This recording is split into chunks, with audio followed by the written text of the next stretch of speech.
The amazing Cresquin. Cresquin. Cresquin. Cresquin. The amazing Cresquin. We need to bring Cresquin on. Cresquin. Cresquin. Cresquin. Cresquin, everybody. Cresquin. The amazing Cresquin. Cresquin. Cresquin. Cresquin. The amazing Cresquin. Cresquin. The one, the only Cresquin. Ladies and gentlemen, here he is, the amazing Cresquin. Ladies and gentlemen, how are we doing today? Happy Thanksgiving, everybody. I'm having a good day. I am so happy to be back after my little stint away. I had some wrist issues, and now I think I can type again almost. But how's it going, General Disarray, Jason McCord? What's happening tonight? I hope your Thanksgivings are great.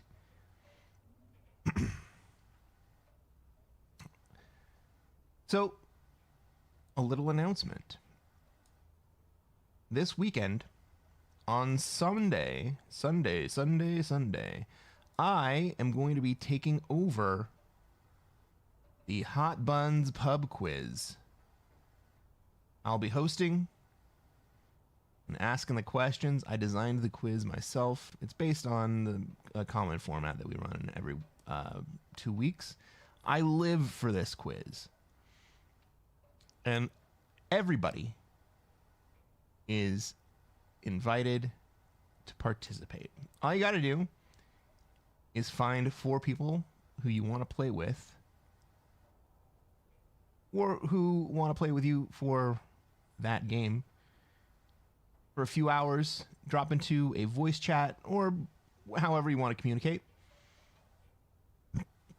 And let us know you're playing. And we'll give you the rest of the instructions from there. What's up, Ford Mustang Bobby? How's it going? Caravan Stan. So, that is my little update. It is Sunday. It's going to be at 1800 UTC. That is 10 a.m. Pacific time. And I think it's 1 p.m. Eastern. All you guys got to do is jump into the Discord.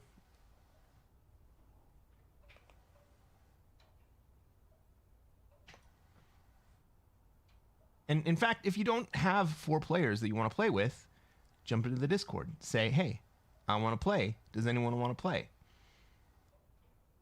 You can also jump into Hot Buns Discord. And I'll put a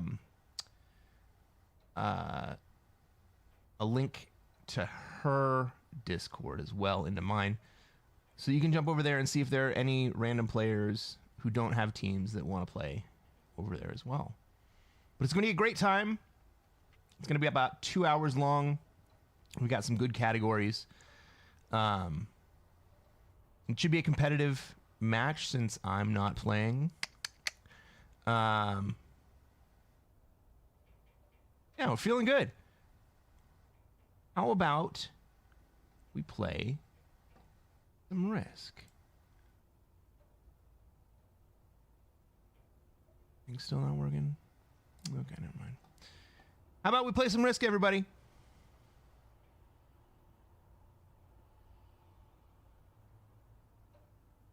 For those of you on Twitch, I'm going to try something new today.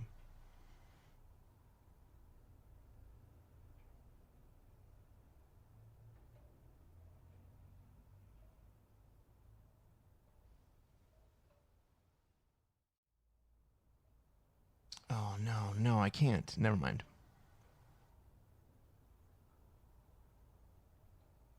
Oop.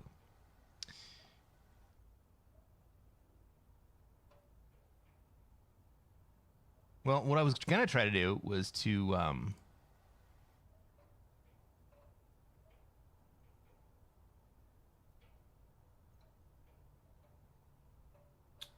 play music on YouTube that was different than what we was playing on Twitch. And I don't think I can actually do that today because I'm not encoding separate streams for each. So we're just going to play the classics.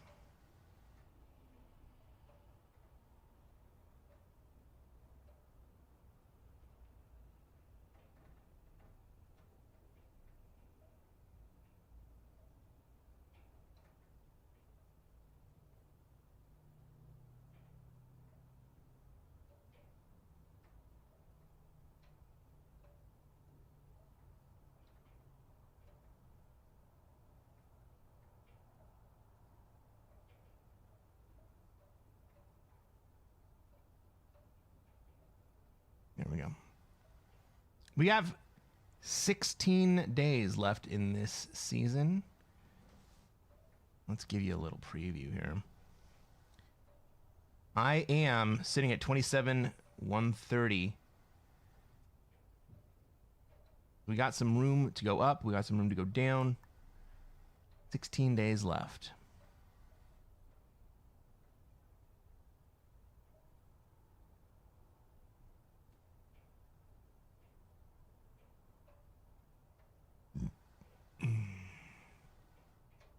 Well, let's get into it, shall we?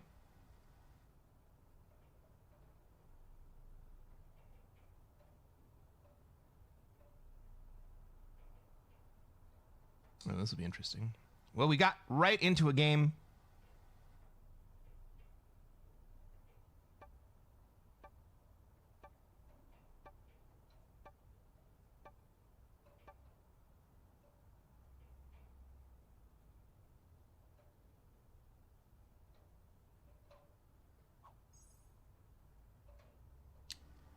Ladies and gentlemen, welcome to another episode of Cresquin Plays Classic Fixed. I'm Cresquin. I am a Classic Risk Grandmaster, and what are we going to try to do tonight, chat?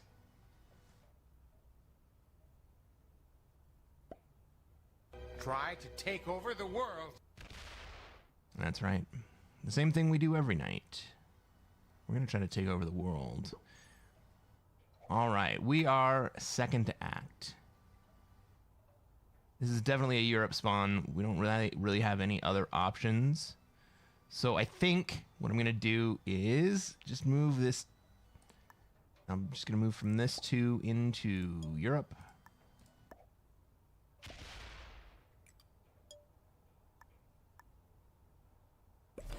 And I'll say, hey, this is where I'm going to be. Red's going to have a problem with that, but they're going to have to figure out a way to deal. We got white probably going to go to Australia. We got purple also heading towards Oz. Oh, white maybe moving out.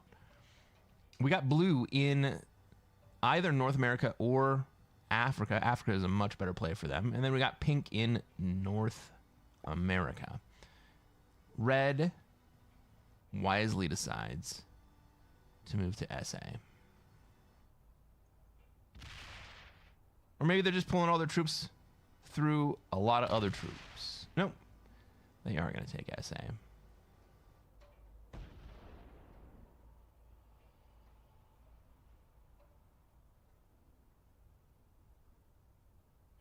Well, this will be interesting. Are they going to hold?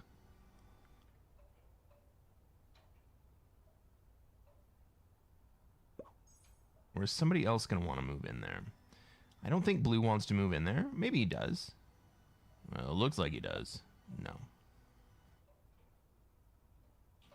Blue wants to be in North America. And wants to make sure that pink doesn't want to be in North America.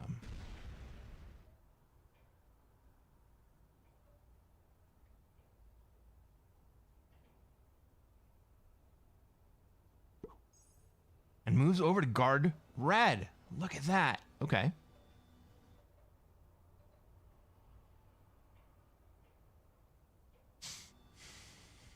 Well, what do we expect to happen from here? White would like to have an alliance. Sure, we can have an alliance.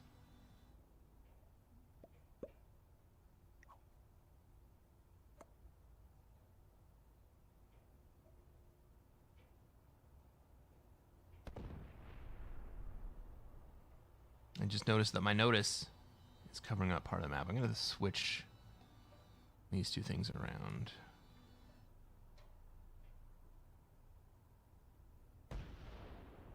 You guys can at least see through chat. There you go. All right, pink leaves North America and comes into Europe.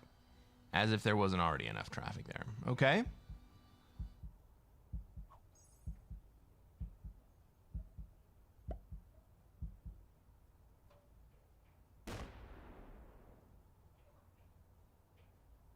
So what are we going to do here?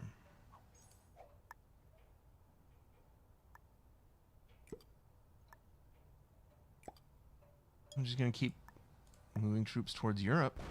I can do it slowly now.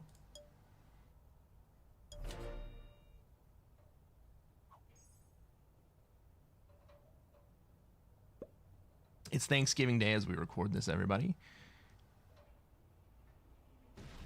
Did you guys have a traditional turkey dinner? Is it even Thanksgiving where you are in the world? I know that we have a lot of people who are not in the United States following along.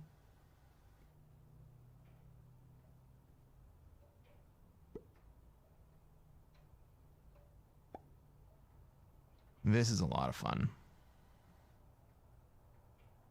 That's a lot of fun.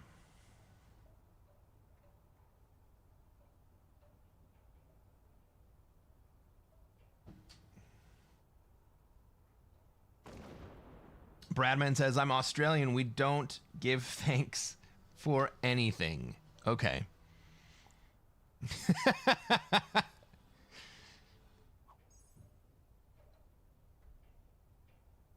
Can't play that.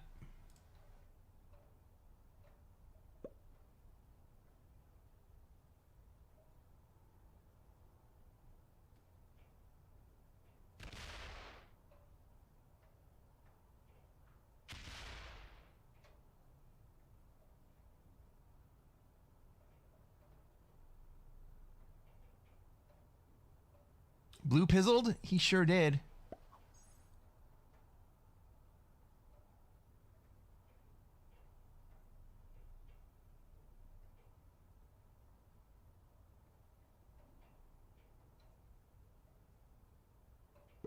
As if he didn't understand that red was going to be aggressive to him. Frick.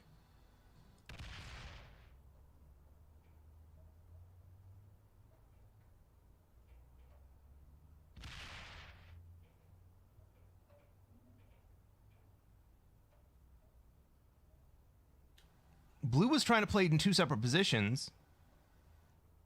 And chose the one that was more difficult to get.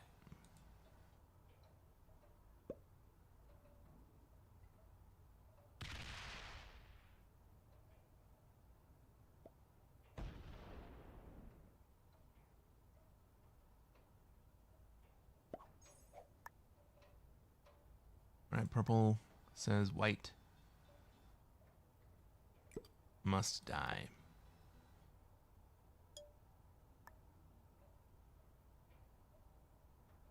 Well, I guess since blue's not down here, I can just move all my stuff back down here, huh? Maybe I take Africa.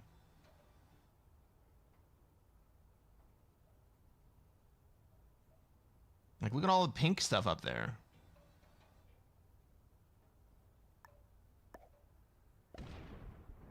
Oh, these dice.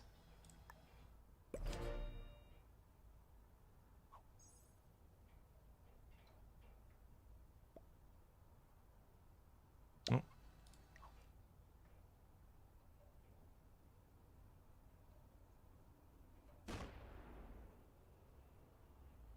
Purple did manage to make white quit the game. That bot's moving fast. That bot's moving crazy fast.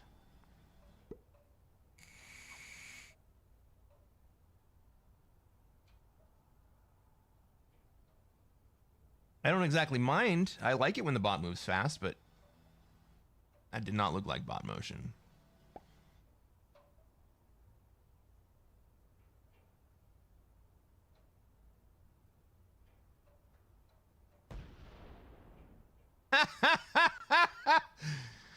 Oh, red bombs into blue.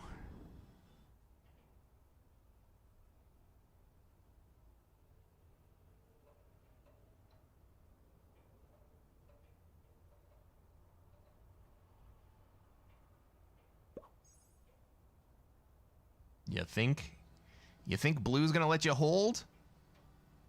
I'm not wearing any underwear. Werpheus. Naughty, naughty.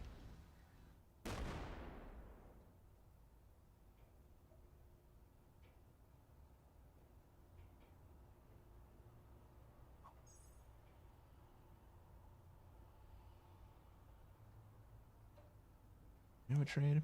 Hell, Ricky, I was high when I said that. That's true. Probably True.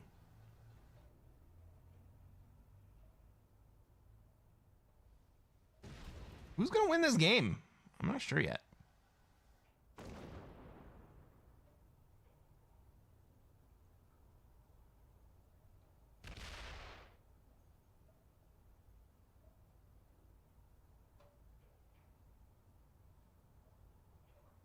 But it's kind of nice watching how quickly all these players want to kill themselves. Is this a result of the holiday? Like this is how This is Sparta! super casuals play?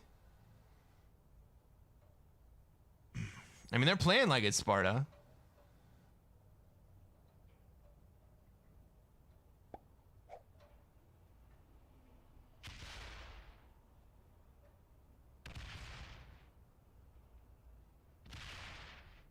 Yep, this is how they play.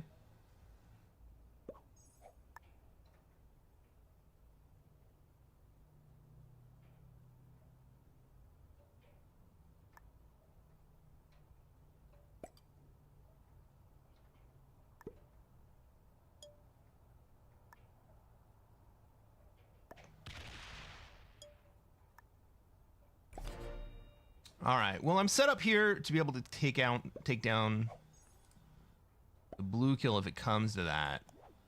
But I don't have. Oh man, I don't have a trade on 4. I'm just trying to stay alive now.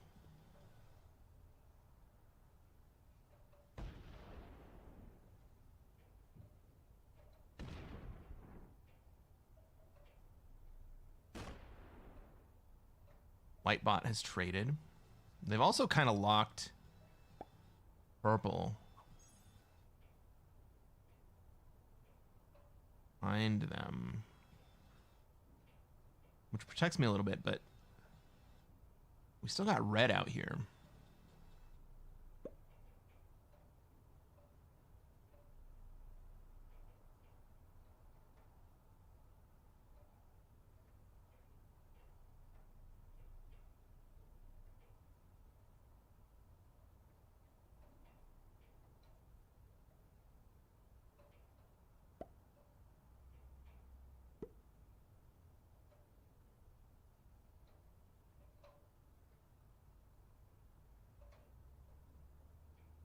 Lost in the sauce? Well, maybe I'll get there eventually. What's up, buddy P Moon? What's going on, dude? Happy Thanksgiving to you. I'm happy to be feeling better. Thank you.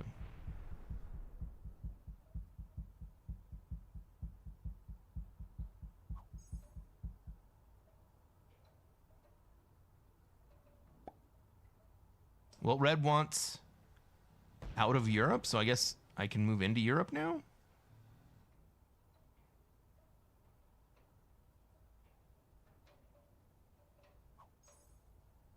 If I had a trade, I could do something, but I don't, so I can't.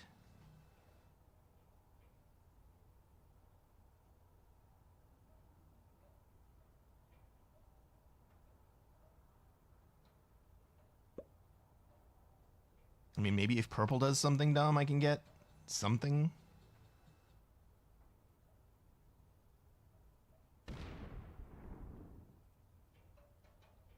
Purple, I mean pink.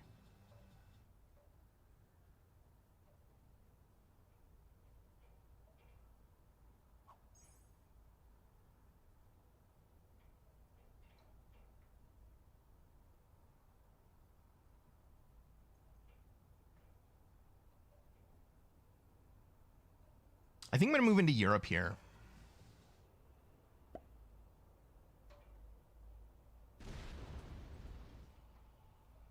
Ooh. Well, I still don't have the juice to get to pink. I respect the play, but I don't have it.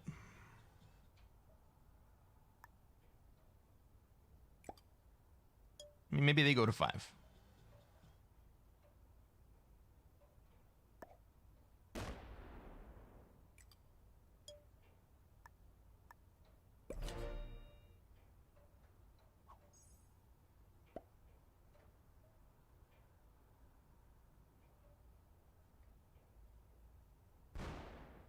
Yeah, Goody, I don't think I had it.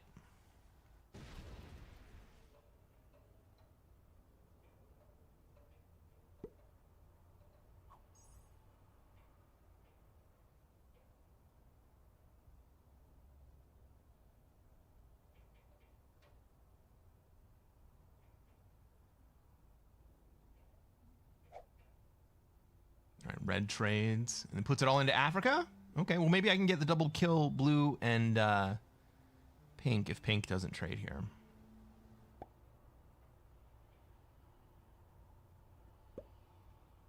Oh no. Well, I don't think red's got it from there.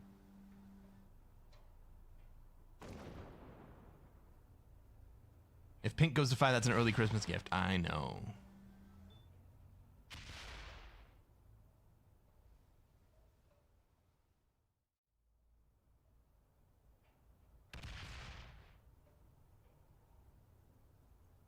Well, blue doesn't have the speed to finish this, so that's good. But that does make it much easier for pink to get.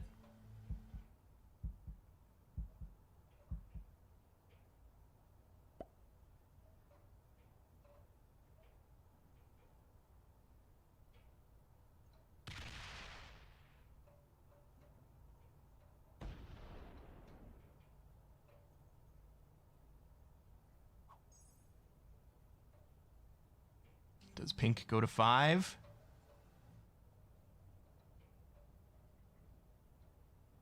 There's the first 3.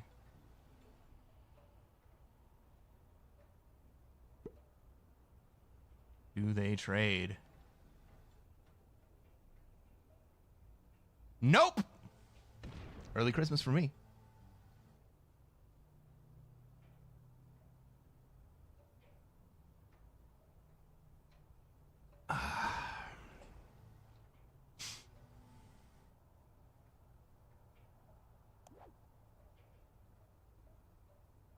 Oh, and I have Southern Europe. How about that?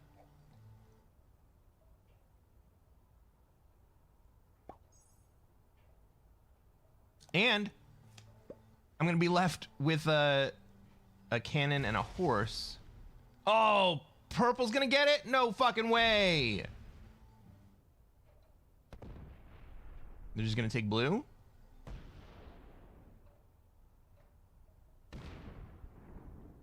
This will set them, but there's not in position to take pink. I would rather take pink anyway. Am I having a mega pint of whiskey?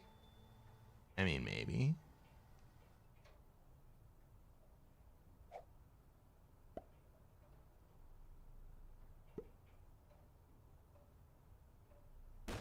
Okay. I like having purple and red want to fight each other. That's just fine with me. Now I can let red be. But I do unfortunately have to kill pink. I mean, for pink.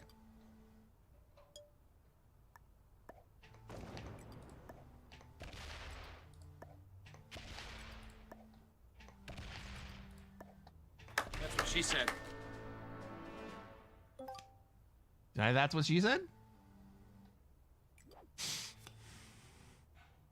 All right, we knew we were going to get another 10 trade out of it, too. What do I do with this? I just sit and wait? The big old stack?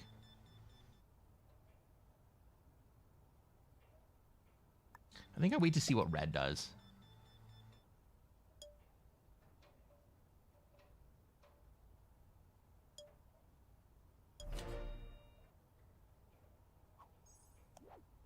All right.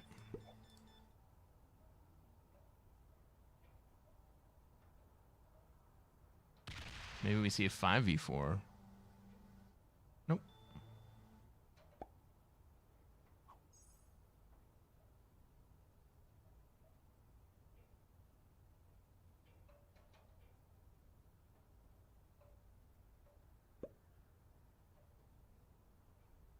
Five v four, maybe. Maybe not.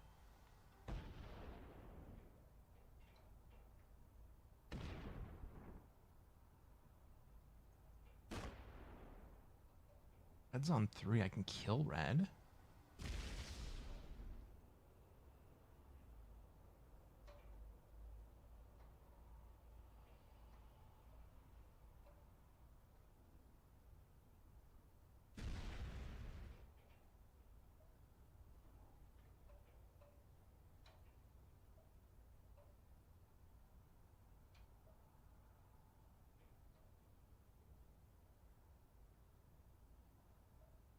Do I benefit from killing red, or do I let...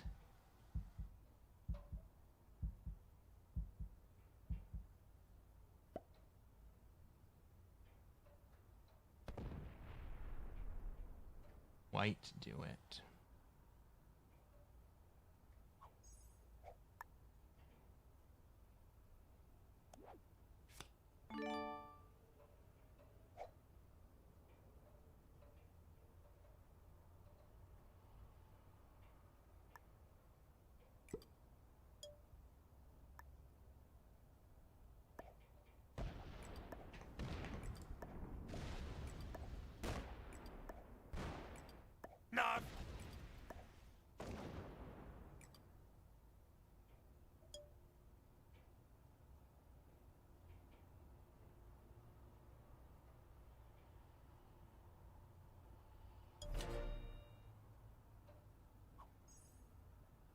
We like purple and red fighting. We do like purple and red fighting.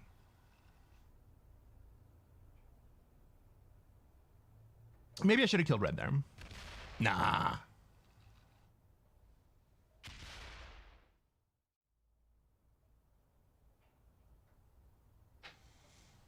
Maybe I overspent. This purple almost certainly comes to break me here.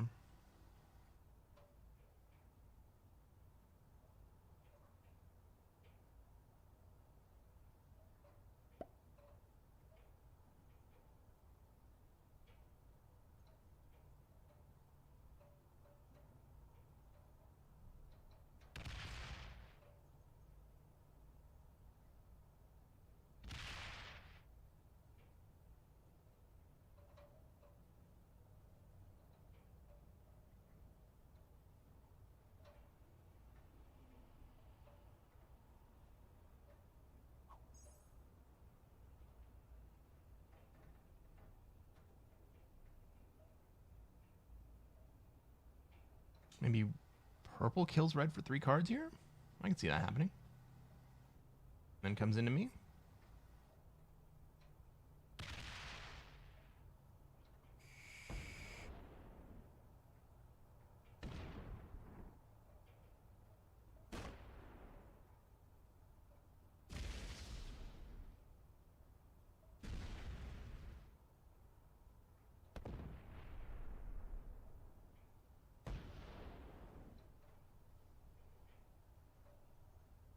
Actually fine with me. I'm going to be on a tear right here.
Ooh, maybe that 7 breaks me.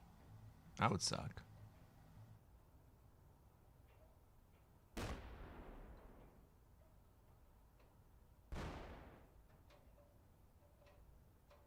but his 20 still has free reign of the board.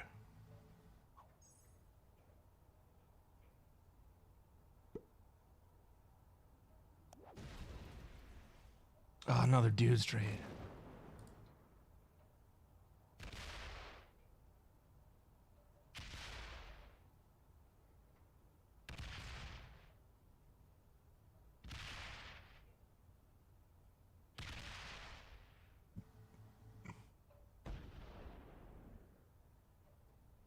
Maybe he overspends here?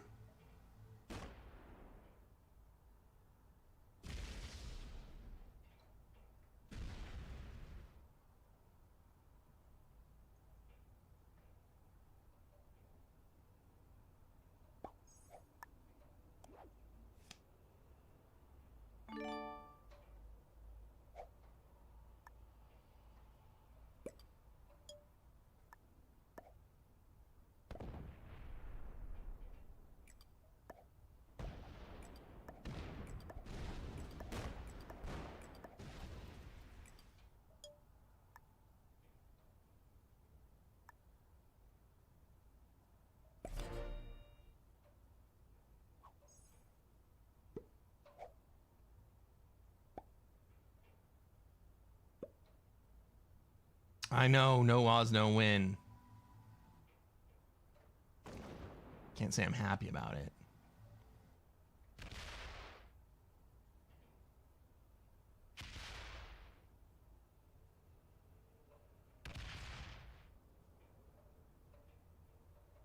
Oh! I was really hoping that 10 would run into the 7. Does he trade here?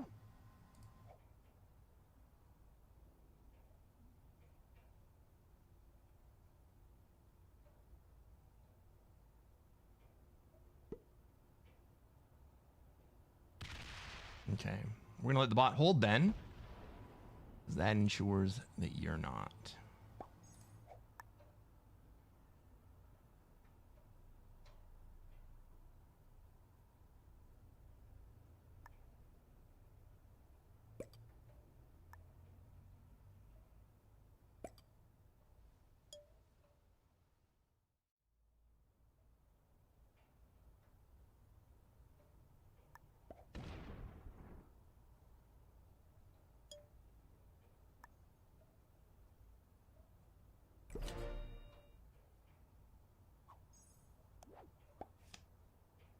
I got a 10 set coming in.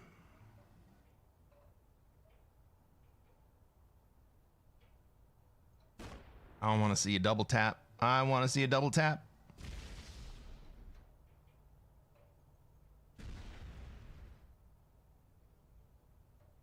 Ah, balls.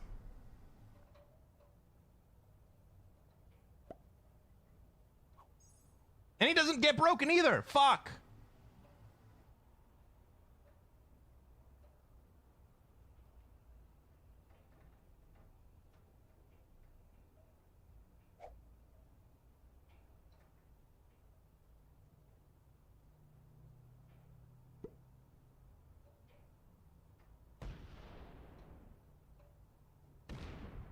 It's okay. I still have material over there. I can remove the rest of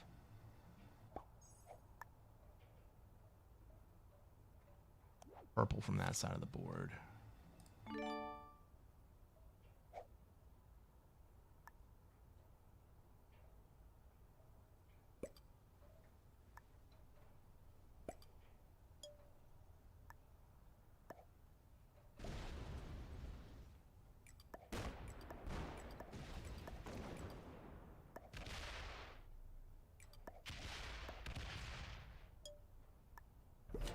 All right, bot, you gonna let me hold this time? Oh, fuck. Fucking bot's gonna break me in both places. With a 13 V8.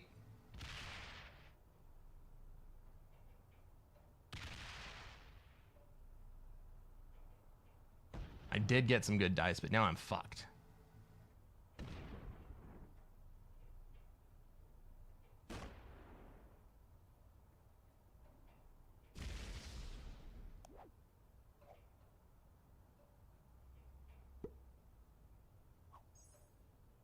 fucking bot lets purple hold and then takes my position away.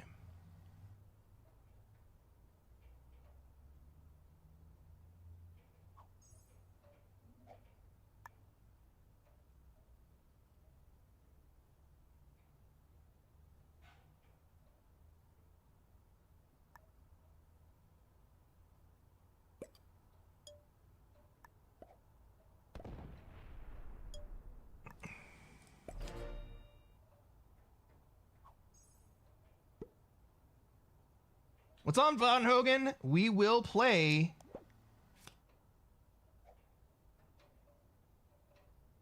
some words on stream. In fact, I was thinking maybe later tonight, we even open up the Jackbox and have some variety games going on. Well, at least I got a white kill guard on me. There we go. Oh, there we go. Ooh, you better trade right here, purple.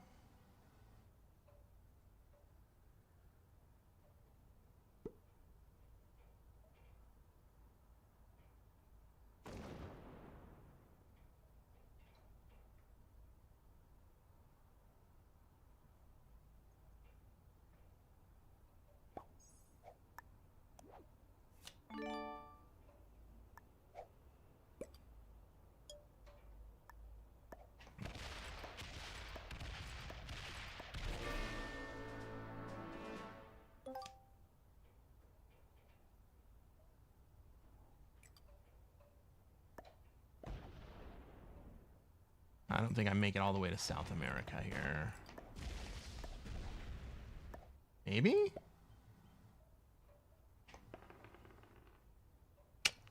Not quite. Let's fucking go. All right. 52v16. I have a trade on 5.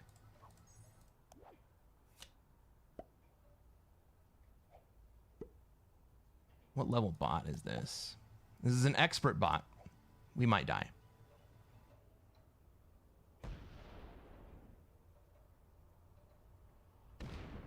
But this could be winnable.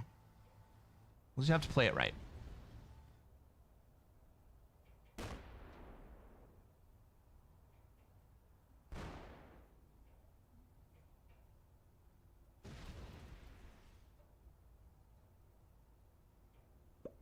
If I want a war, then I will have it. All right. If that's what you insist on.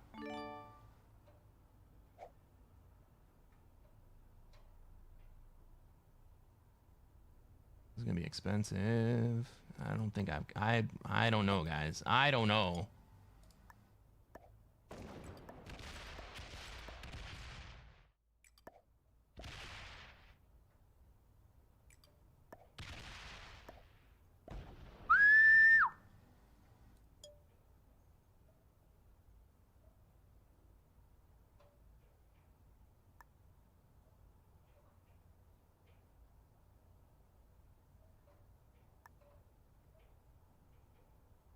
All right, the bot's gonna set.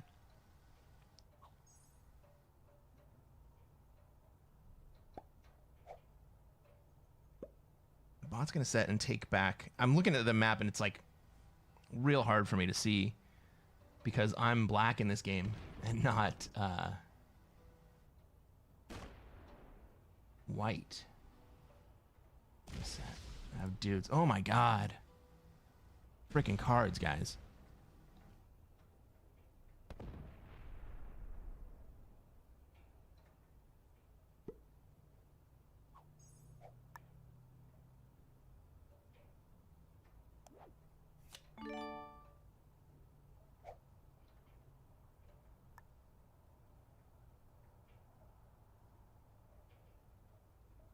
YOLO, I guess. Oh, I could come through this way. This... Fuck. Way.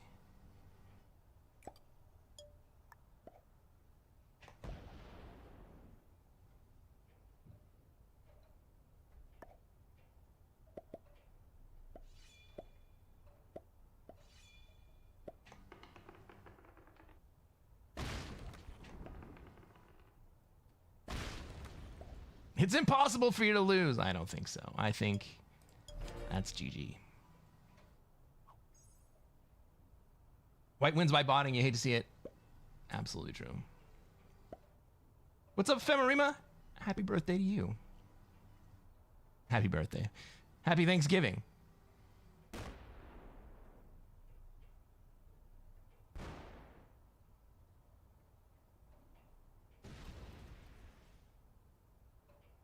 Maybe I should have come up through Australia.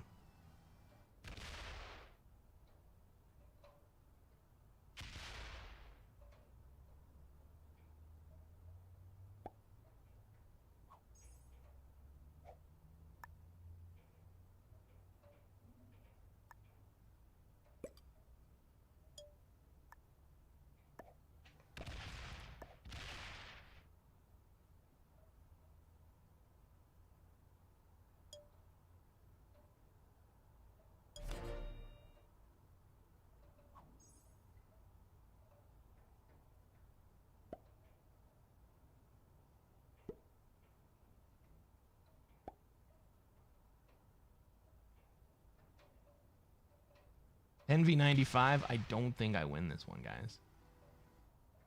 Secure a bonus. How?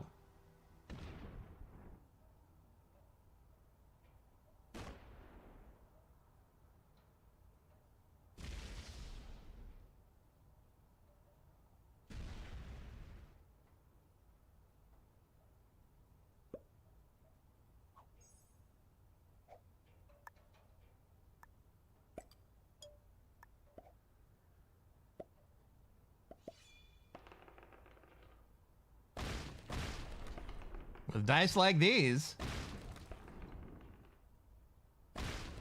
should not be a valid strat. It's not a valid strat. He gave up because he got wrecked. He was gonna die.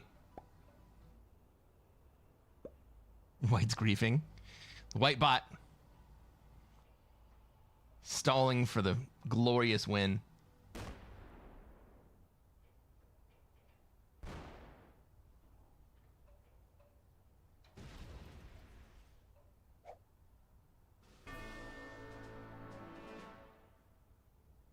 Well, I guess that's what happens. Honestly, what should happen is that once the botted out player misses 3 turns, or whatever threshold it is, just like in neutral bots, that player should be assigned the lowest possible position at the time that they botted. White, our winner, was an intermediate. Purple and blue were novices. Nobody's surprised about that. Red and pink were beginners. I think that's what we should just get used to for today. All right. Fair enough.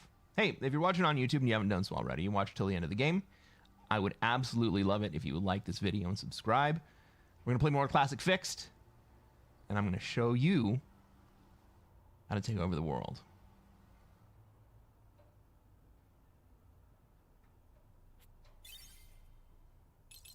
I don't think we lost 20 points from second place on that one. Hey, for everyone just joining, I don't know if you heard at the very beginning of the stream, I am taking over the Hot Buns pub quiz this weekend. Sunday, November 30th at 1800 UTC, 1 p.m. Eastern, 10 a.m. Pacific. We're going to be doing a big pub quiz, and everybody is invited to play. I would love if you would come by, organize a team of 4 players, or show up alone if you don't have a team, and we'll get you onto a team. There are always people who are looking for players, and we would love to have you there. It'll be a great time. It'll be on my channel, but most of the organization is going to happen on Hot Buns' channel because she's the regular host. Is that trivia? It sure is. It's going to be 7 rounds of 10 questions, various categories. Some visual, some audio, some multiple choice. All of them should be fairly difficult. Well, I mean, they should be moderately difficult. Because you're going to have a team of 4. So some people are going to know some things, some people are going to know other things. I tried to make it a mix.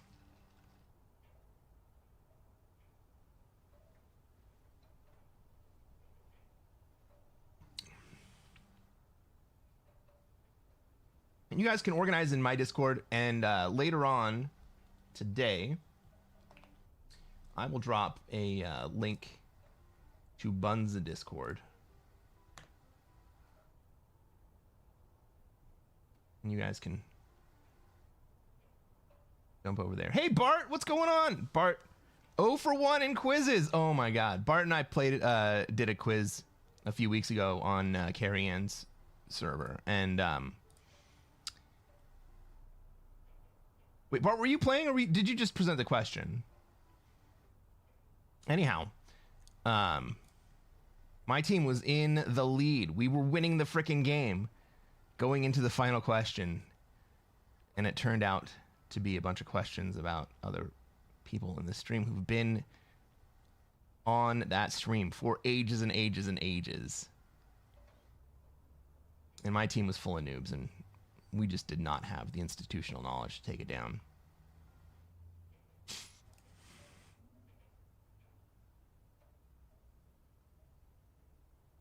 But we had fun. You were playing? Nice.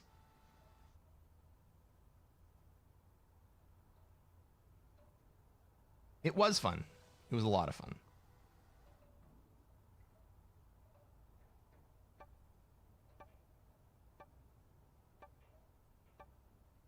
Ladies and gentlemen, welcome to another episode of Cresquin Plays Classic Fixed. I'm Cresquin. I'm a Classic Risk Grandmaster. And what are we going to try to do tonight, chat? Try to take over the world. That's right. The same thing we do every night. We're going to try to take over the world. Let's take a look at this map. Let's see where we have troops, where everybody else has troops, where they're going to want to be, and where we're going to be allowed to be. It looks like Green would like to be in South America. I think I want to be in Africa here, but Green limits my mobility a little bit. We got Pink might also want to be in Africa. Purple, I imagine, is going to come this way to be in Europe. Do I have an Australia play here? Is that what I'm doing? Pink bots out immediately. Let's take a look at the settings real fast. We got medium bots that are automated. 60 seconds. World Dom Classic Fixed. And we are playing ranked. We have alliances here. I think that Red's going to go for Australia. With the pink bot... Man. What's up, William? How are you doing today?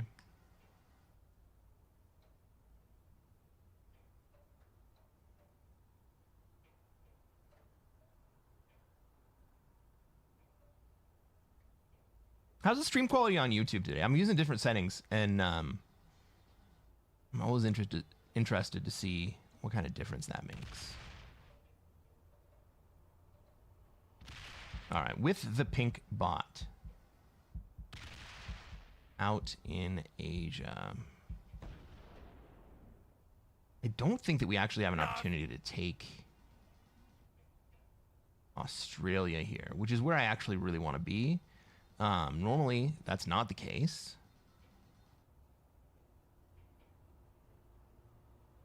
What can I do? I can get out of Oz, I guess. And set up to be in Europe. I like that.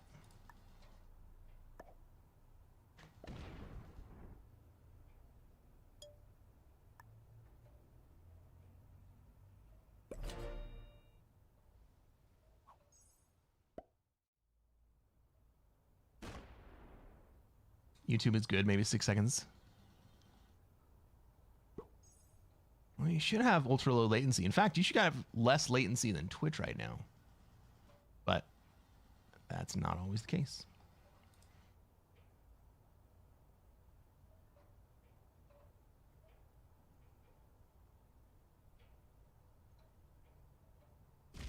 That meme? Which meme? William says, I'm playing Risk again after being suspended for a week. What did you do, William? What did you do?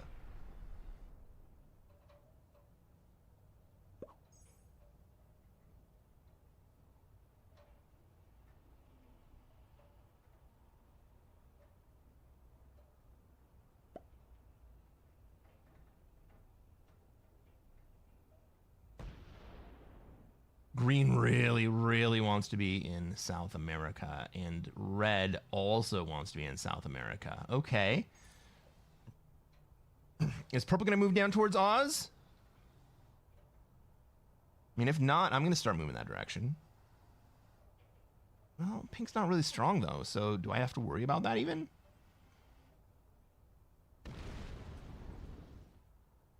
Purple's not moving that way.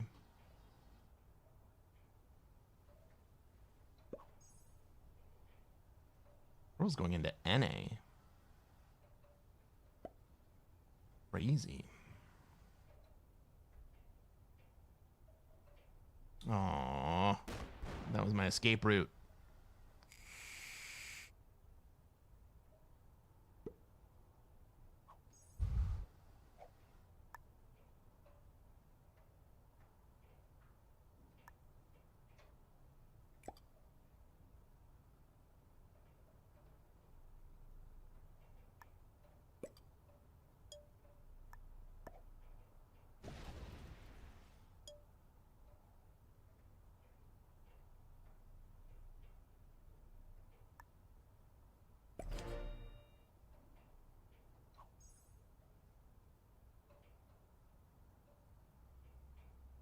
Well, with 27 troops, I'm surprisingly strong right now. I am presently in 1, 2, 3, 4 locations. Not very easy to kill. I love that. What am I looking at on cards? All right, we're looking at the artillery trade maybe.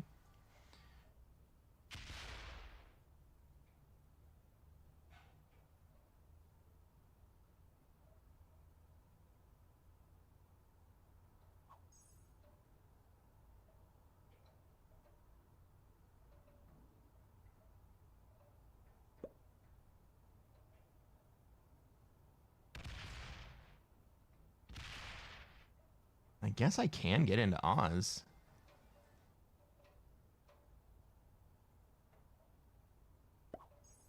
Yellow can kill pink basically on will, right? Yellow can go here and then clean up with the 10, and if not the 10, then the 6.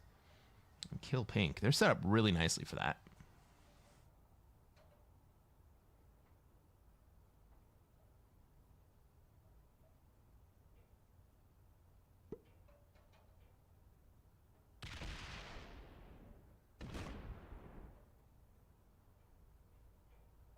Yellow's trying to kill me? I don't think yellow has a kill on me. I think yellow's trying to kill pink.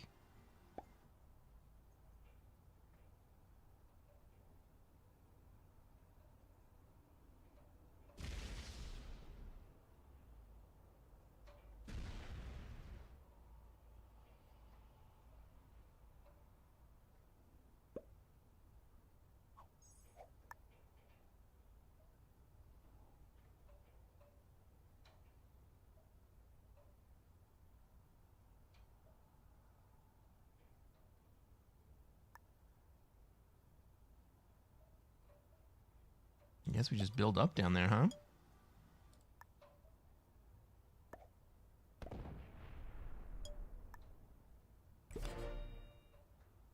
All right, we're going to get the artillery trade here.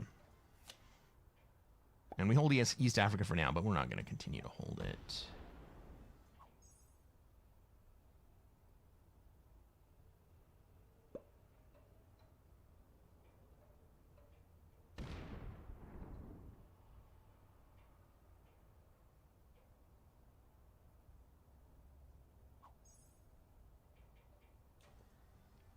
That's what she said.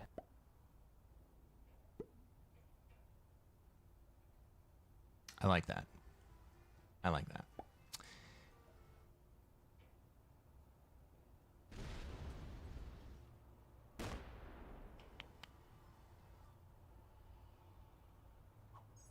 And I get pink?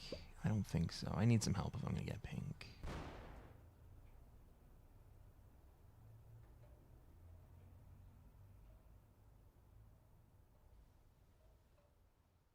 I think that's purple trying to signal to red. Get out of their territory.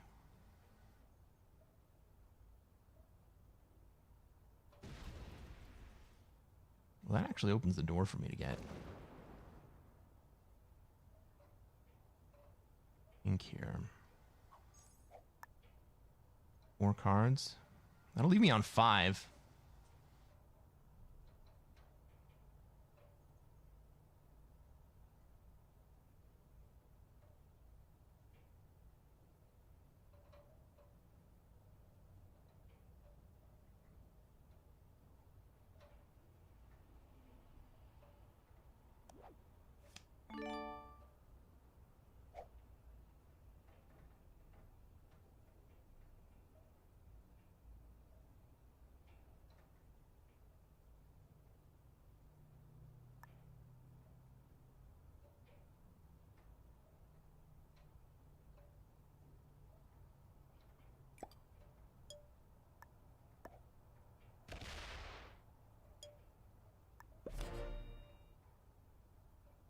All right. So what did I just do? I still have a line on the pink kill. I have a much better line on the pink kill now, if pink does go to 5. I also have a line on the purple kill. It may not be totally obvious, but I can get to pink this way. Or I can get to purple this way, and then maybe swing into pink if I still have troops left to do it.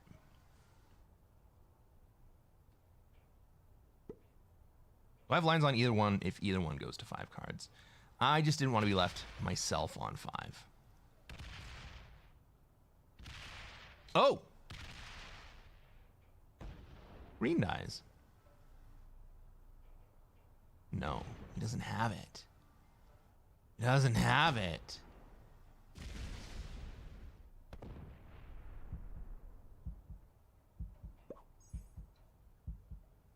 But that makes the pink kill obvious for me if purple doesn't trade and get to it.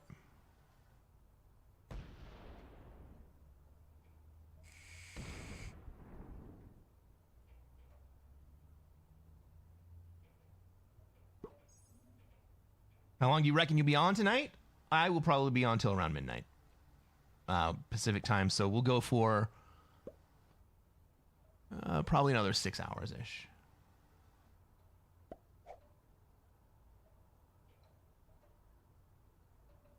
Green's not very happy about what yellow just did. I'm not wearing any underwear. Selena. Good morning. Or I guess good afternoon to you now. How are you doing? Green just realized he doesn't have it because red's in the way. Is he just going to give the kill to purple? No. Try to take over the world.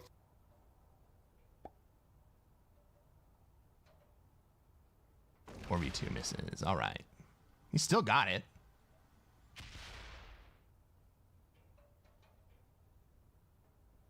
This will be a double trade for purple.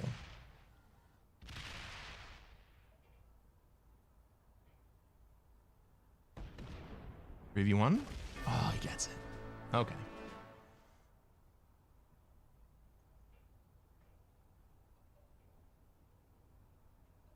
Purple double trades and then does what?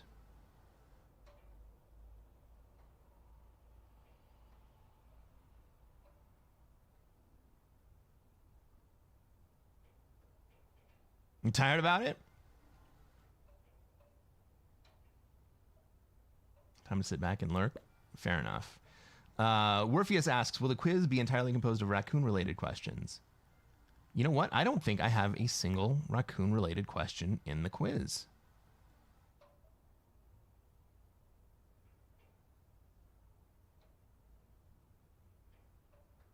That seems kind of tragic, doesn't it?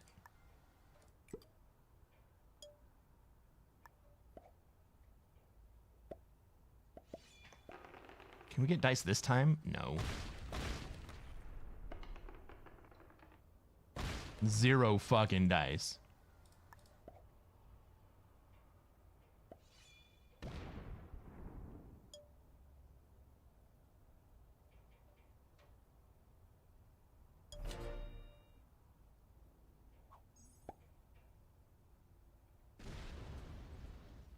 Saving up for VIP. Let's go.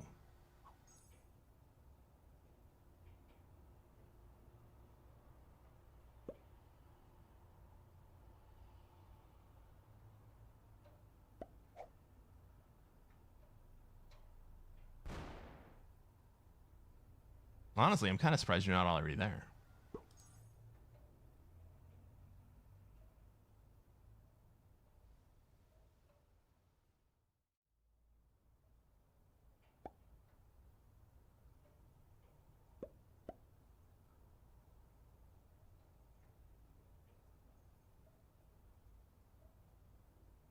I'm waiting to see what green does here.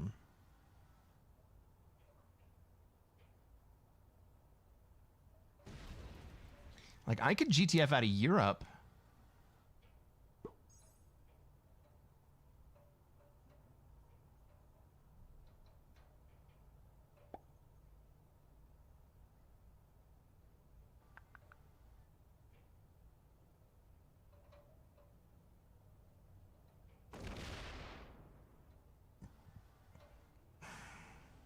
Now that we don't have a bot, I actually kind of want to be in Europe more than I want to be in Australia, you know? Why aren't we taking Europe? Because I don't have enough troops in the right place to do it.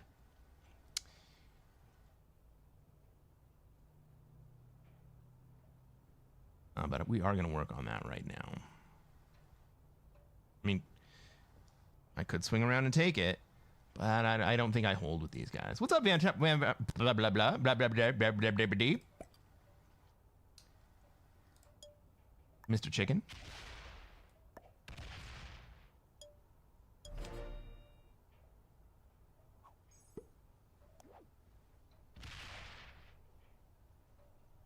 We didn't concentrate on Europe earlier because we had a bot in Asia that I didn't want to have to deal with. But nobody decided to take Australia. You gotta trade, right? Yeah.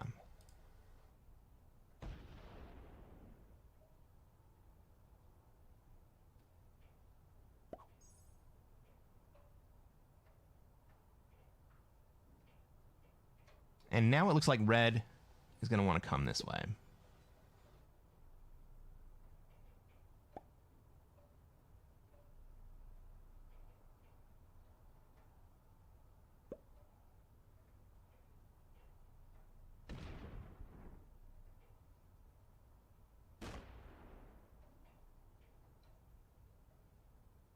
Green and red already have a little bit of bad blood.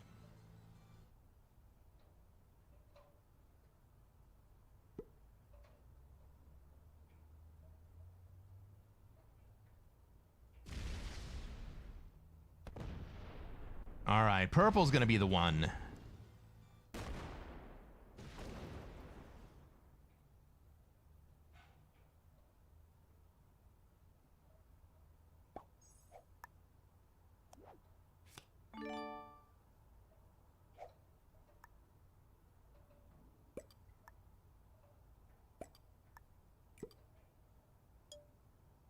All right, so we're going to give red a path to go the other way into purple.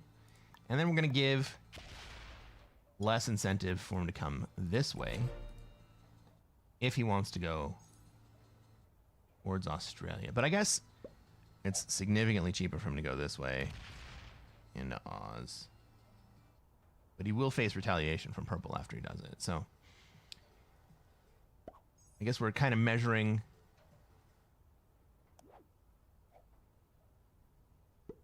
the fortitude and resolve of red.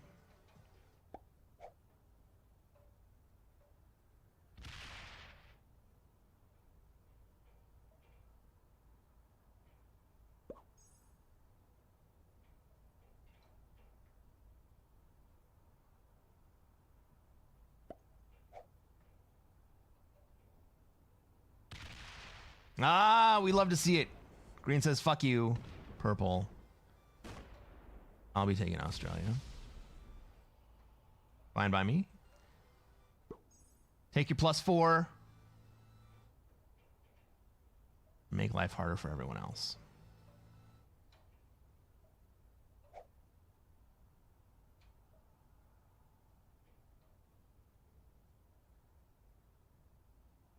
Vampire Chicken, I hope you're having a happy Thanksgiving.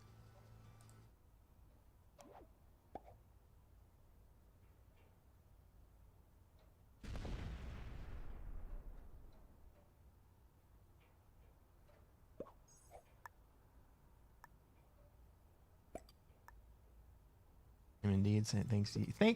Thank you very much. I am really excited.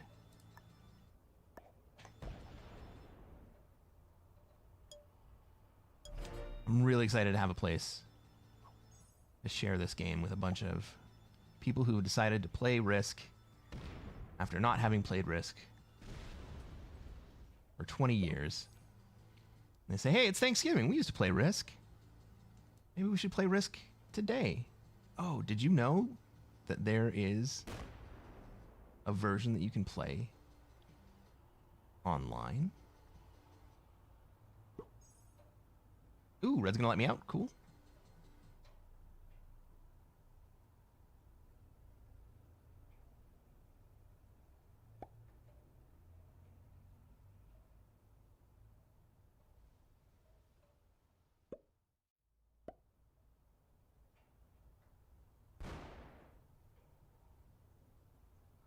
All right, Purple's in a tough spot here. And unless they break me right now, I think I'm going to be able to prevent them from coming to break me. They're not even going to try. Cool. They're just going to sit out on that side of the board. Happy to indulge you. I'll just... Don't mind me, guys. I'm just hanging out over here in Europe. You can have your +4. You can have your +3. You guys get Jack.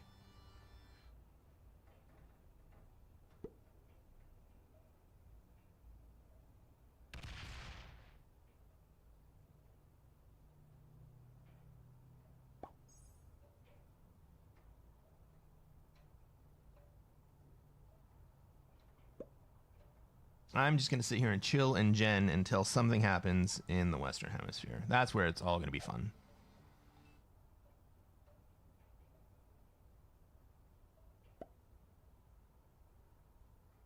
In the Western Hemisphere.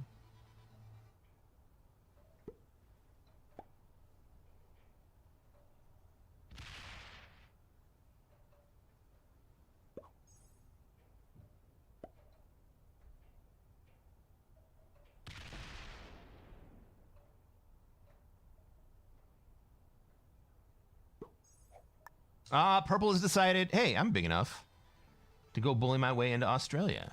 I should go do that.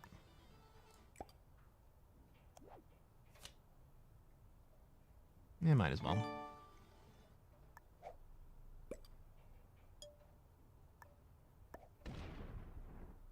So there's not really a whole lot of use in holding onto your trades in fixed. The main two things that you get out of holding your trades. One is that I had a wild card.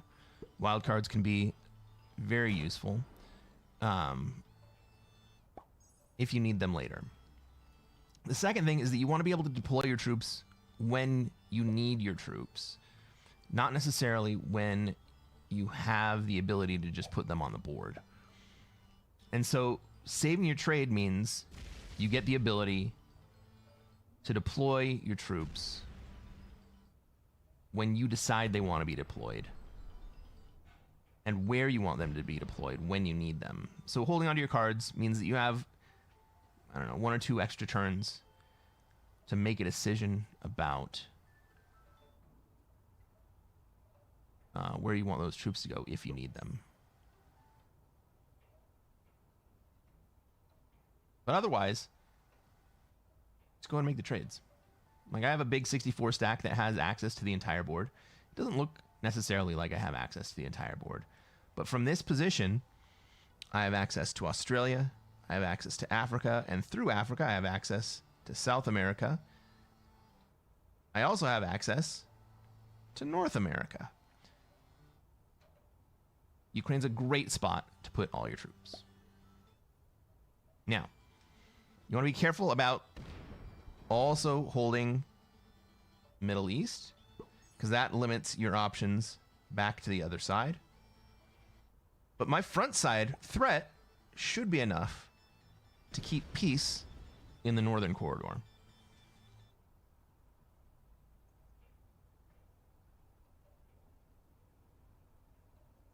The hell is purple up to?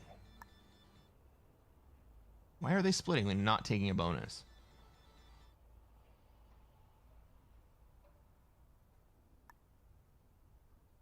Like, if I'm purple here, I just put every fucking last troop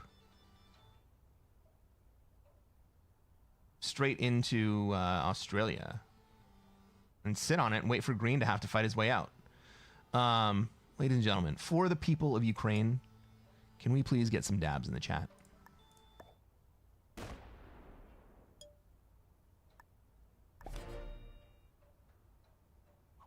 Purple players are always very mysterious. I mean, they play some interesting ways.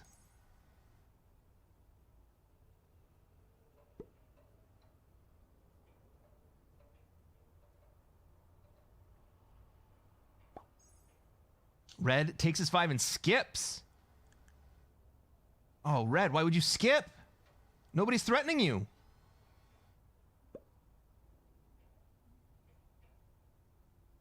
Okay, green, interestingly, is good enough to match but not escalate the tension. But not good enough to understand that the 3s inside of Australia do absolutely nothing for him. Actually make him significantly weaker.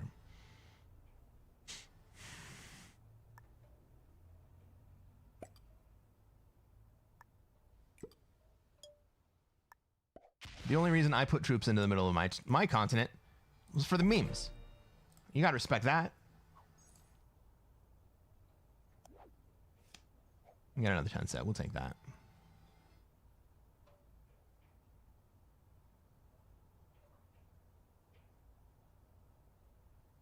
Now, there's absolutely no reason Red shouldn't be taking cards in Asia. Yeah, let's have an alliance, dude. I'm in. This time, I think I'm actually going to sit on my cards. I have the troop lead. I'm in a dominant position. And if, for some reason, Red decides to come break me, he skips again. Skipping is not the worst thing in the world in fixed, especially if you have a +5 bonus. But there's no reason that he should not be taking cards up there.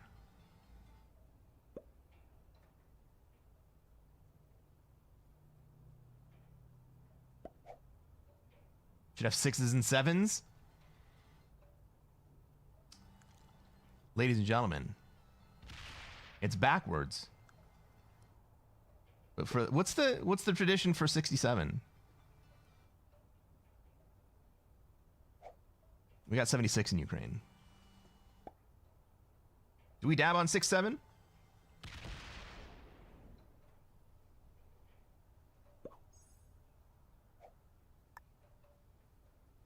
I don't know the newfangled rules, kids.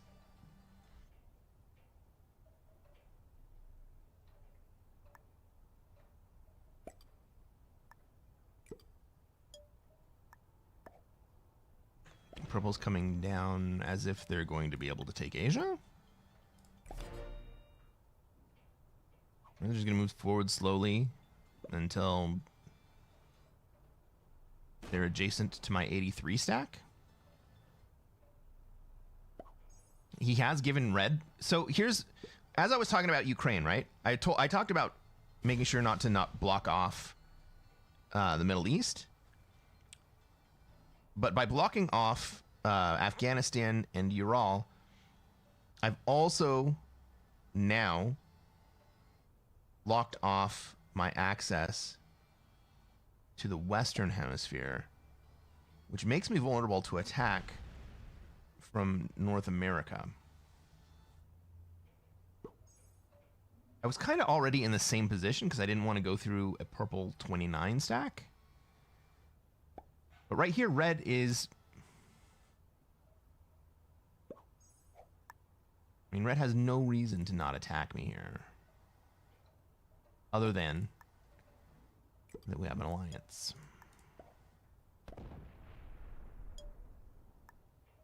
He's not going to face immediate reprisal. My troop count is going to be scary in 2 turns, regardless.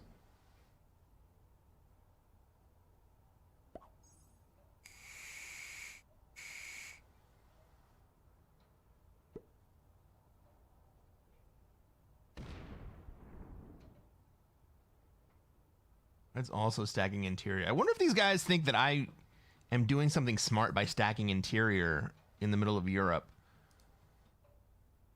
when the real reasoning was just so that I could maintain the 69 on Ukraine for a turn.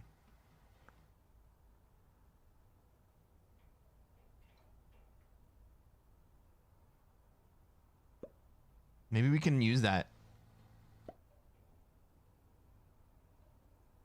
Maybe we can use that in the future. Some sort of like meta strat of let's be dumb. Red is also... Oh, purple's going to skip right there. Red is also moving into Asia and dropping stacks. I don't love that. Can I do anything about it? See, now I didn't spend my wild card early, and now I'm going to get a 10 trade, and then I will very likely have another 10 trade next turn.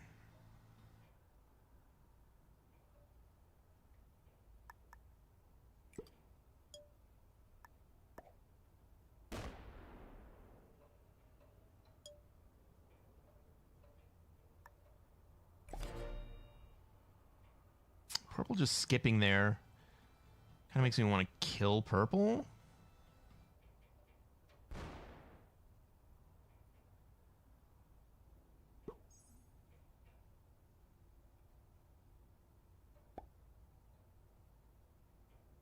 But I guess they just continue to fall further and further behind.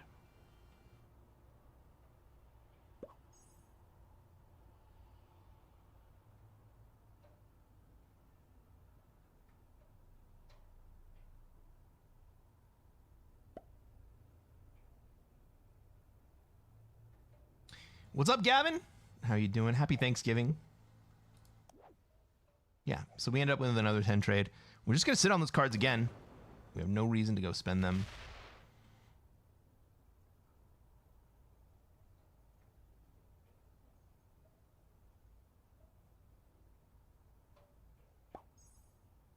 What the hell?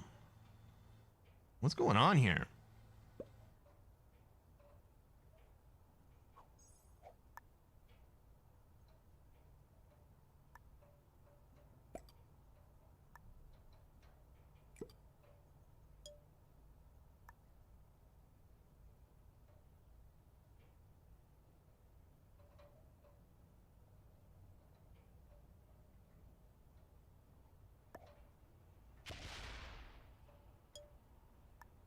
We wouldn't mind it totally if red locked themselves into position. Yellow's just going to sit and wait for everyone else to go to war. That's understandable from the Africa position. So how do we cause war?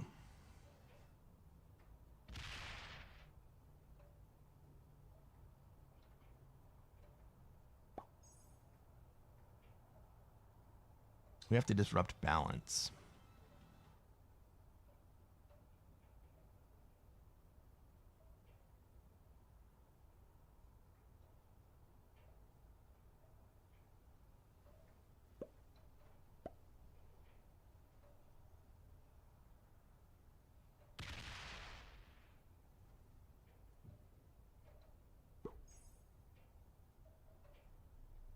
Well, turn order.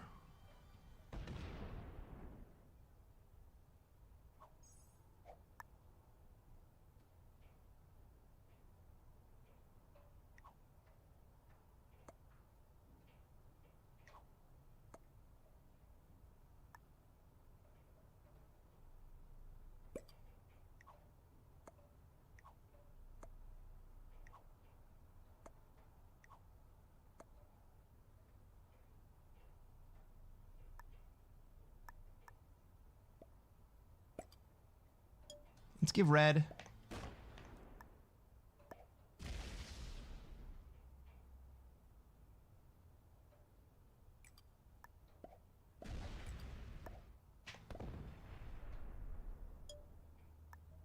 The opportunity to take some cards from purple.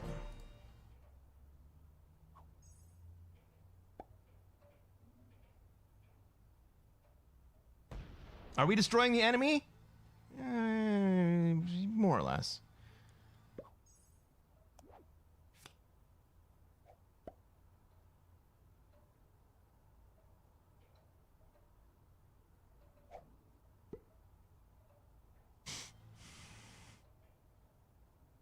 What killed him?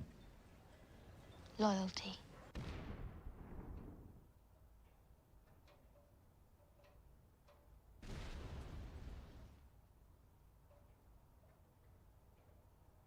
No, don't go MIA now! Finish the fucking kill first! Jesus!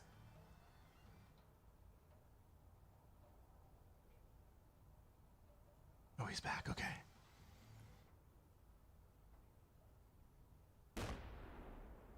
Progressing a game? What is this? Well, we are not progressing a game. We're going to get slammed into by a 32 stack. But fortunately, we'll have the juice to make the kill on the other side. What's up, Swunky?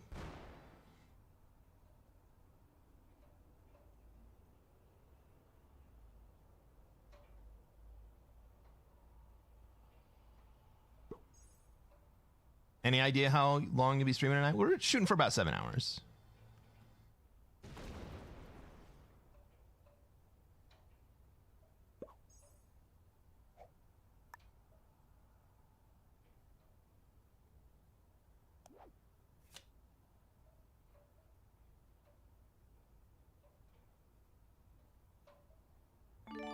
Well, I just spent 30 troops, and red did nothing.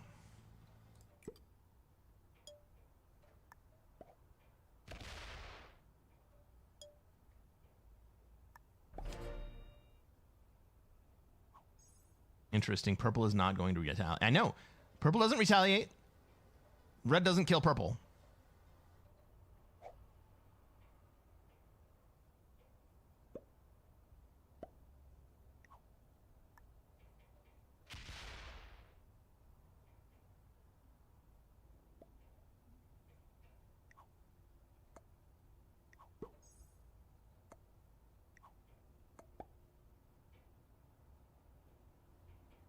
Would you like the purple kill? Is red going to take it now? Okay, red takes it now.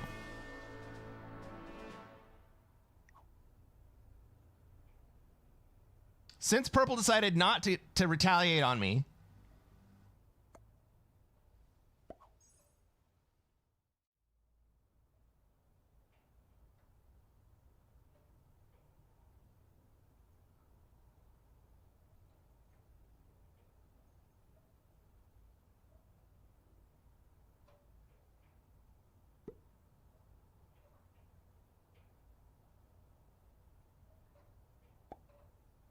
Green's gonna have to start to make some moves.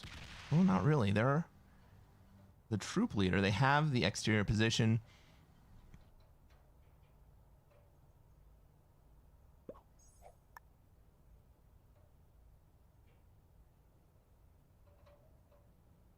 I just need to regenerate for a minute.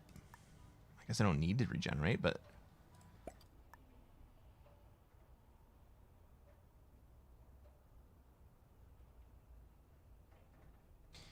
Where do we go from here?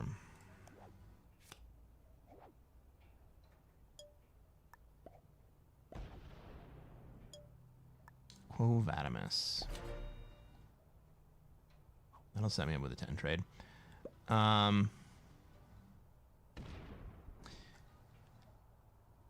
Normally, I would come in and remove green from Australia. But because yellow has decided to be soft to green, I can't really be aggressive to green. Nobody is in really a good position to be aggressive to green. I mean, I still have my +5.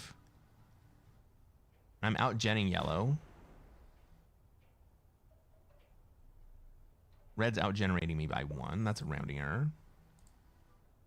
What's up, Arkin? Happy Thanksgiving. Gavin says, okay, I have to take off shortly. I probably won't be back before you end. Okay. Well, have a great day, Gavin. Thanks for stopping by.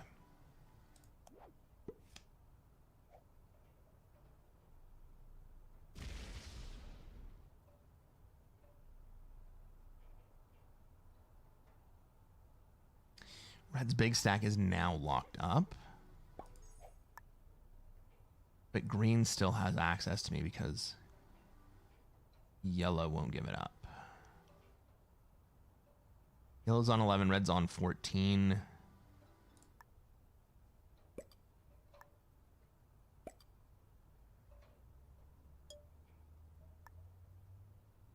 I think having that red stack open is actually better.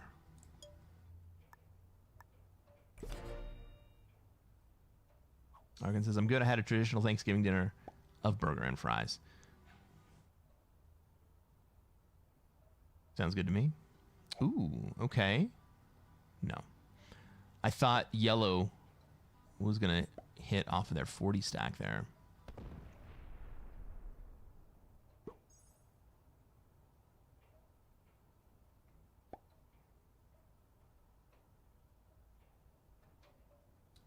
What can I do here? Well, anything I do before I regenerate is really play for second.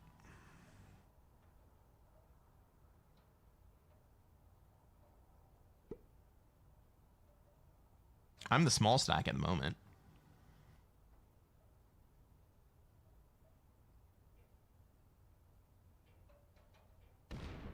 This group strikes me as capable of playing as good neighbors.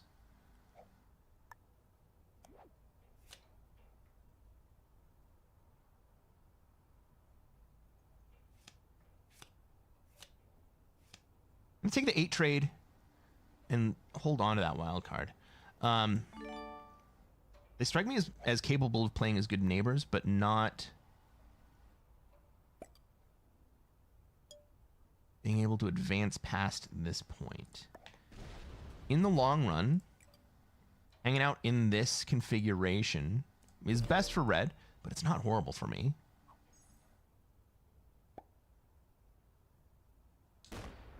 Until someone bots out.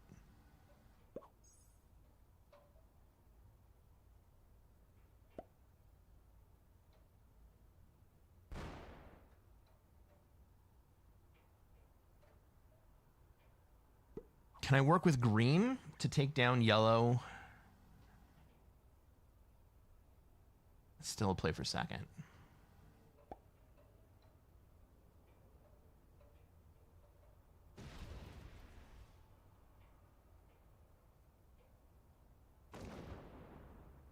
Happy Thanksgiving to you, Mog. What's going on, man? Sorry, it took me a second to read your name because I should be wearing glasses right now. Oh. Okay. Well, we don't need to trade. I'm not a stranger, I swear. Stranger danger. I just got to turn up my font size on my computer to old man size.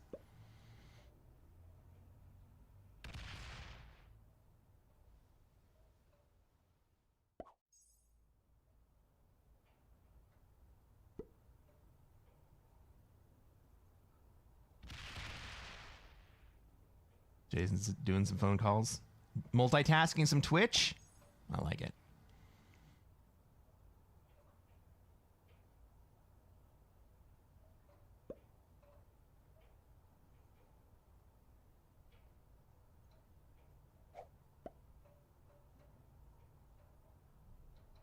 Right. Green also doesn't really have to do anything. They're the troop leader. They're generating +4. Who wants to attack green? The suit is a modern gentleman's armor. I don't hate the idea of attacking green.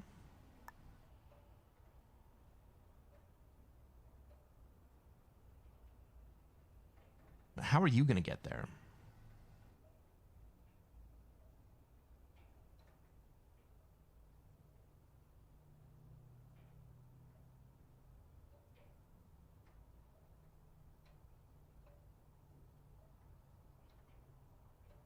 We have the turn order for it. Green just runs that 93 into me. Red, last time we did something, betrayed me.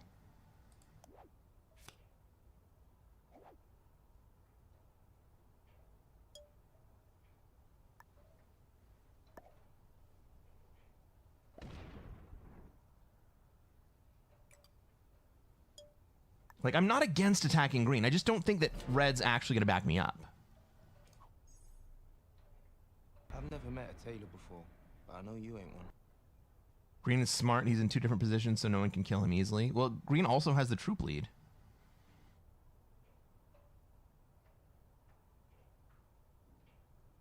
Green's soft to me in Asia, but he's not soft to me in South America. I'm soft to green.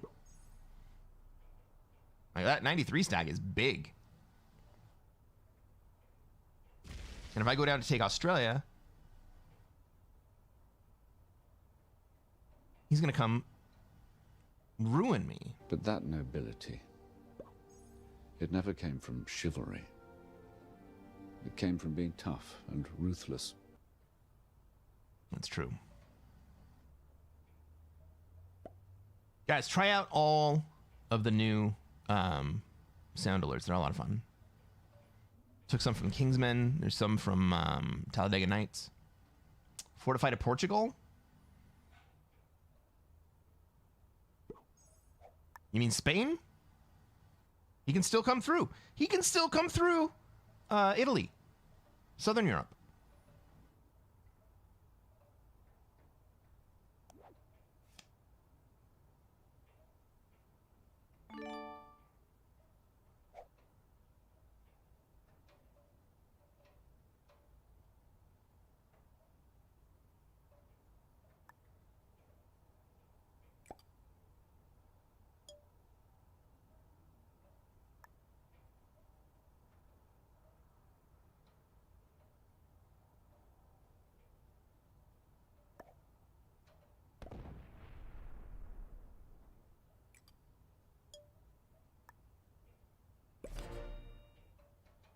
Now that red's open,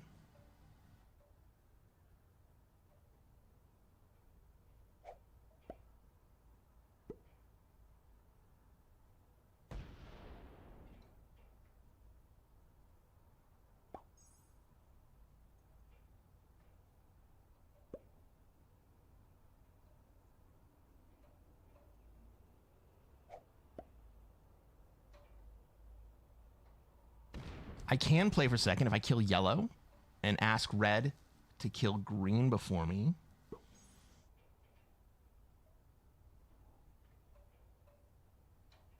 Do we just get out of this game? Is that the play? Or do we play to win? 1 in the chat for play to win. 2 in the chat for Let's just take second and move on. I know what everyone's going to say.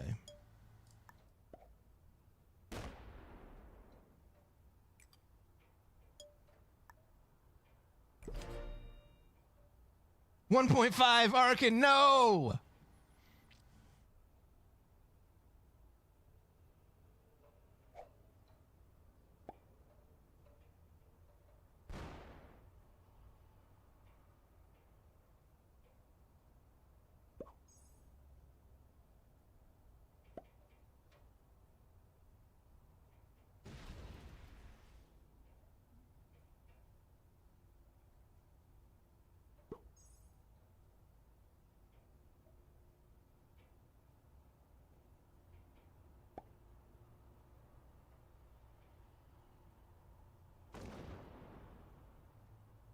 After killing yellow, I'll probably have enough troops that it forces one of the other guys to go to war with each other immediately.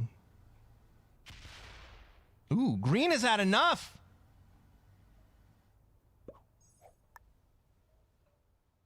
That's good.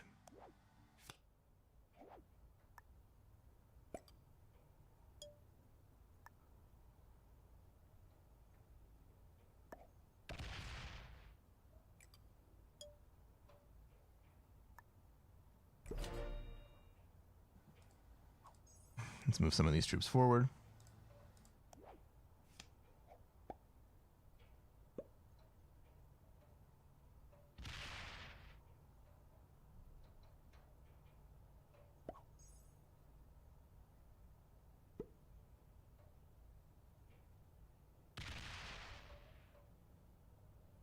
Black Ghoul says, every time I join your streams, you have EU conquered. Well, EU is a great position. It's one of my favorites. I'm not super surprised that you see it a lot.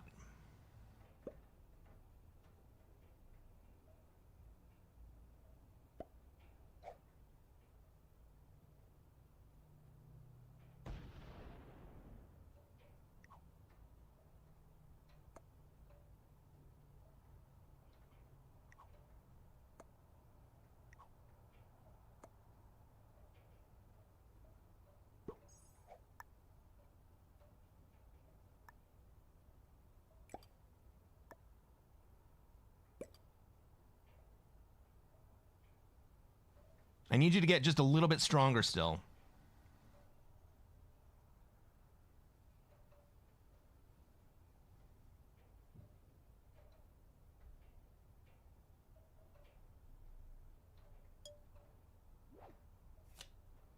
Man, I need him to get just a little bit stronger still.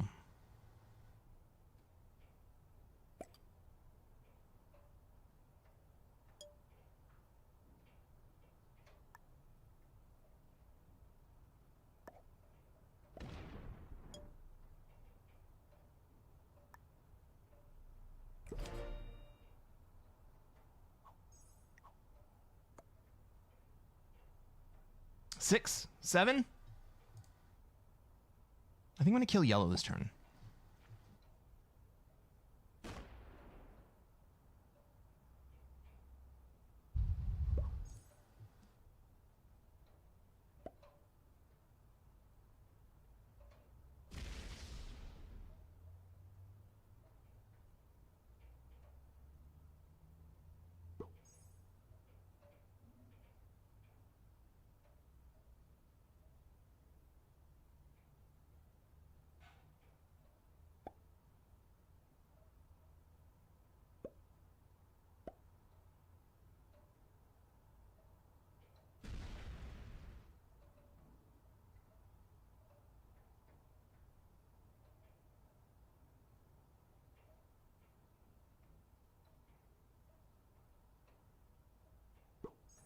Ooh, everybody's rearranging.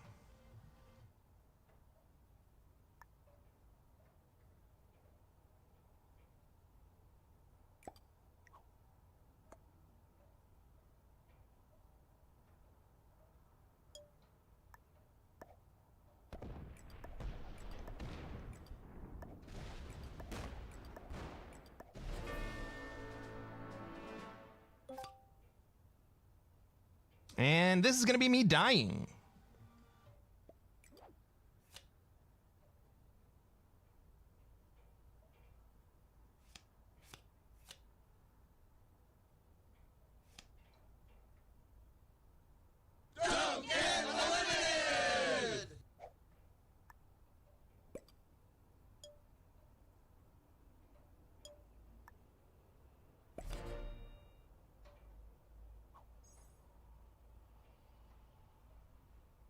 Horrible dice the whole way. Yeah. What was the big roll?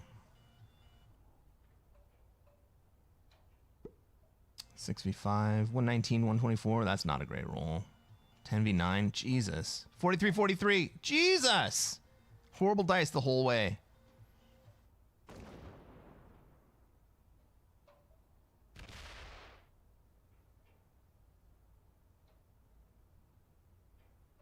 Oh! Red goes ahead and does nothing.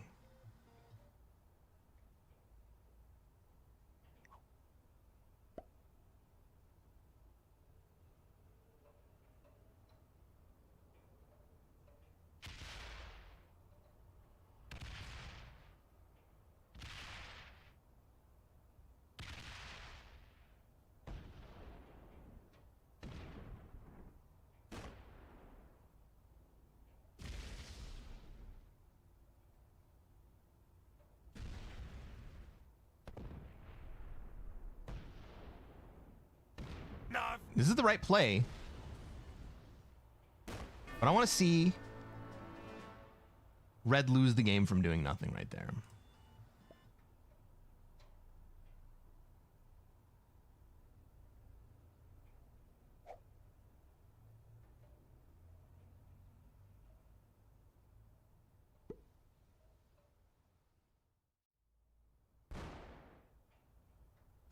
Catch you later, Gavin.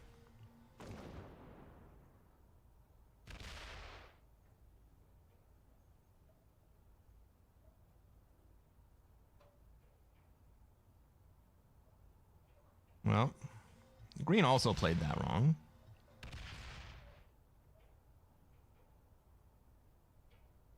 What happened to the delightful kitty cat Christmas music? I don't think I was playing kitty cat Christmas music.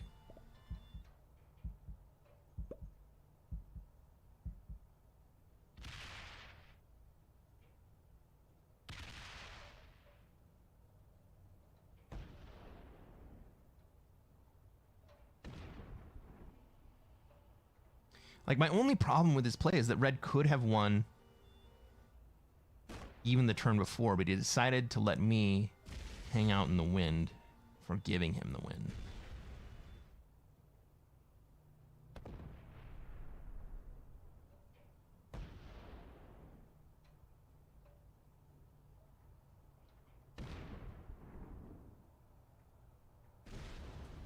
And it's not like Red's good.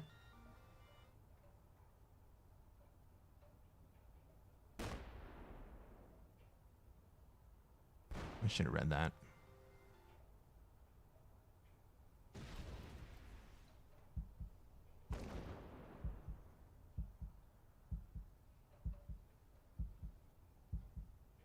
All right, that game's over.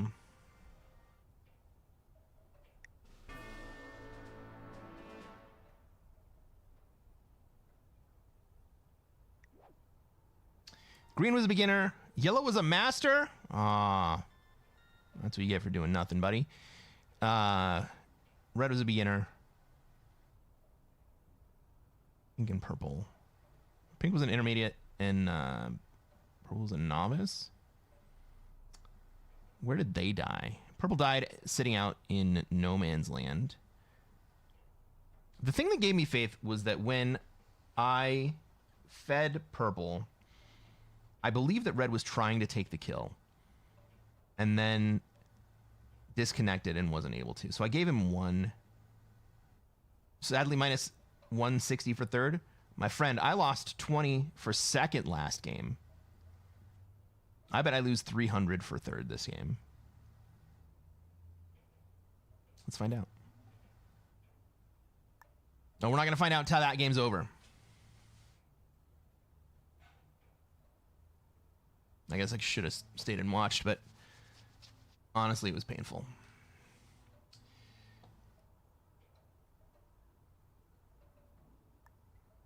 Let's start a new game.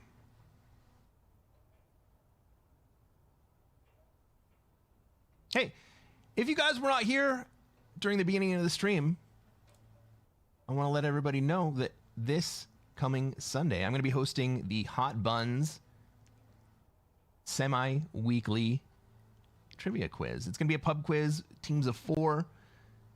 Come and join us on this channel Sunday at 1800 UTC, 10 Pacific, 10 a.m. Pacific, 1 p.m. Eastern. We're going to have 7 rounds, 10 questions each. All of them were written by me. If you don't have a team, that's fine. Show up. We'll get you on a team.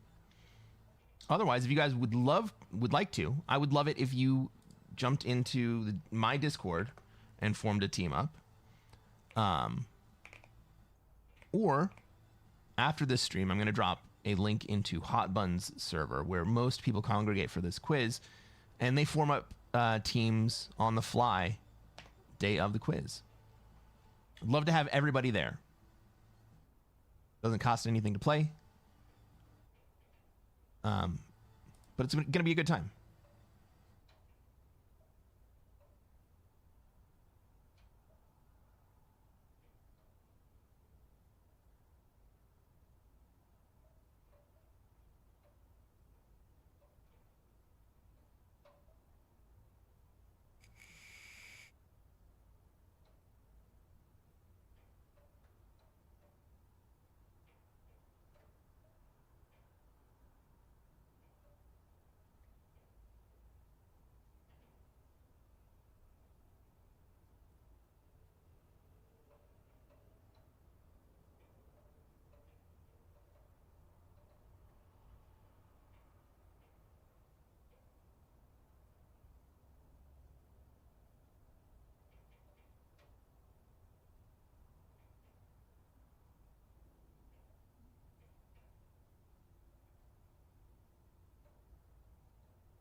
We're just waiting for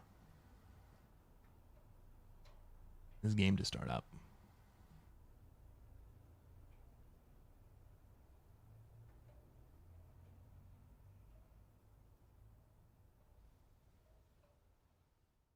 I'm feeling a little bit sus about this lobby.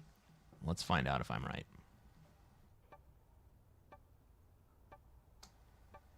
Ladies and gentlemen, welcome to another episode of Cresquin Plays Classic Fixed. I'm Cresquin. I'm a Classic Risk Grandmaster. And what are we going to try to do tonight, chat?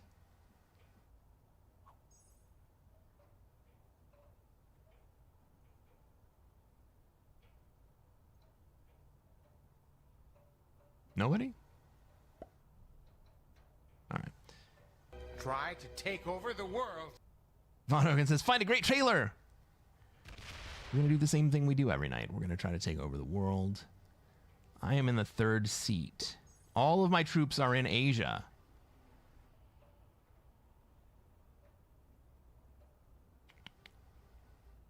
Red dives deeper into Australia. I don't want to be in Australia anyway. Where do I want to be? I want to be in Africa. I'm moving into Africa. I think Pink is probably going to want to be... Well, maybe Pink's moving in Africa? Okay, if Pink wants to move into Africa, I will move into Europe.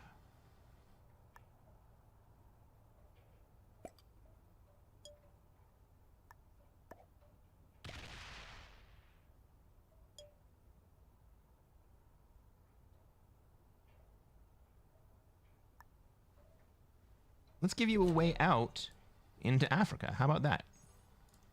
This is not my lobby again, but we don't have any alliances. Wait, this isn't football? Have you not tired of watching the Lions and the Packers lose? Did you finally recover your password? Man. So the last week, I have had the worst pain in my wrist.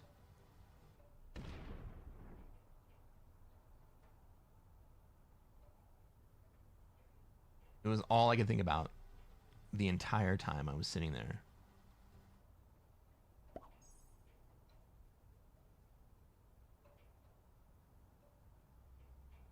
Welcome to the club.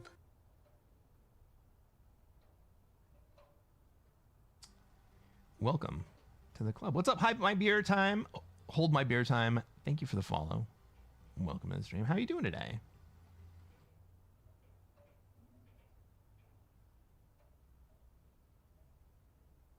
We're playing some Classic Risk.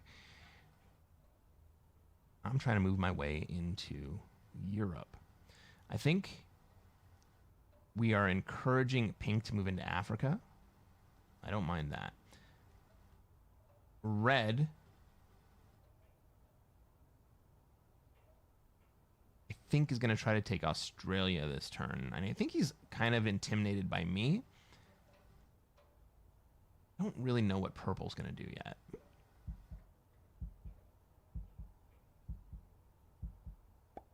Like me, Purple had basically all of their troops in Asia. Hey, what's up, Style Points? Happy Thanksgiving.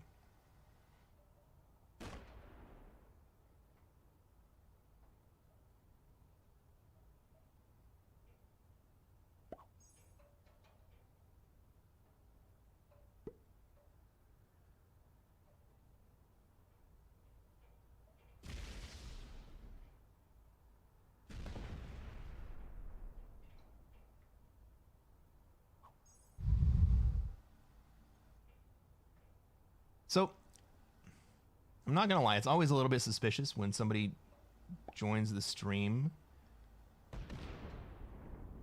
right after a game starts.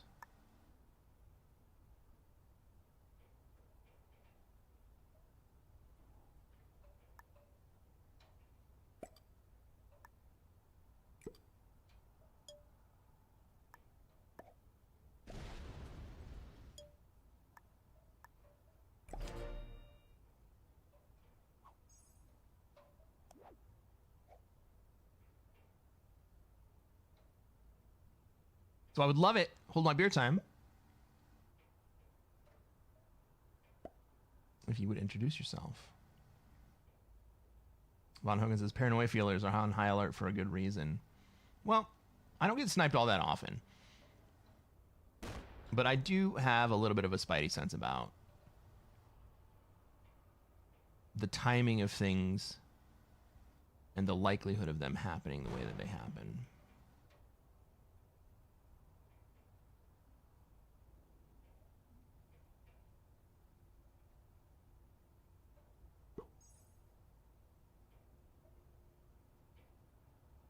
I think Green wants to move through Europe. I don't think Green wants to come into Europe.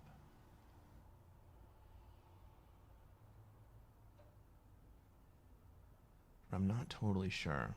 I do think that they want to get out of Australia.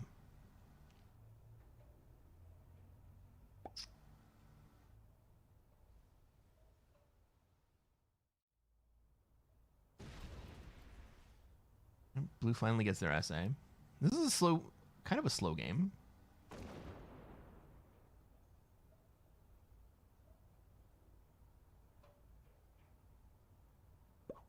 Did Blue skip turn 1 and still had that much of South America? Good God.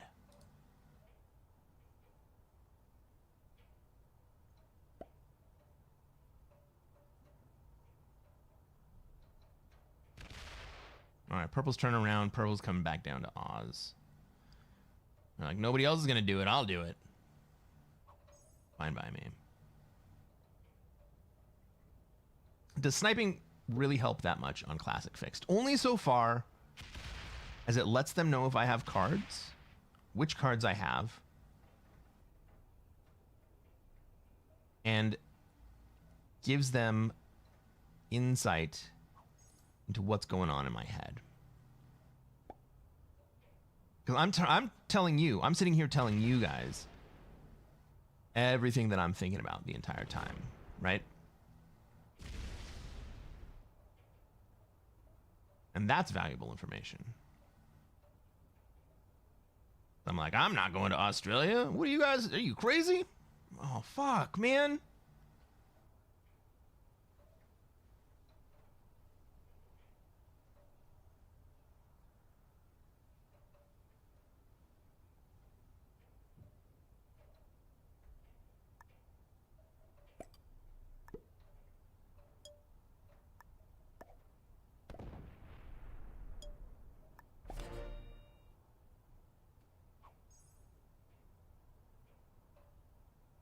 Someone know how the add command function works?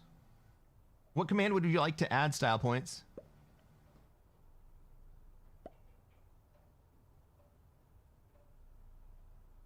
And yes, only mods can.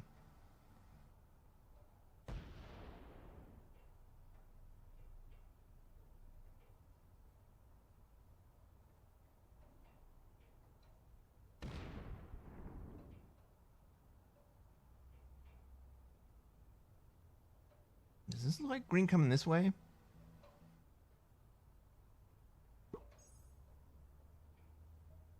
So on my last turn, what I wanted to make sure to do was give purple a clear path into Australia here.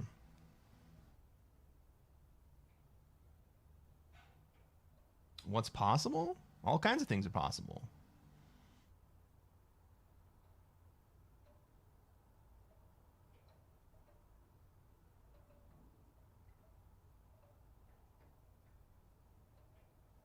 I just thought that you had something in mind.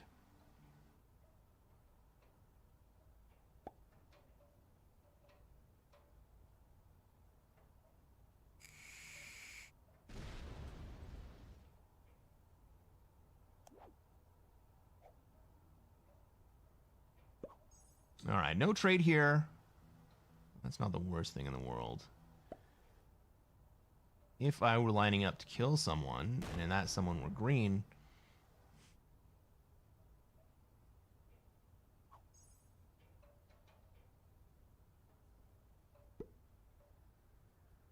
I would really like them to be a different spot than they are in the turn order. Ephemerina says, I missed the Cresquin original soundtrack? Can you guys not hear the music? I see it on my output. It is very quiet.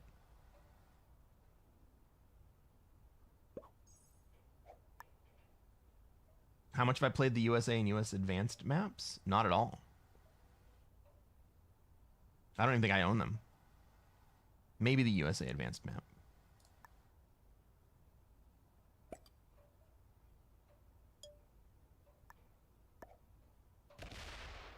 All right, so as we're thinking about who we might want to kill, we have a line on green here. I don't think I'm going to take that because killing green puts me on 5 cards and makes me very vulnerable.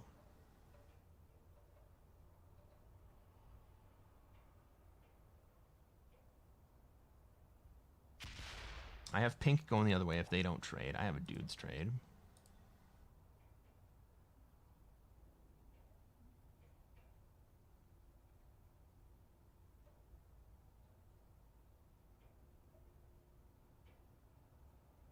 Given pink's distribution, I wonder if I don't trade here.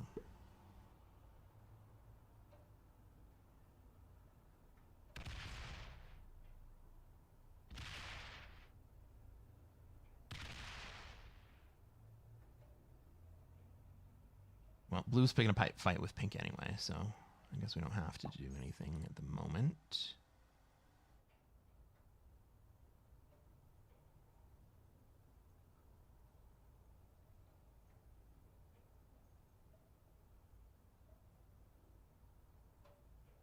Pink doesn't quite have the green kill. Does red? No. Do I need to be worried about red if I don't trade?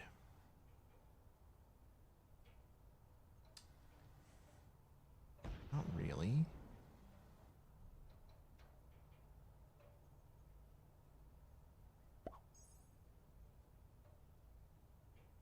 I think I'm gonna not trade. I think I'm gonna go to 5 cards intentionally here.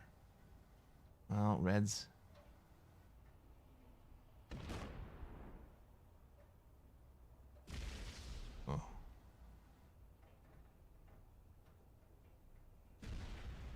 red's afraid of purple.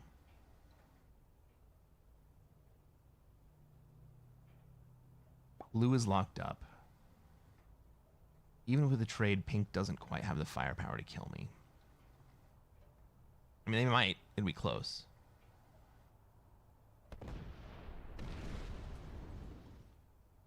Hey, pink gets rid of red.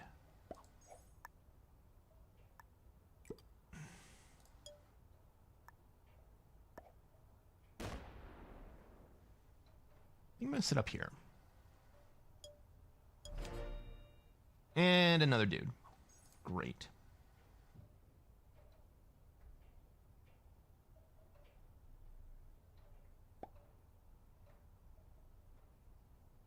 William says, I wish I had that one, the U.S. advanced map. Yeah. You could always take out green and try to double trade for something better. Well, I think I might get that opportunity. Regardless. Maybe I should have done that. Maybe you're right, Von Hogan.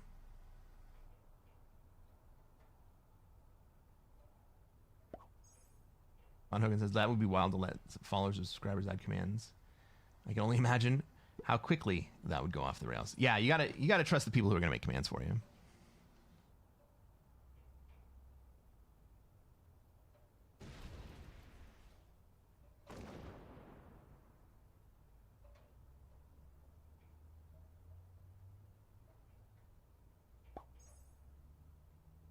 Well, given that I have all the dudes, it's less likely that anyone else has a bunch of dudes.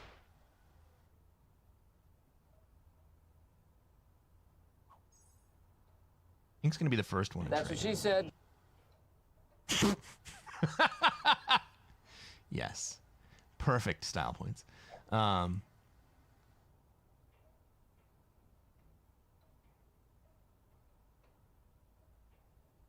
Oh, so add a command. There's a redeem for 2048. Okay. Now I understand the context. So if you have a command that you would like to add, you're not a mod, you can redeem that and I will add it. And then it'll be an exclamation point command for everybody. So in the same way that like we can do exclamation point YouTube, right? All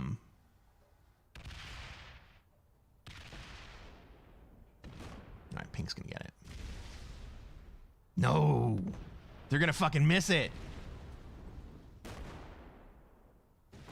4v2? 4v2? Oh, fuck.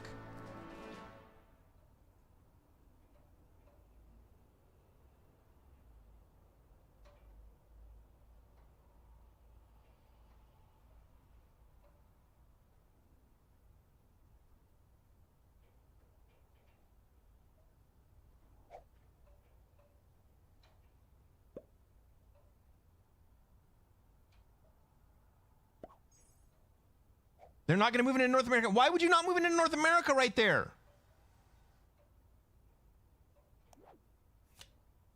How many dudes are there? So there are one card for every territory. There are 42 territories on this map.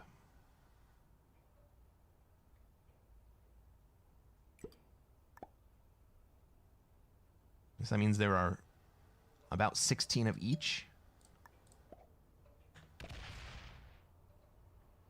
And I held 4 of them, which left 12 to be divided amongst the other 6, or the other 5 players.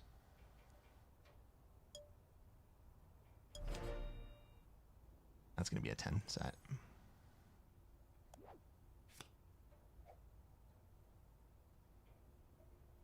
Gino says it's not an even split between card types, though, is it? I think it is. I think on Classic it is an even split.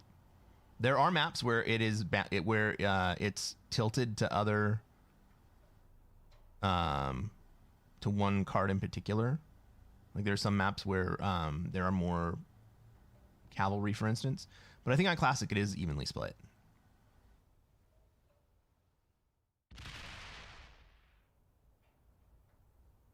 $14? I mean, I'm just doing quick math in my head.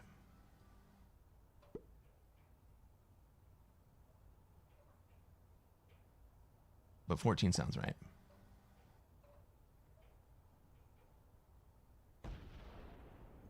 Yeah, so there are 42 cards that represent each one of the territories. 14 of each particular type, plus 2 wild cards. So there are 44 total total cards in the deck.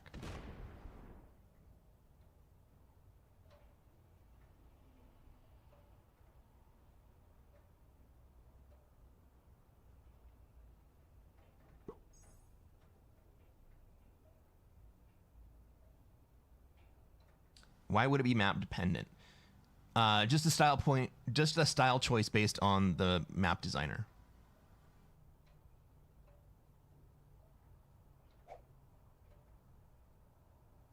The one that comes immediately to mind is Moonstone Forest. Has more cavalry than it does the others, and I'm not sure what the ratio is.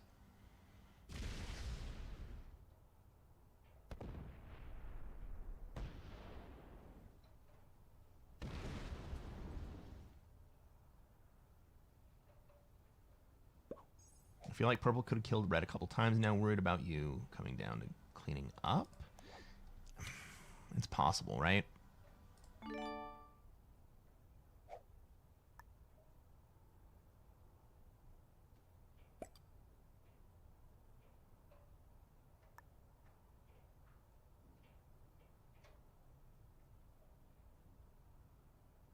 Like, I'm scared of taking Europe right here.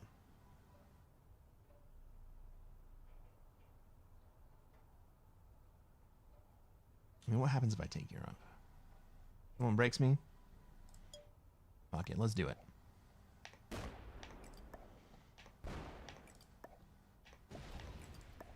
Then we'll know who our friends are and who our enemies are.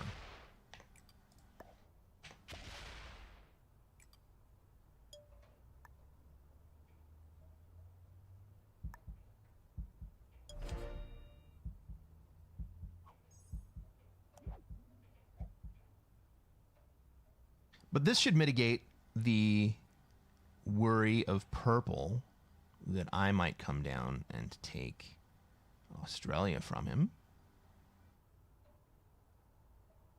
That's just not my jam, baby.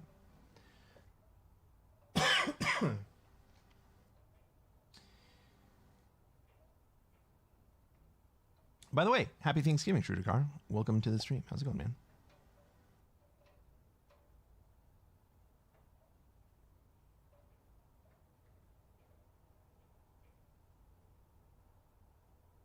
It's fun when Vampire Chicken plays Simple World. Stupid map. I don't really like the small maps. I definitely prefer bigger maps. Ooh, he skips. Was that an accident?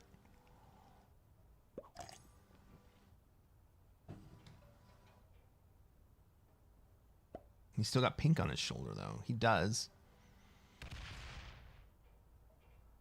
But, like, the only thing that I can do about pink is...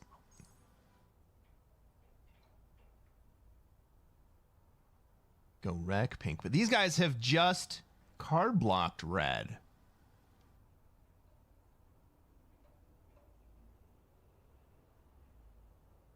On fixed.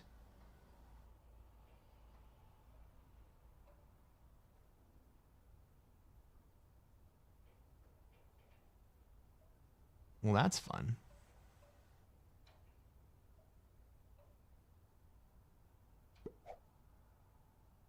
Same to you, Cresquin. Good meal. Enjoyed some bourbon. Now chilling.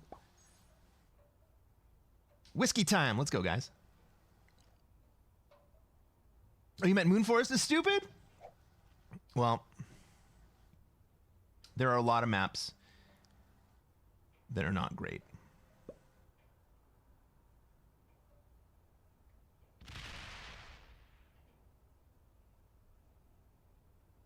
But a lot of people really love a lot of those not great maps.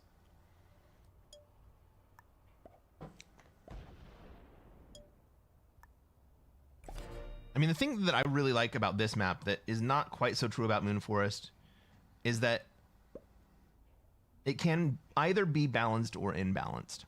And most other maps can really only be balanced. Like, I actually prefer the fact that most of the bonuses in this map are large. And there aren't a lot of small bonuses. Because it increases the penalty of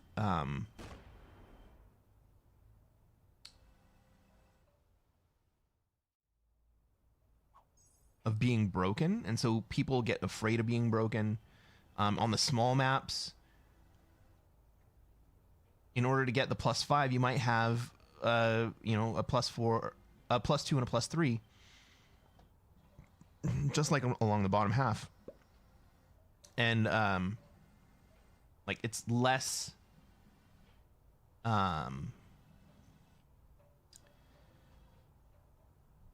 impactful to be broken. Now, other players, I think, actually really enjoy that aspect, the reduced impact of breaking, so that they can run through and hit other players.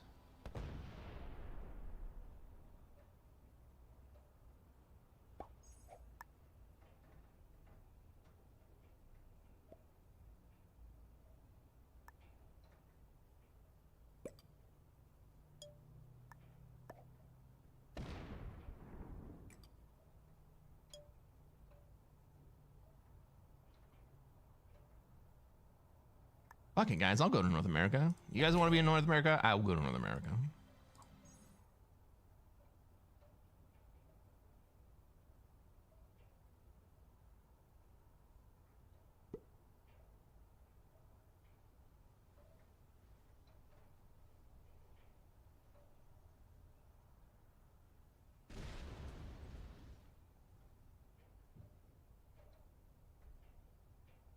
Ooh, we got a song request from Von Hogan.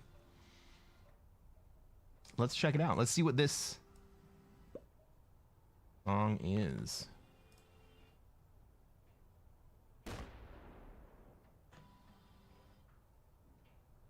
Ooh, I love it. We'll definitely do it.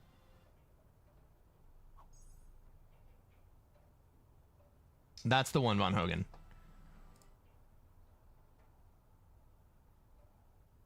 Gino says number of players makes a difference. 6 players, simple world is way stupider than 3 player. I imagine that's probably true.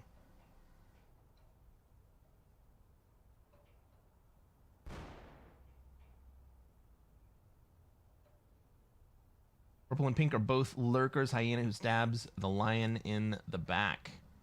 Well, maybe. William says, I'm trying to get better at fixed world dom. I'm usually a prog caps player. Played a lot of EU advanced. All right. Fixed world dom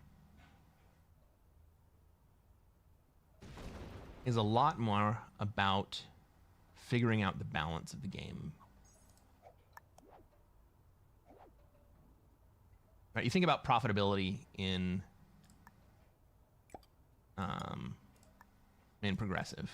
In fixed, you're thinking about balance. You can't just think about your own movement and positioning. You think about everybody else's movement and positioning, because nobody on the board can generate quickly. Right? Nobody's suddenly going to have a huge stack.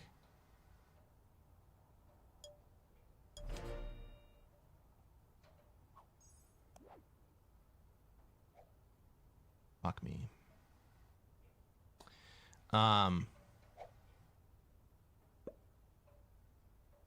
And so you have to think about how the dominoes will fall after you make an aggressive play. I guess someone likely to kill you is somebody likely kill someone else instead.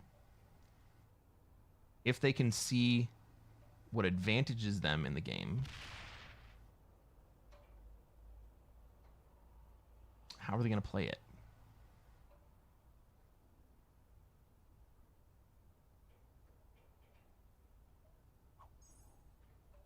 They're different games. They're different games entirely.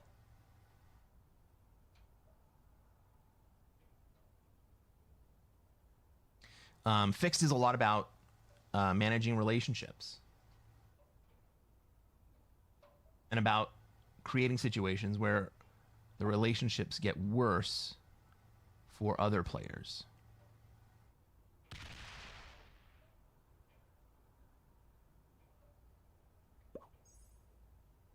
Not many people in this lobby like bonuses. Well, pink is not strong enough to hold a bonus against blue. We have 5 players and 5 viable bonuses.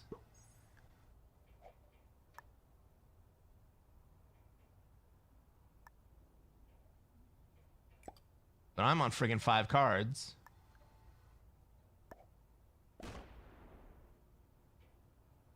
And even with 42 troops, someone may find 5 cards too tempting. William says, I'm in a fix World Dom game right now on regular USA. The smallest of 4 left from 6. I don't know the map. But what I would encourage you to do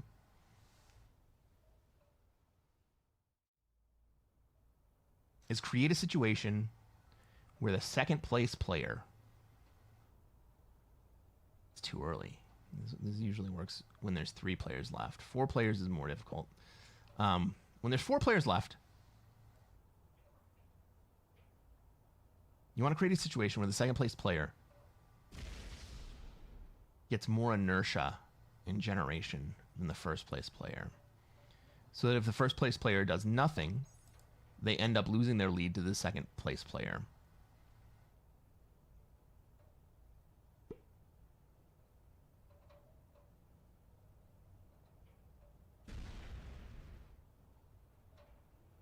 The other thing to remember is that it's always more expensive to be at war than to be at peace. And so you want to be at peace for as long as you can help it. But you can't always be at peace. I don't need to worry about pink here. I think I take North America here. I'm going to spend a lot of troops doing it, and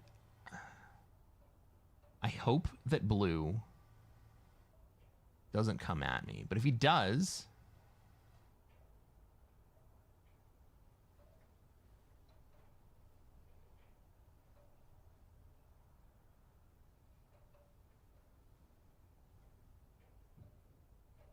nobody's strong enough.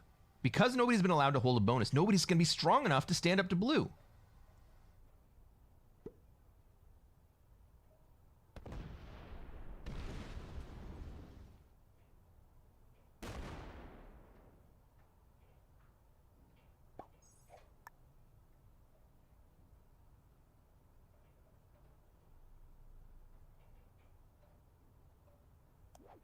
I'm not talking about picking a fight. I'm actually talking about kind of the opposite of picking a fight.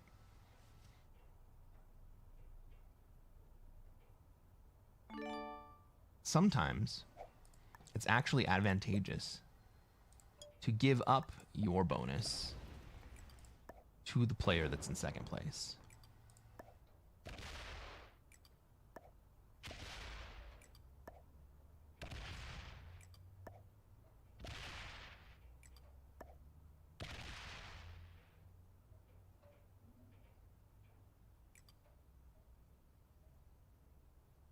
Well, fucked up that split.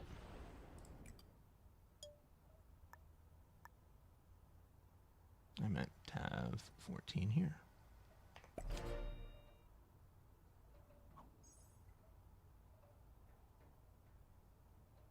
Maybe you have to go back to your plow? Go back to Europe? I mean, it depends on if blue wants to disrupt me here. He does.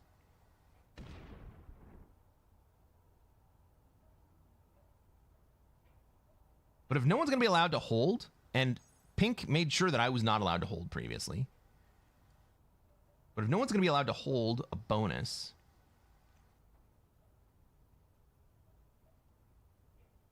then blue just straight up wins the game.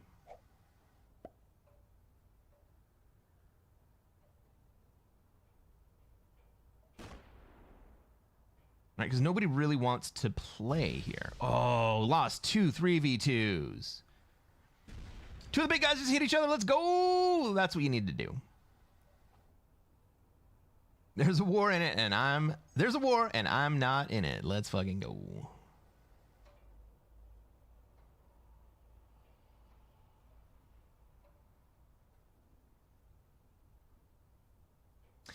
Von Hogan says, no one in the game other than Blue has any reason to break your North America at the moment because you're getting stronger is getting good for them to keep Blue honest. You would think that they would understand that, right?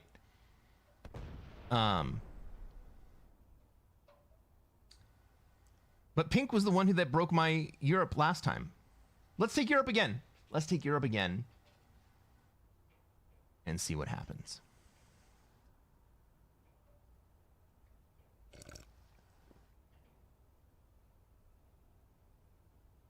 Oh, Clegg's singing a song. Clegg with the quotes. What's the name of the song? What am I missing?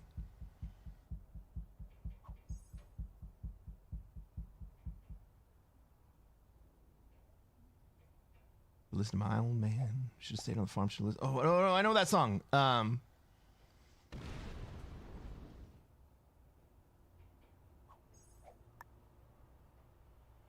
What the fuck, Pink?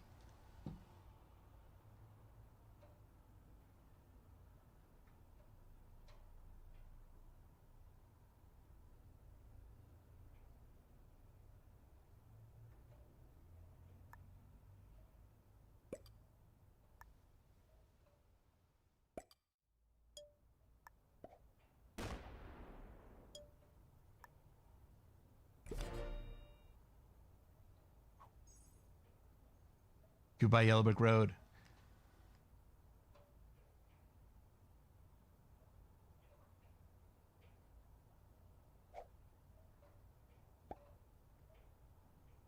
That's literally the second time in 5 minutes that song has come up. I wasn't going to say it, but Von Hogan just requested that song.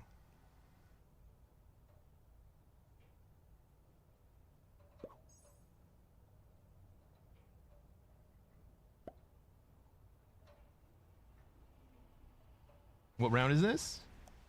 13. We're not super deep, but we should have a bonus by now.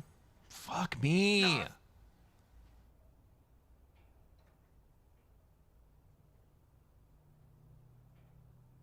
I will happily give one of you guys a bonus if you'll take it.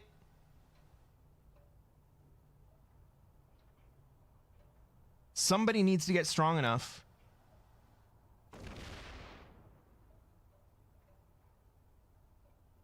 Somebody needs to get strong enough to prevent Blue from just winning the game. And I suppose I can sit in North America while these other guys get stronger.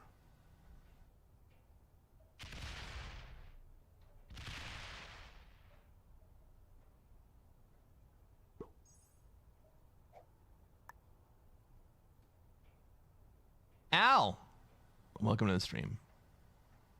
He says purple's the main reason. It's stalling.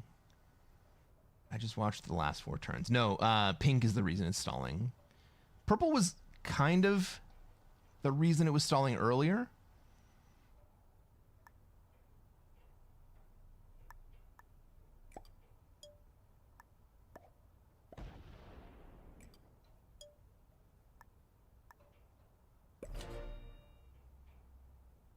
Right, so now my job is to allow purple to take Europe and to prevent blue from taking North America. Now, blue's actually big enough to just fucking kill me. So I'm not even gonna be super effective at that. Like, he might just kill me right here.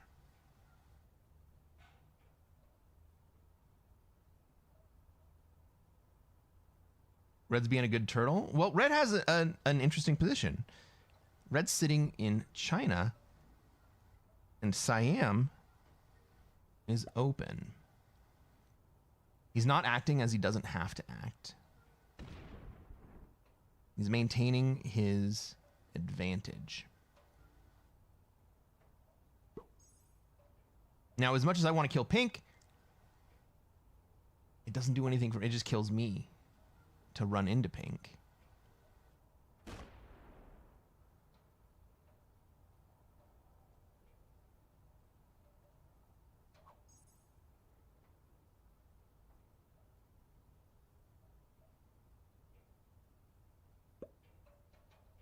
Al says he's just stacking, not doing anything. It destabilizes the classic map in favor of the Australia and South America positions. See it all the time.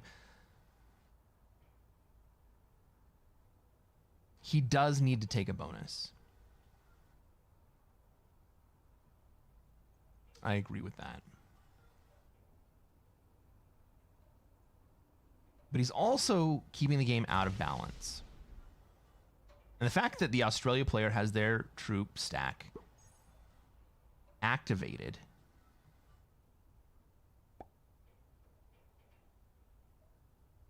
I mean, it's not hidden behind their own territories.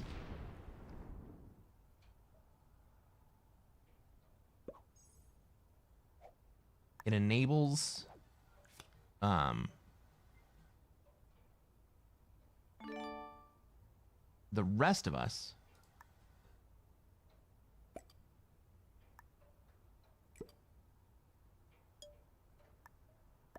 to be less worried about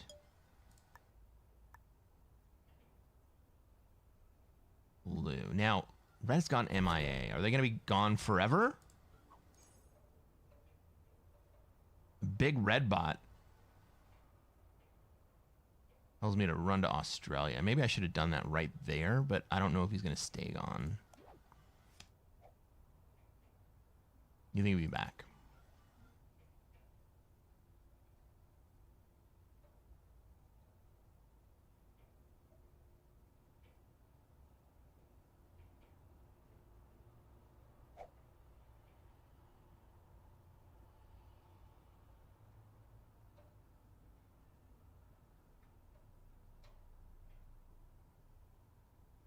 He is back. Okay.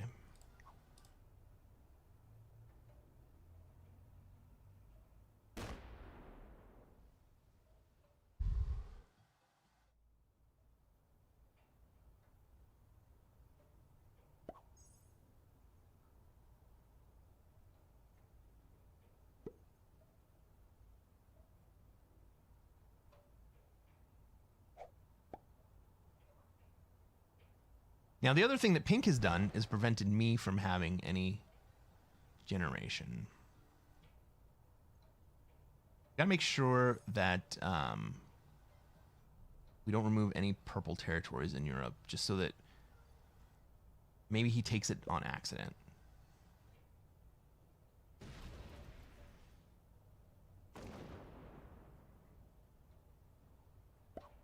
I like a little action from red there. I'm going to let red hold. 13. So I'm going to hit Europe this turn.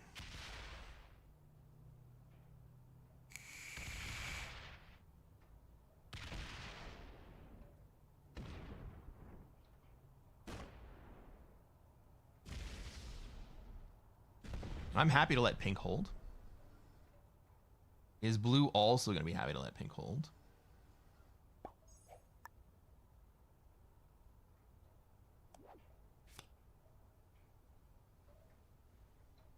I'm kind of in a desperate spot, so let's make troops where we can. Ladies and gentlemen, for the people of Alaska, can we please get some dabs in the chat? You guys even see it?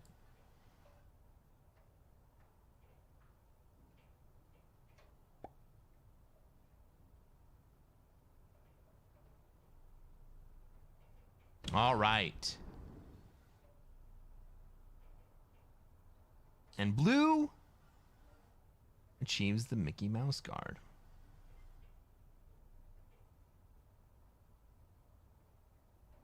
What is the Mickey Mouse guard, you might ask? Well, we got South America. We got... Ooh, I love that. We got Central America, and we got North Africa. I love seeing blue deny pink a bonus there.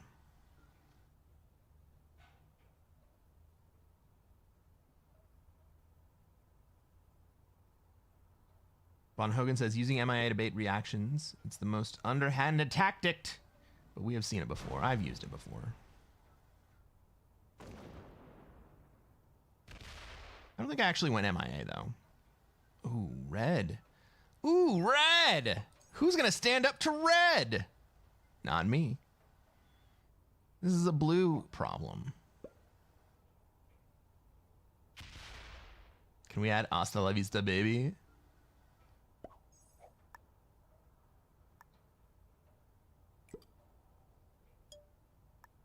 Drop a YouTube link to it in my Discord and I'll add it.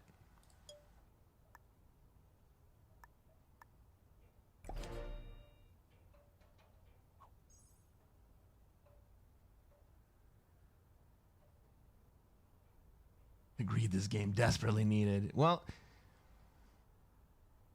pink decided to be the one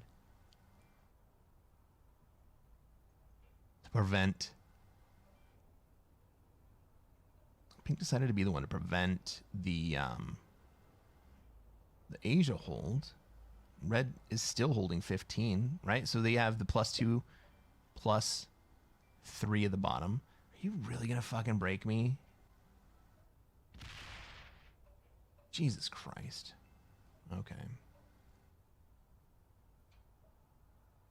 Well, both pink and blue won't let anyone, except for red, have a bonus.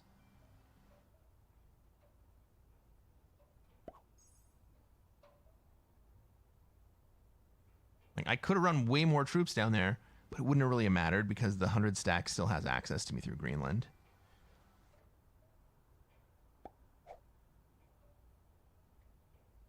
Pink took pressure off of blue there.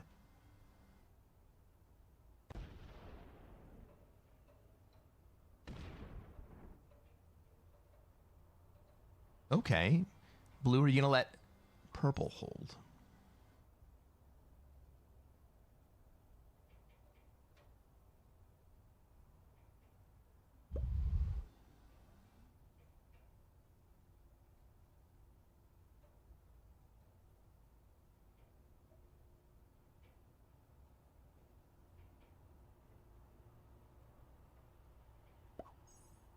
Red threatens pink. I will kill you. I will kill you. Get out of my bonus.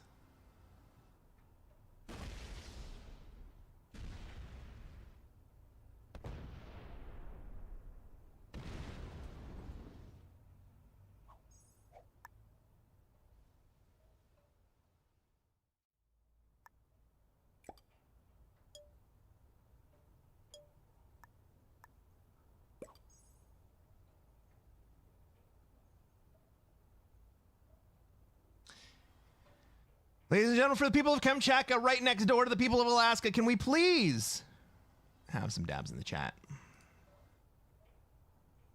What's up, Dave? How's it going? It's not a Duma.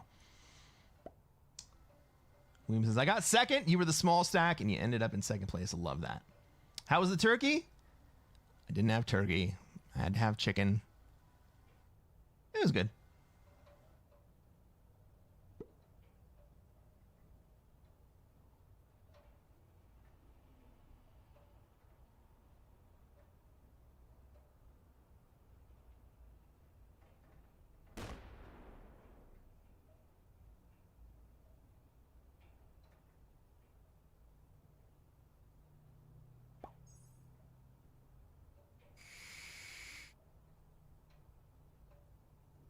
The problem is with 5 players,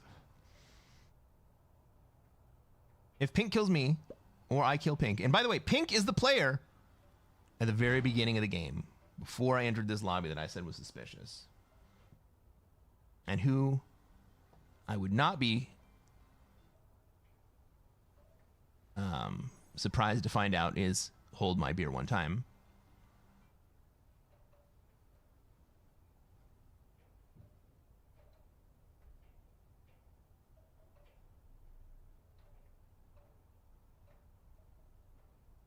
Right, Hold My Beer came into the lobby and then never spoke.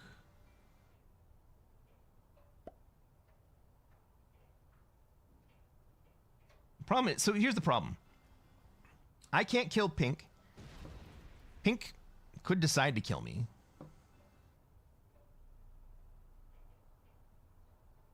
I mean, I guess I could decide to kill Pink, but I'm not going to. I don't think that helps either of us. Well, it helps me more than him, but it just kills me and puts me into 4th place. I'm not super interested in that. Red is... Well played, Red. GG, Joey Akiyama. Who is Hold My Beer One Time?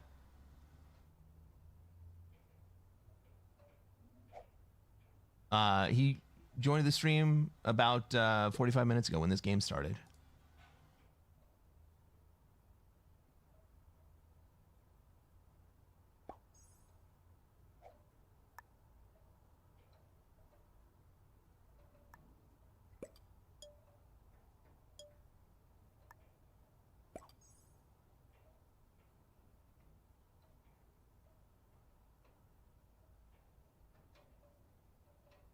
You men, eat your dinner, eat your pork and beans. I am more chicken than you men have ever seen.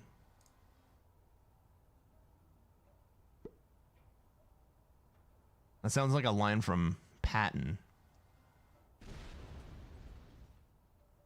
But I imagine it's a song.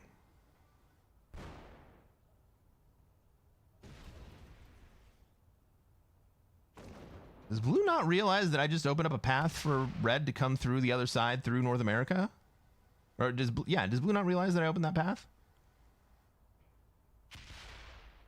Backdoor man. The doors.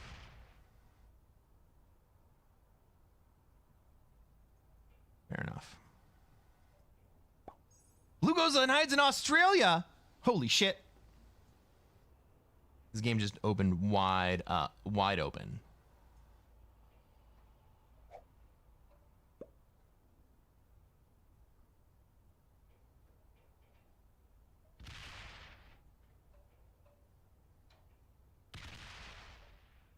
Everybody hates Blue.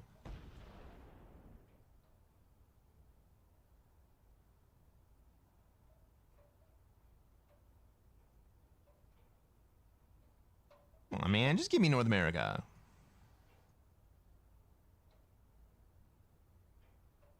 I already hold most of it.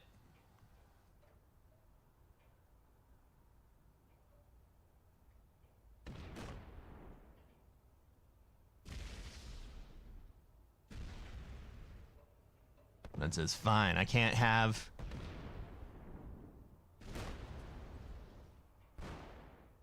Australia, then I'll take South America! Noobstralia 2.0. Leech. Leech says, Troop Leader says, yes, I'll take the smallest bonus, please. I know!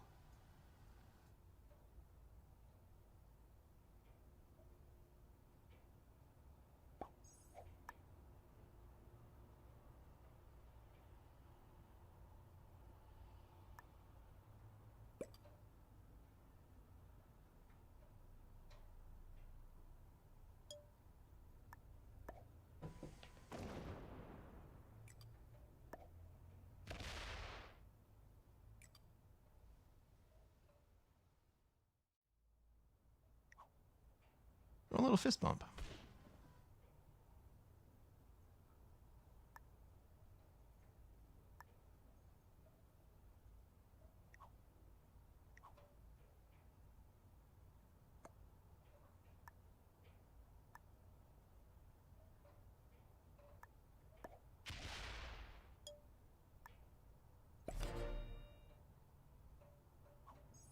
Red, do you recognize that I could have broken you,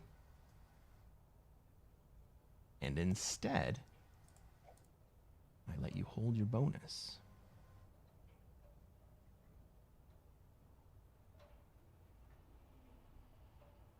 Red goes MIA again.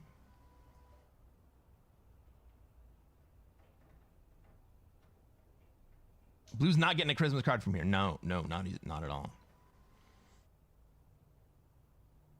Blue says, how dare someone have a bonus? I must destroy them. Yeah.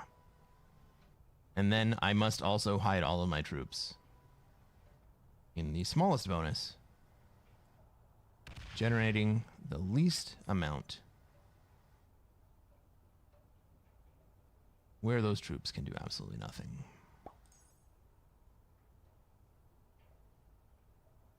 Red's gonna let his boy break you. His bot. Well, he's back.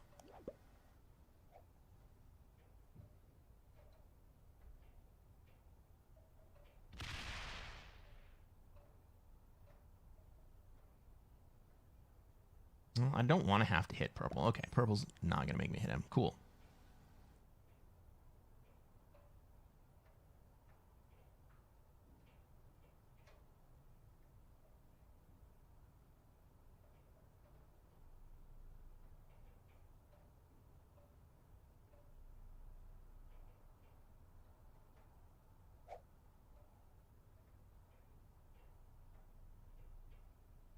Now, let's not forget, everybody, that Red started out in Australia. Made a fun, but admittedly cheesy kill. And then found his way over to Noobstralia 2.0. Is he actually botting out here? That would be so fucking tragic.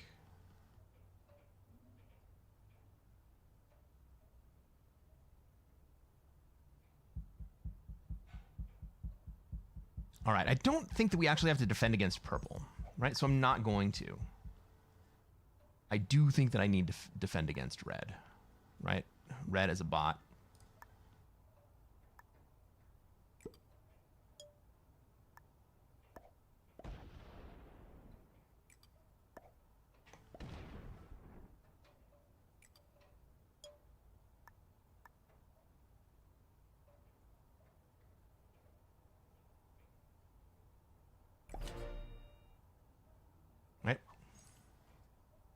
If purple wants to break us, they can break us in Greenland.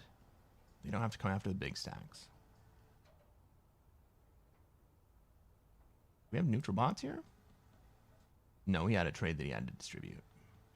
We have automated expert bots.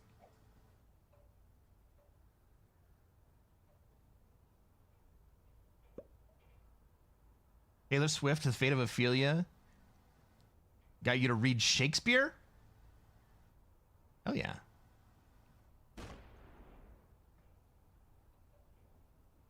All right, purple's going to feel the bot with the 40 before I feel it on my border, but I'm still not a huge fan of that bot being right there.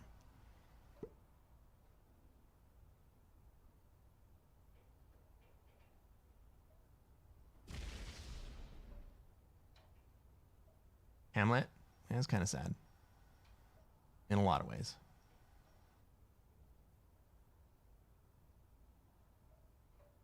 All right. Purple lets me hold. Red bot's going to come out here and break. Best thing for purple to do, yeah, consolidate, and then leave that open so that it has a clean path. Maybe red bot makes it all the way to me, but I don't think it does. Maybe it comes through and then fortifies back up to Venezuela. I don't think it does that either, but we're going to find out.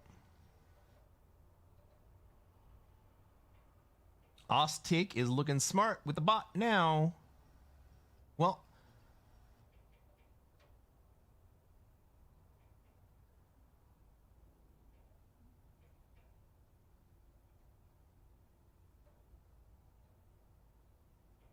in this situation, I think that I'm much better off holding North America if I'm allowed to hold it.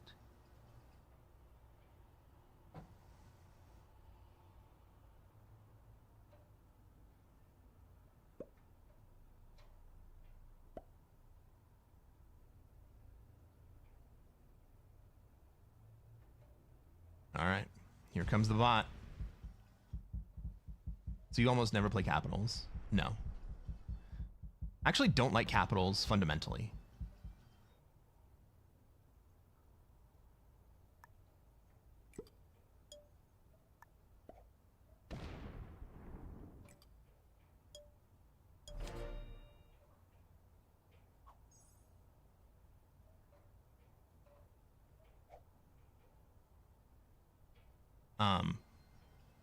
To start off, it's a very different game. But the thing that I dislike about capitals is that I don't think that the extra defense bonus is conducive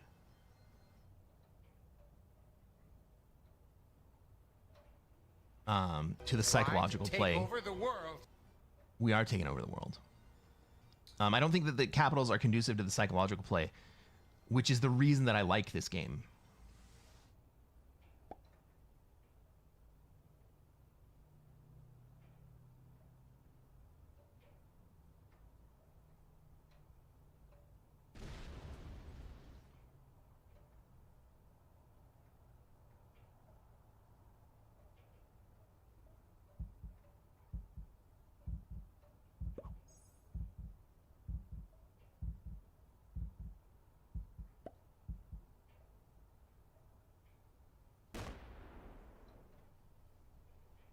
I think the defense bonus from the capital encourages. Well, it does a few things, right? It locks you down to a single location, and I think part of being able to play this game is being able to move, being flexible with position, and knowing when it's time to move.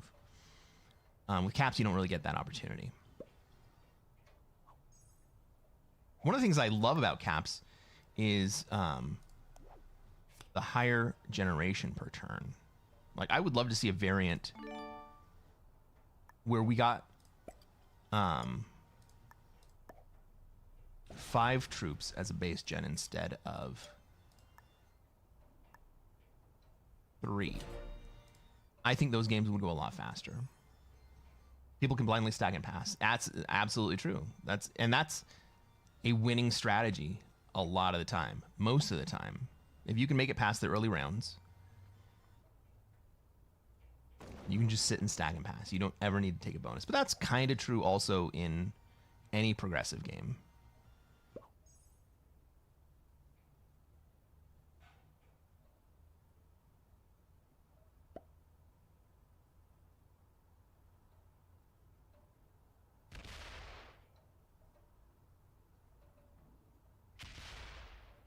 Yeah.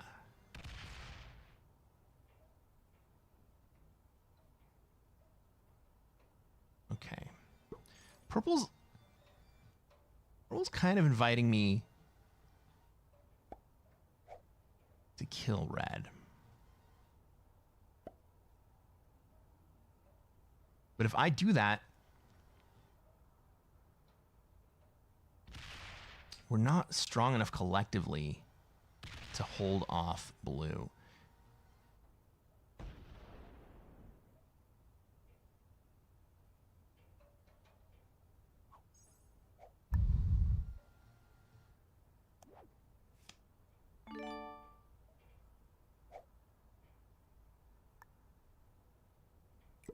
Right, purple and I need to work together to hold off blue.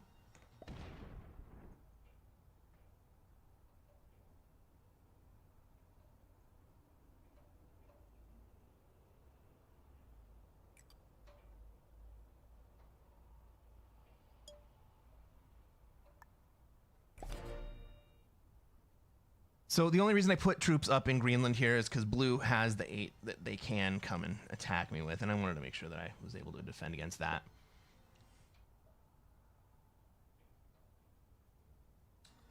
Y'all look pretty locked down on your bonuses now. Red started out in Australia. Blue started out in South America. I started out in Europe. Purple started out without a bonus.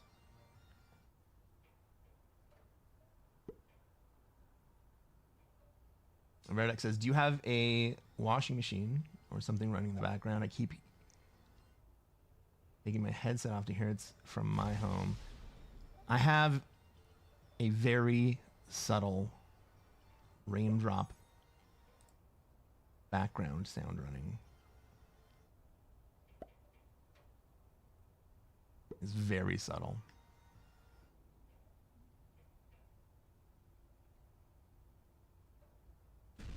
Von Hogan says, imagine if the game allowed your top stack to generate 5% troop bonus per turn. Changes the math on not touching mega stacks. Ooh, yeah, I like that. Now, I think that purple's... I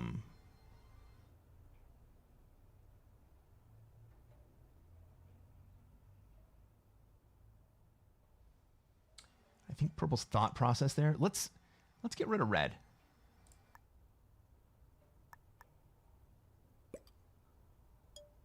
We'll go ahead and give the red kill to purple here.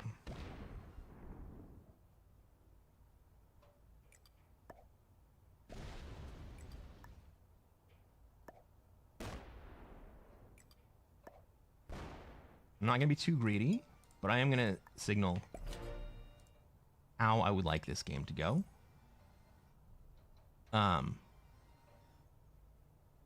Oh, fuck me!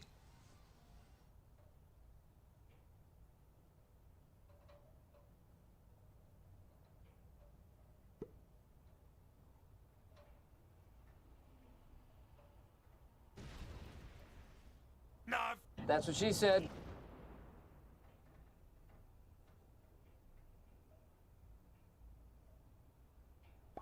All right, it only cost me one turn. Could be worse.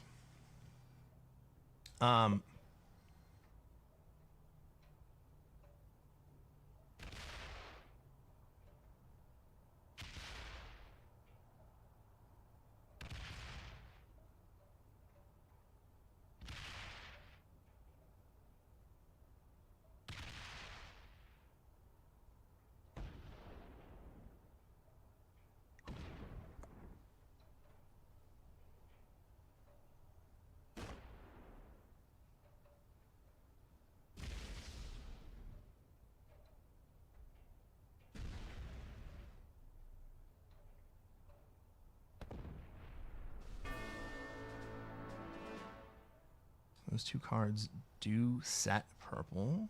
No.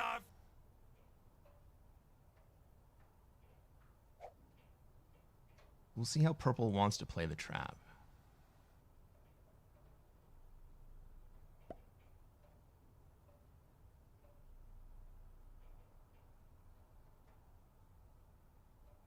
They want to be in South America? They want to hold all of it. Okay. Don't get eliminated!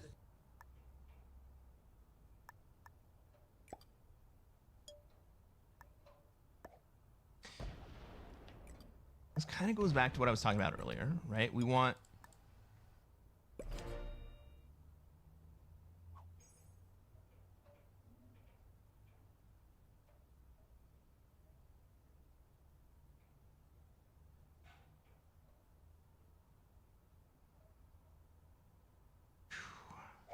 I may have to open up blue here next turn.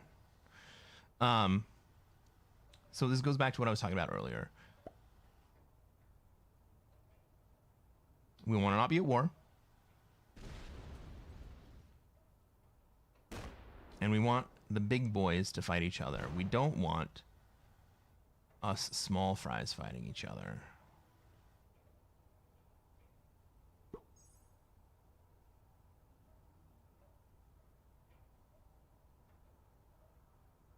Maybe I should have consolidated stacks there.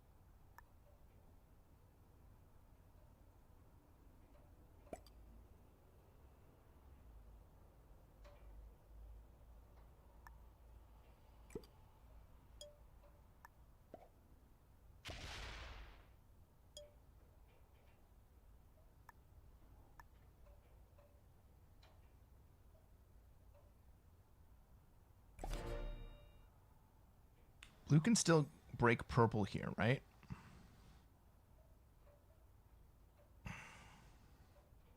But blue can't, or purple can't get to me without opening up blue's stack. So if purple comes to get me, it's giving up the game.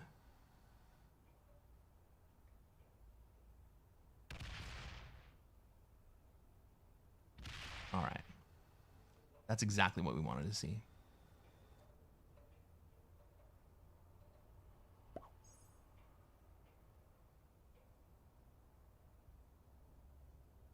Why is blue allowing this? Because he doesn't know how to deal with it.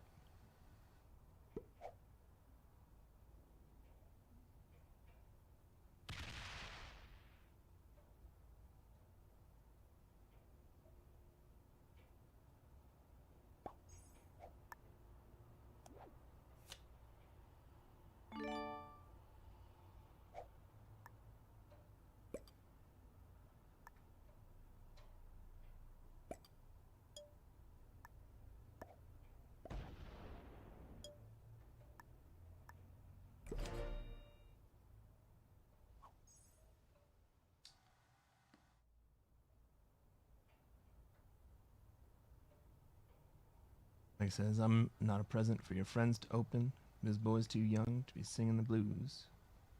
Spitting out teeth like a papa machine. I don't know that one either. Fire Muffins says, if his stack was open, he might have been able to get both of you. Correct. Blue locked up his stack intentionally. Or maybe unintentionally, I don't know. A long time ago.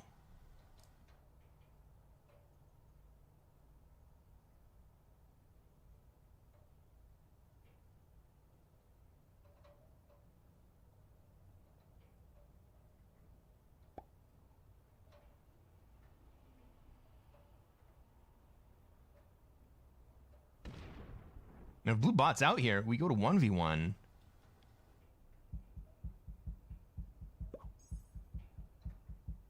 ultimately, I'd lose that game. I think purple's in a significantly better position. Especially since all of my friggin' stacks are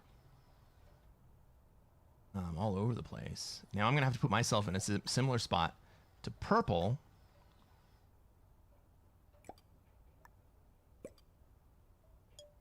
While I consolidate.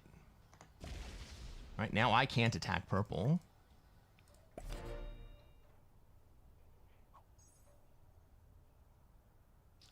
Without opening up blue. That's actually good for both of us, right? We can't attack each other right now.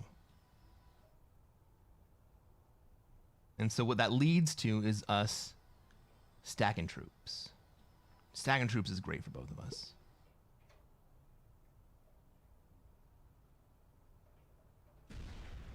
Well, now purple can attack me.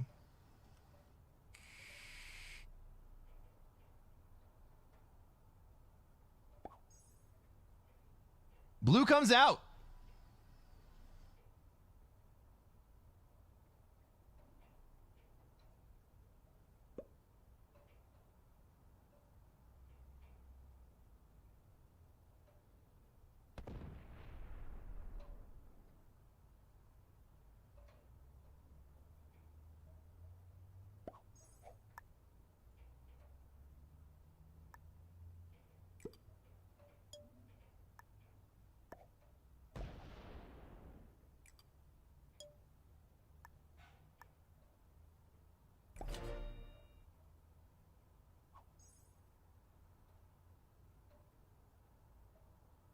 I'm more or less consolidated now.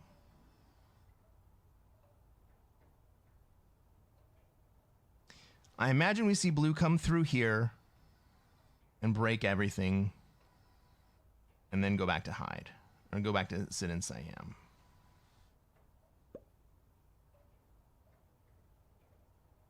That would actually be the ideal scenario, because we can recapture that.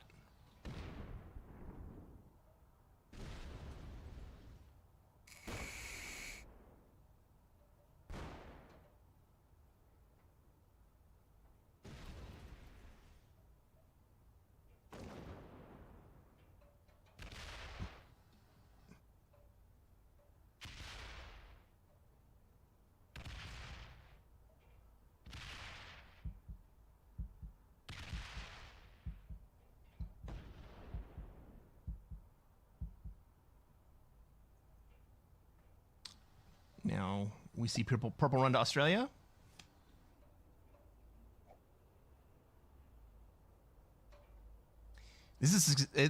So if purple runs to Australia, it's significantly worse for me because we're pretty confident that we can't trust blue.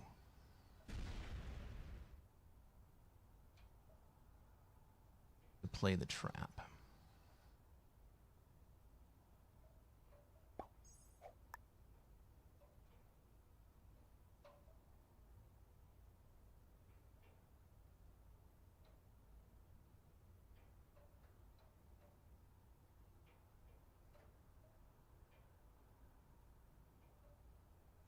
Oh, this is gonna be fun. This is gonna be fun. Oh man, do I do it?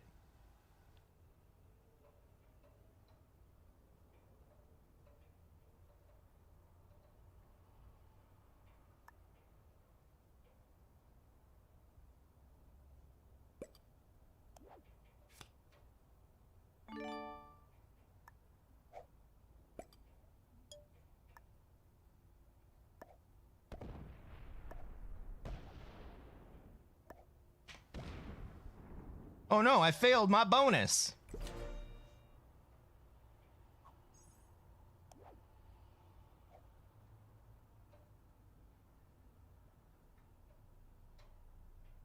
Von Hogan says, yes, do it. I did it.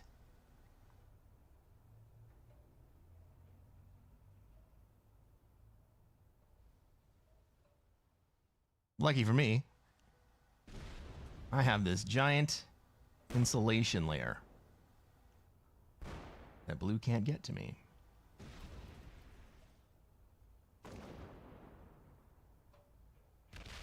Maybe I should have also dove into Australia right there.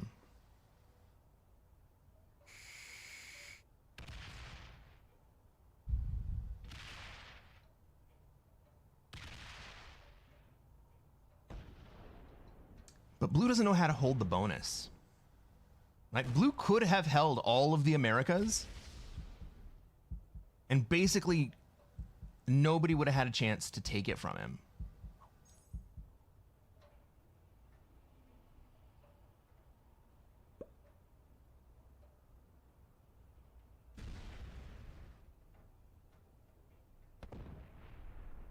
Like, running to Oz, I don't hate here.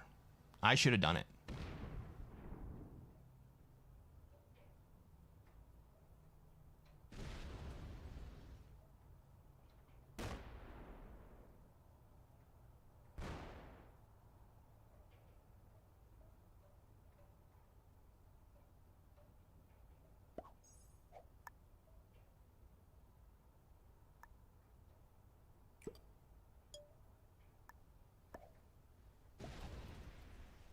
Let's see what blue does.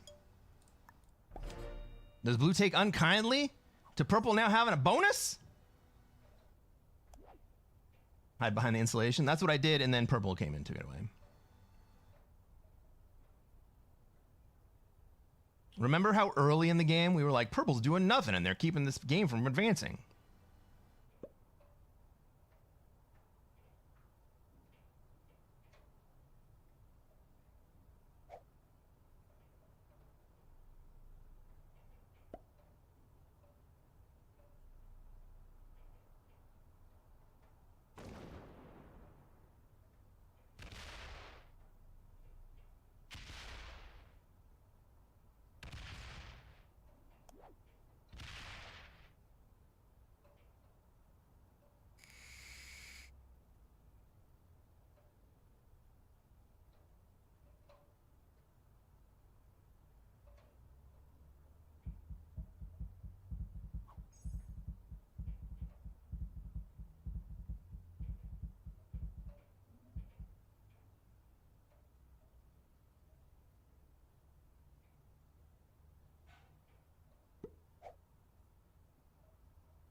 What's up, Matthew? Happy Thanksgiving.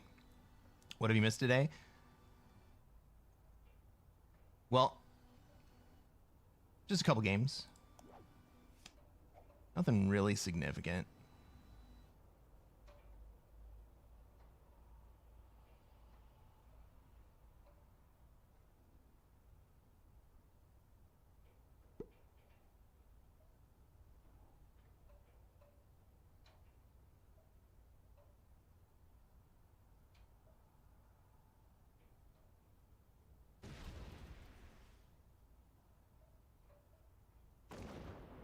Who's gonna come fucking break me?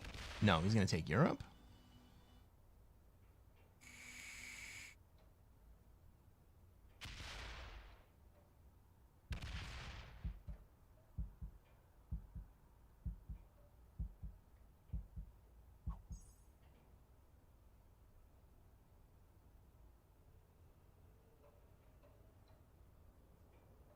Now blue's locked up.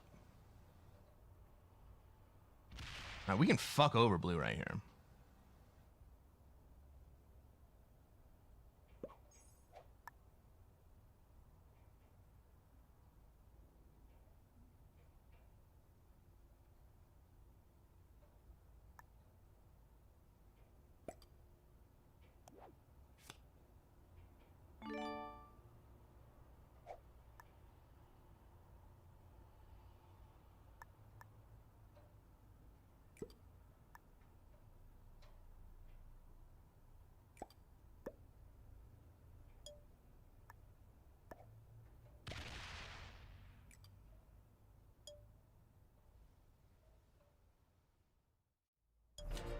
Purple comes out because they're afraid of the deadliest trap, which is legit. But they can't actually achieve, like... Want to kill those sons of bitches. Blue is not capable of playing the trap. Stockrun says, Cresquin, you're very analytical. Have you ever considered studying poker? I used to work for Full Tilt Poker.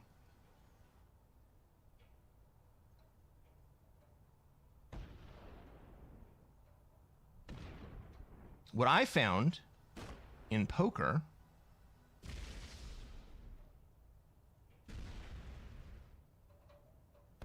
is that the best players are not actually analytical. They're playing by their gut. They've just trained their gut.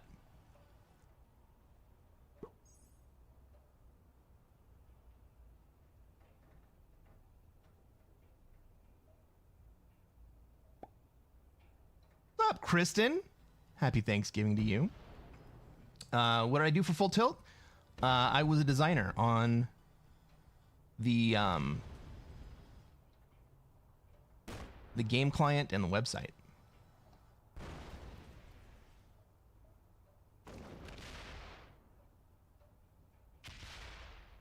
Aw, purple. Why you gotta be so mean, man?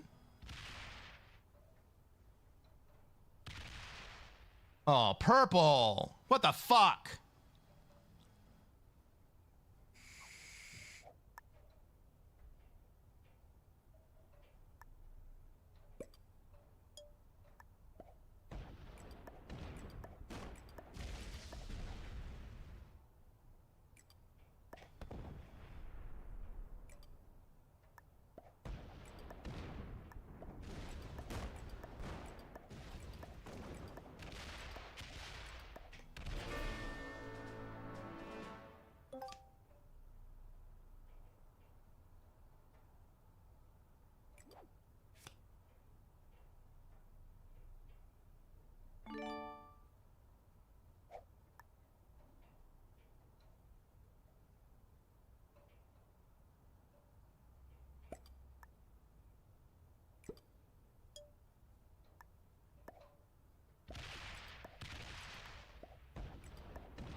That doesn't make any sense at all. You first, you're last. You can be second, you can be third, fourth, hell, you can even be fifth.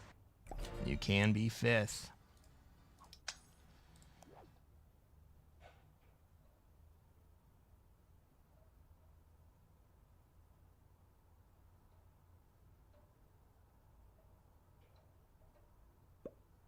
Oh, how sweet would it be if blue just bought it out right here? Fiery Muffin says, "Hey Cresquin, why does the South America player always break and screw over North America instead of aggravating the Africa position to set themselves up for a +5 into a deadliest trap when it gets to the 4-player?" That's a great question, because I agree with you. The correct... Oh my god!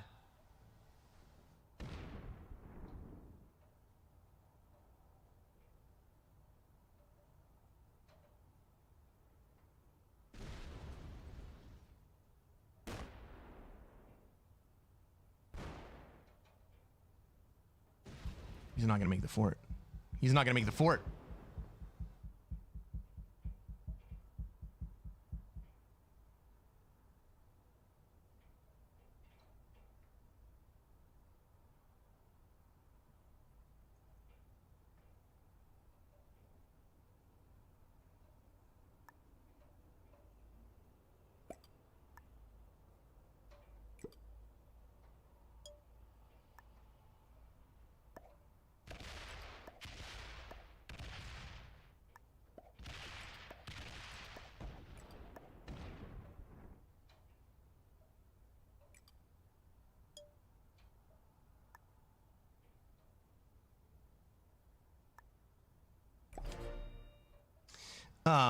I agree with you. I think that the correct play for the South America player is to go into Africa.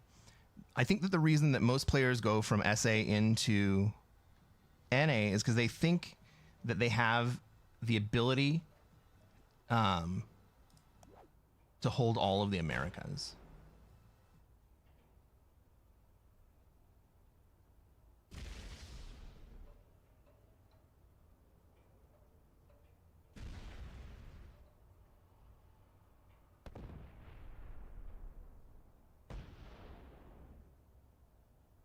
He is going to make it up to NA.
The battle is over. We have won.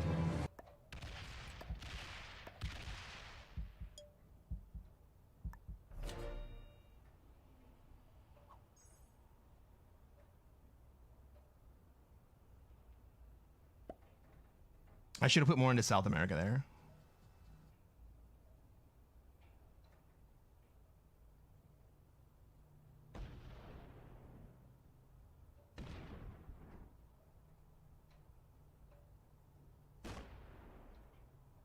Well, at least he went the right way right then.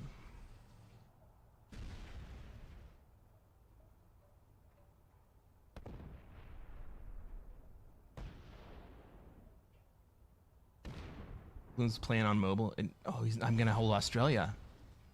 I'm gonna fucking hold Australia.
fucking goes the other way.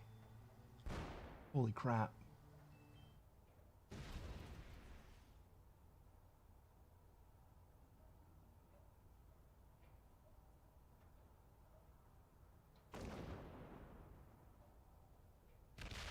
Respect the 5v4. Where's the 117 go? Did he stay there?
It doesn't matter.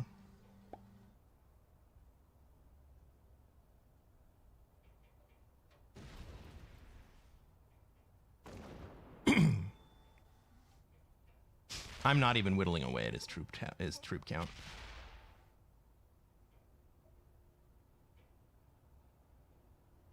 What's up, Mateo? Happy Thanksgiving to you.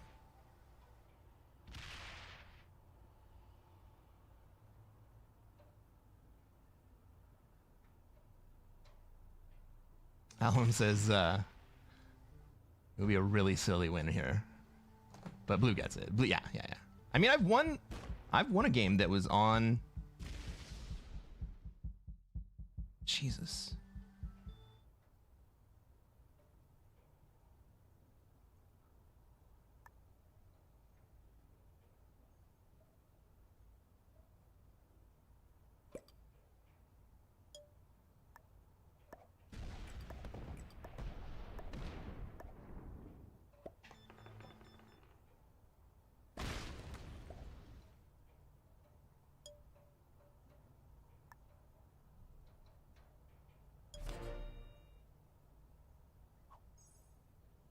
Happy Thanksgiving. I just woke up from my turkey coma. Hell yeah.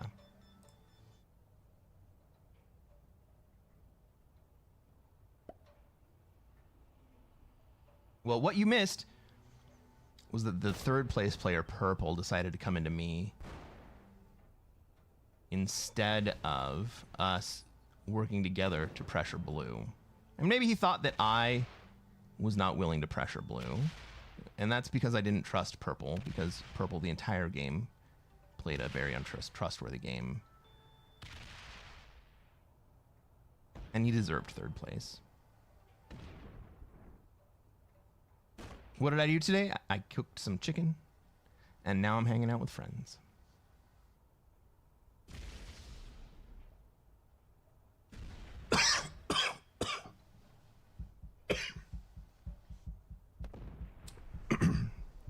Normally I would celebrate with family. Excuse me.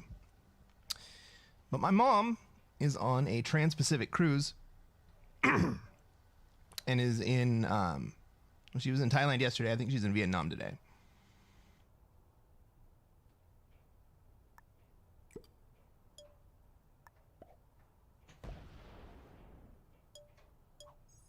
So we'll wait till she gets back and then we'll have turkey and or ham.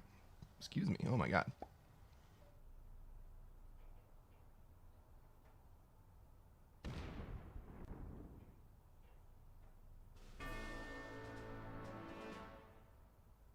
Beautiful countries. She sent me some great pictures from Thailand. Beautiful beaches. She told me that she accidentally walked through the red light district in Pattaya, which is basically the entire city. I thought it was kind of funny, but I didn't want to tell her. Blue, our winner, was a novice. Also, Blue was the host of the lobby. Red, green, and purple were beginners, and pink, Joey Agiyama, the one that I was most suspicious of, is an intermediate. Von Hogan says, so the real question is, you had 27-11 before the end of the third place game. What is it now? Let's take a look.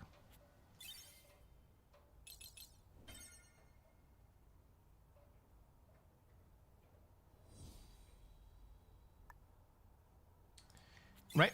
So 27-11 minus third place plus second place, let's say, puts me at 26-7-53. So that third place really wrecked me. It probably cost me 700, 800 points. 600, 700. Anyhow, let's play another game. Hey, you know what, guys? If you're just joining us and you haven't been around since the beginning, this Sunday, November 30th, I am taking over for Hot Buns on the Risk Community pub quiz. I'm going to be hosting. It's going to be on this channel. It's going to be Sunday at 1800 UTC, which is 10 a.m. Pacific and 1 p.m. Eastern. And if you guys want to play along, everyone is invited. All you got to do is show up to either my Discord or Buns's. I'll put a link to hers later into my Discord. All you got to do is show up and organize into a team of 4. If you want to organize beforehand, that's even better. And once you guys have a team, or you notice that there are teams in the VCs that have fewer than 4 people, go ahead and jump into one of those VCs and join that team immediately. Everyone's free to play. I live for this quiz. Every other week we play. And everyone's absolutely invited to play when I'm not hosting as well. I'd love to play against you guys. I have a team with Mallory. It's freaking great. Oh my goodness! Dicey has redeemed VIP. Get your diamond on, man.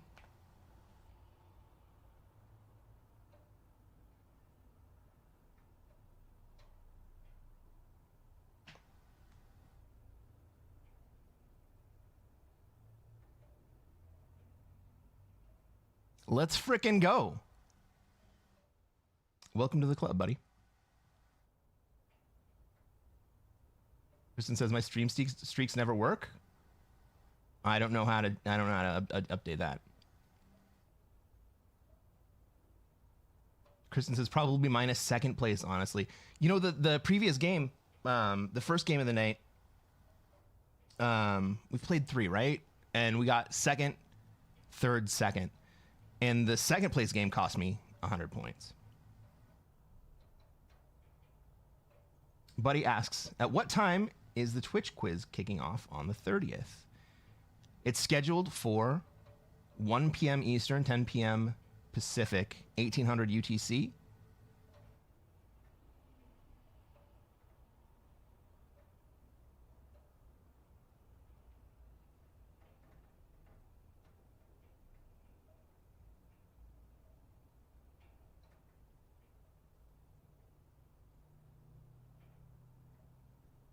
Kristen says, it bugs out every time I try to share, but I'm on a 10 stream streak. Let's go, Kristen. Let's go.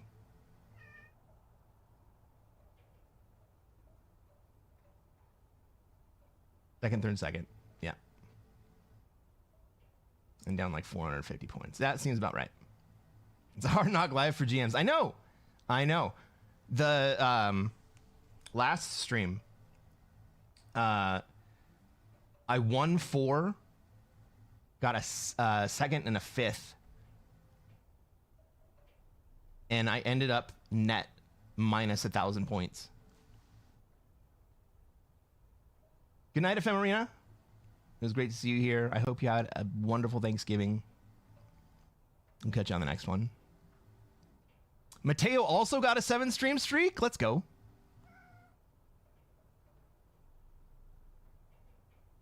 Matthew says, I should be there unless this snowstorm takes out my power. Oh, jeez. I hope you managed to stay warm, man.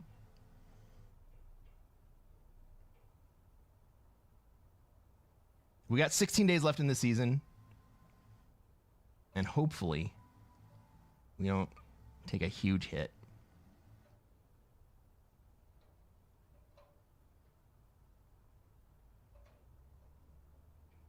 Sing song at the end like usual? Yeah. Is that okay? We're 3 hours in. You know what? We're 3 hours in. Let me cancel this lobby. 3 hours in means that it's break time for me. And that all of you get to do the thing that you're actually here for. Von Hogan knows what I'm talking about. Von Hogan says I can catch it on the bod. Face! Not bad, Hunter.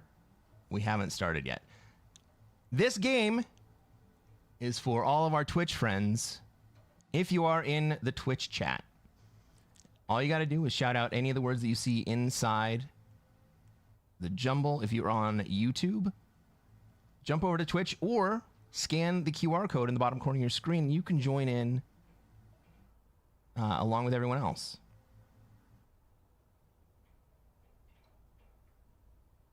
UTC is Universal Time Code.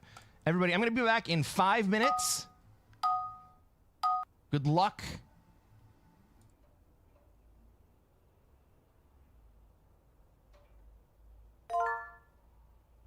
Kristen's on it. All right. I'll be back in a few.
Sorb is a fruit.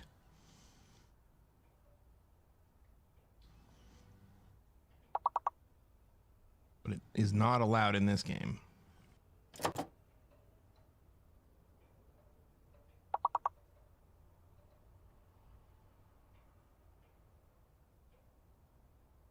Nothing suits me like a suit.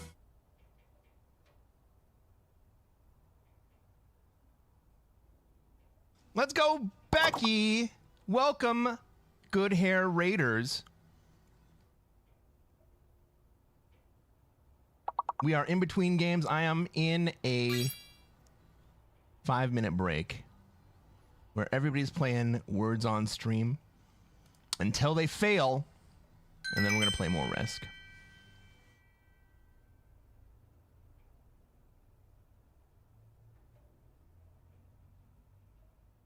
And Kristen is dominating as she does. How was your stream, Becky? Rating and running. I need sleep. Have fun. Okay, never mind. Thank you for the raid.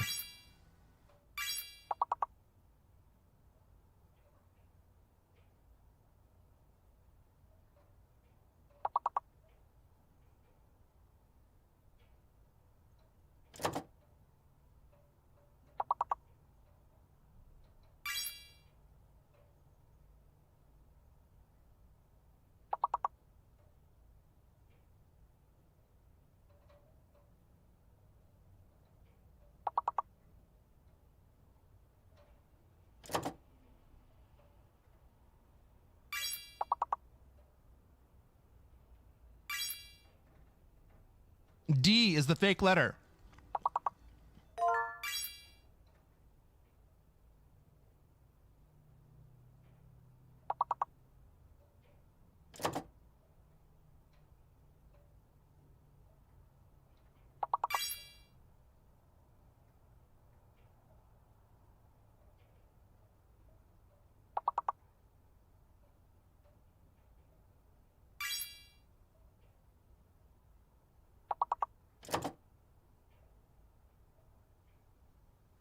There is no D. There is no delta. D, delta, is the fake letter.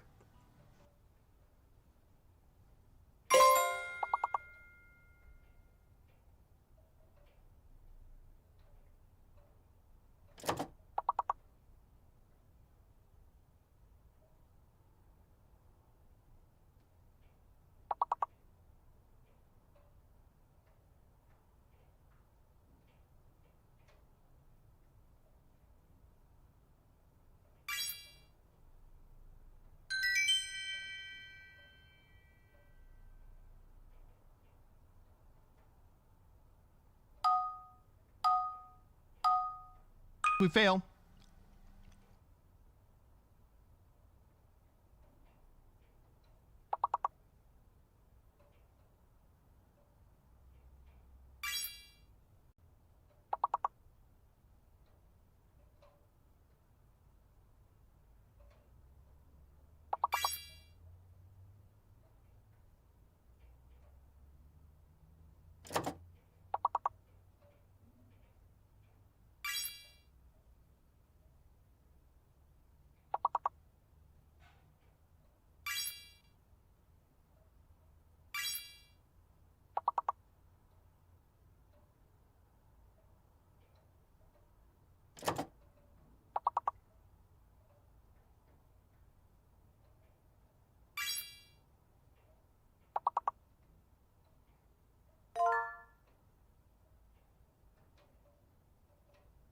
What a great grab, Veridak.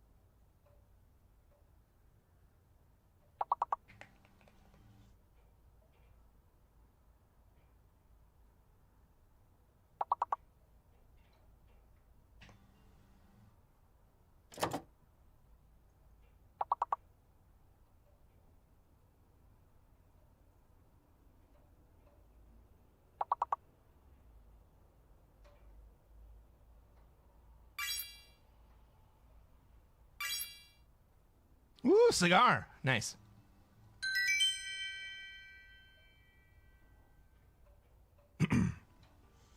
Aguilar. I don't think so.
X is the fake letter.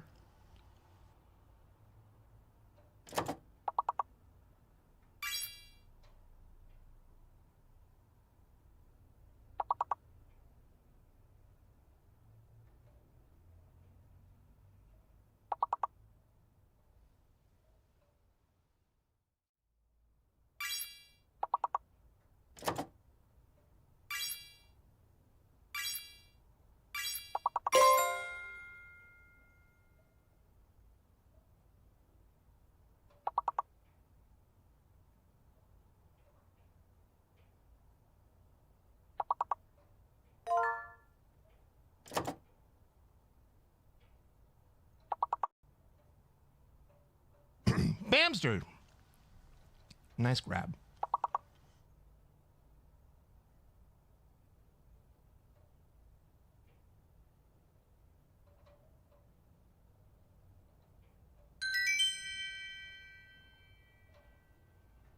All right, we keep going. Level 13.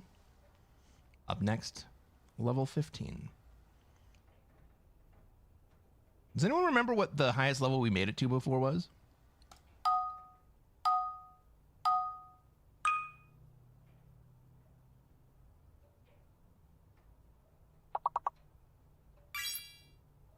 By the way, Maddie, welcome to the stream. Great to see you here. I understand why you showed up only when we started playing the thing that people come here for.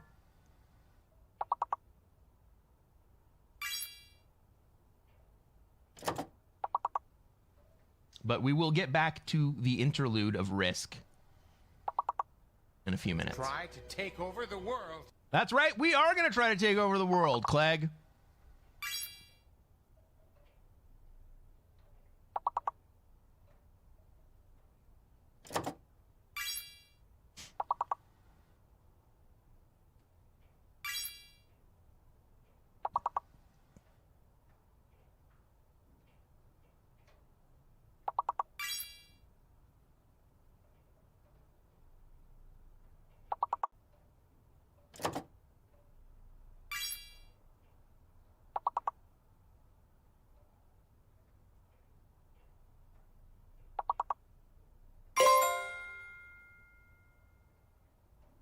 And that's another level.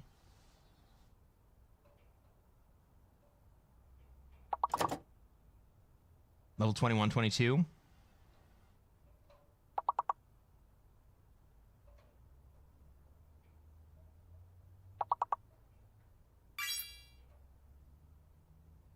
And that's when they stop showing you the guesses from other players even.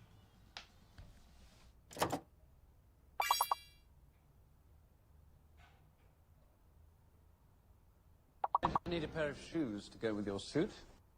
You are going to need a pair of shoes to go with your suit. What's up, 3 Poker Paradise?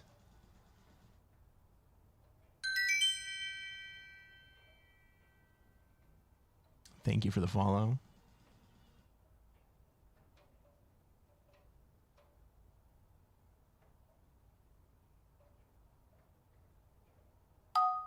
We are taking a little midstream break from the Risk We will get right back to it.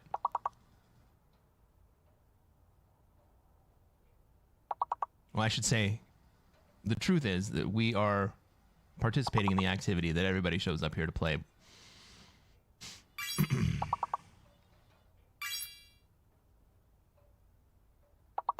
And the risk is the interlude. With maybe a little singing once in a while.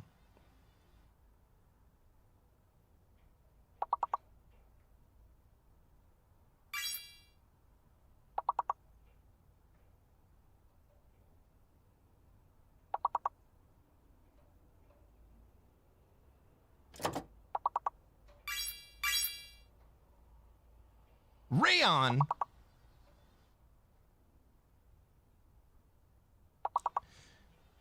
So 3 Poker Paradise, if you would like to, all you got to do is shout out any of the words that you see inside the jumble. Join in on the words on stream. We got a long way to go on this one.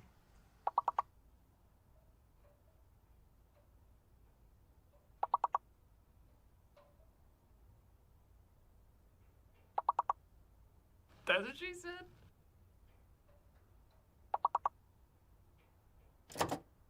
Did I do that's what she said?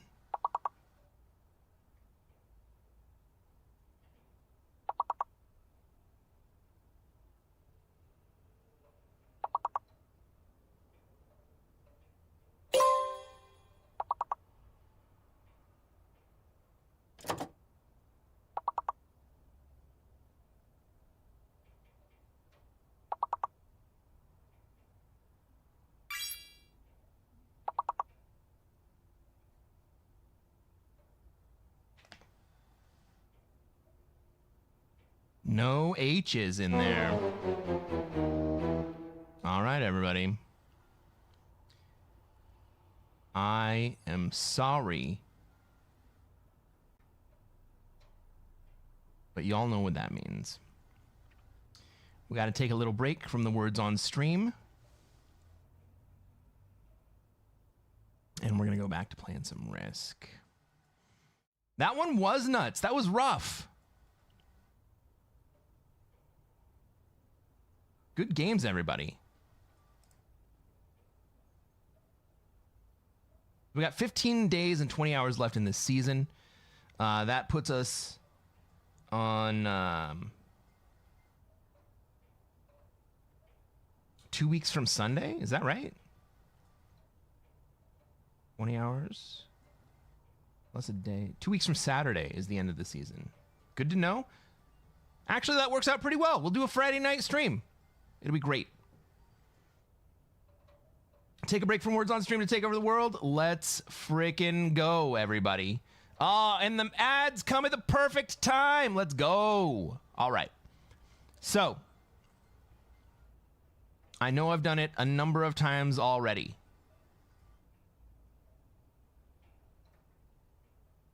Dave, I think it's just exclamation point ads, but it happened to anyway.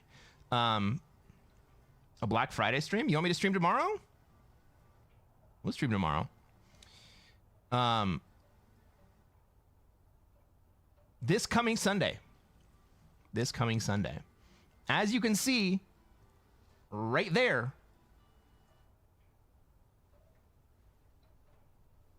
I'm going to be taking over the Hot Buns pub quiz. I'm taking over, and I'm taking over the world, baby. I don't know. I mean, it felt good. I will be administering the quiz. I'll be hosting. I would love to see everybody there. You can join us on our Discord. You can join us on Buns' Discord. I'm going to drop... I will drop a link to our Discord. And later on, I'll drop a link to Buns' Discord. All you got to do is set up a team of 4. You can do it on the day. Just show up and say, who wants to play? It doesn't have to be even a team of 4. It can be a team of 2 if you think that you can play and answer the questions. The questions are hard. They're varied. Nobody's going to get all the answers. The hope is that the teams of 4 are going to be able to be wide enough that they will fill in each other's gaps, and everybody's going to be able to have a great time. I live for this quiz. I play it every week. Hot Buns usually hosts. This week, she is not able to. I'm filling in. The quiz starts at 1800 UTC. 1 p.m. Eastern, 10 a.m. Pacific this Sunday. I would love to see you guys there. But before we do that, let's play some Risk.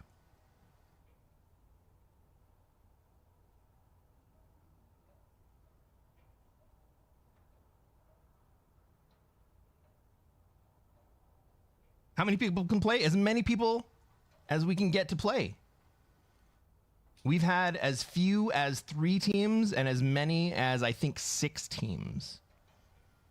But there is room for basically, well, I won't say infinite, but there is room for a lot more teams. How many people can play on a team?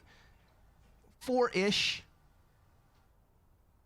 is the optimal number.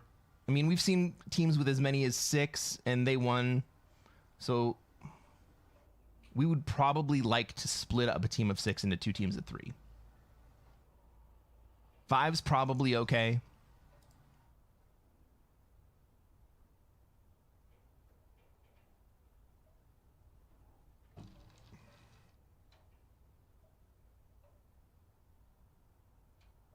And it doesn't have to be anyone who's on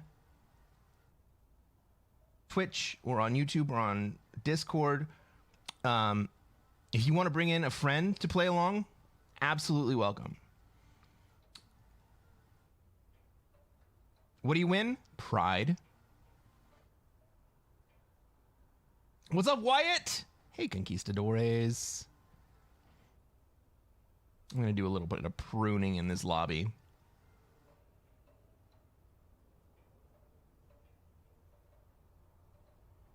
What's up, Zeus?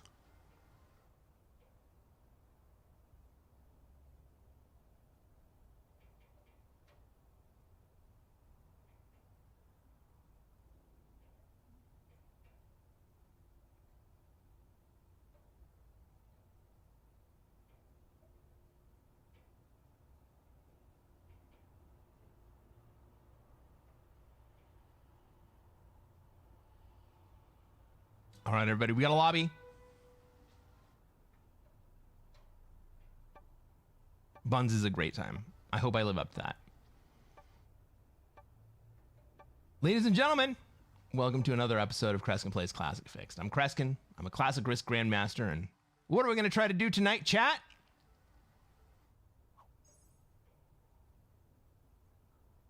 Gotta wait for lag to catch up.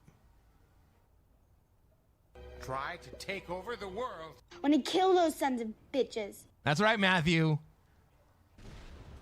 We're going to try to take over the world. Also, Dicey, not wrong. We are going to kill those sons of bitches.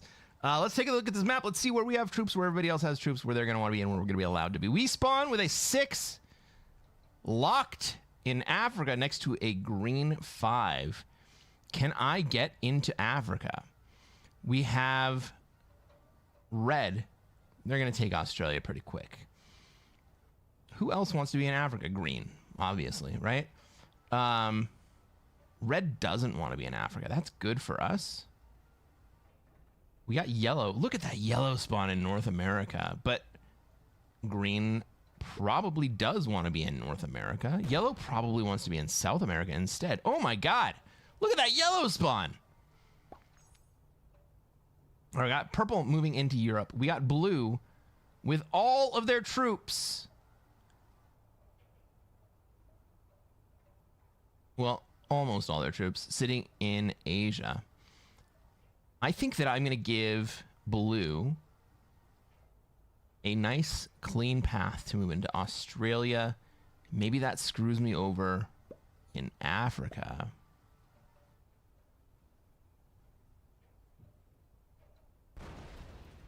I'm kind of spread out, not really concentrated. I think what I'm going to do is I'm going to add to Madagascar and then take out in India. And then I'll get out of Oz.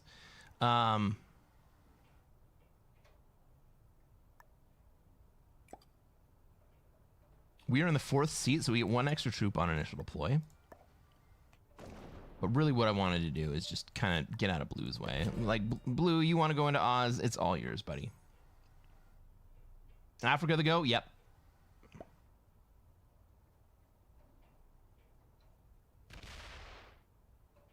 Just smoke green the first turn? Oh my god. Well, green decided to put into my bonus. But I still have more troops than he does, so what are we going to do about that? I don't know. All right, Blue obviously goes to Oz here.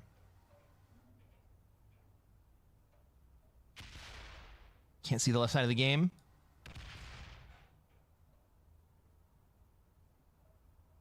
How's that?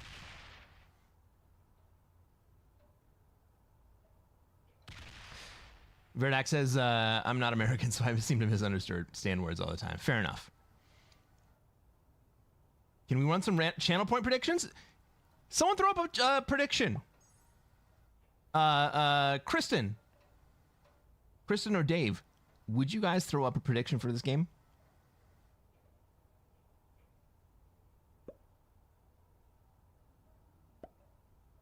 Hey, how you doing? How you doing, Dr. Risk?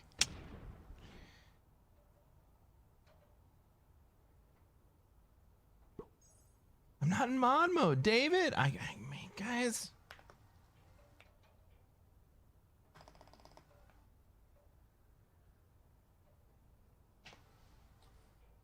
I'll do it.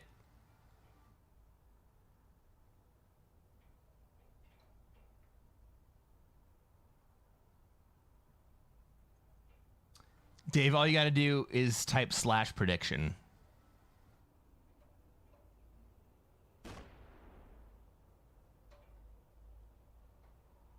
Verdax says, I swear I hear the metal banging in the background like a washing machine or a tumbler. Let me do something real fast for you. Did that turn it off for you, Verdac?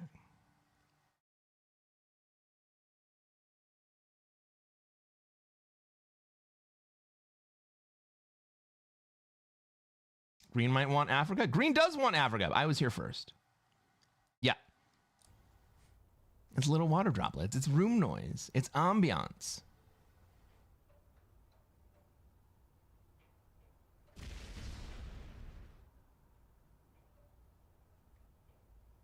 But I turned it back on. Well, maybe I can turn it off for the stream. I can turn it down, I guess. It's just supposed to be, it's supposed to be like just whisper thin. Like you're not even supposed to notice it's there.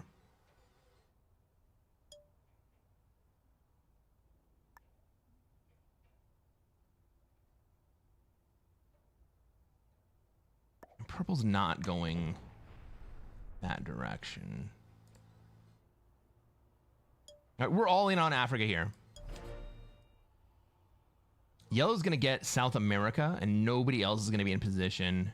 This is basically the ideal play for SA. I would love to see Green move into Europe here. Let's take a look at the players in this game real fast before it gets around to my next turn. In order to do that, I got to turn off chat. All right. Flying the flag of Mexico, our red player is Saint Krishna 2. Flying the flag of Canada, playing as purple. They want to be in Europe. That's Zada Clash. Our yellow player, flying the flag of Italy. Is Italy allowed in this game now? Well, they're in the Western Hemisphere. Probably going to take South America this turn. That's Cam the Rash. We got me. I'm flying the flag of Christmas Island, as I am known to do. I want to be in Africa. And our green player, flying the flag of Japan, is Elbridge Tata. He also wants to be in Japan. Our blue player, War and Peace! Fly the flag of the United States of America. War and Peace has taken Australia.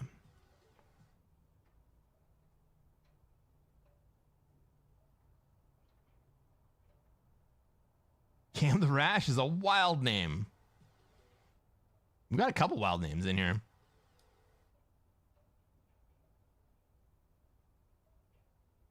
I should set up a macro just to move the map over that much. Actually, I'm really gonna do that.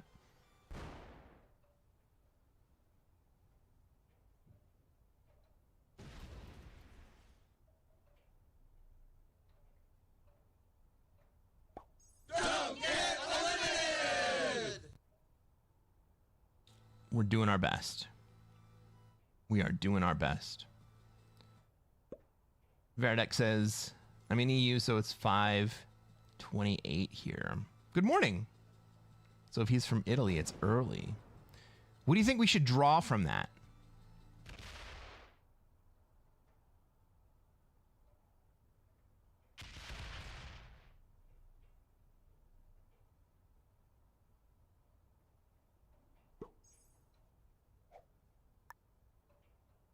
Maybe he's got some extra patience because it's early morning.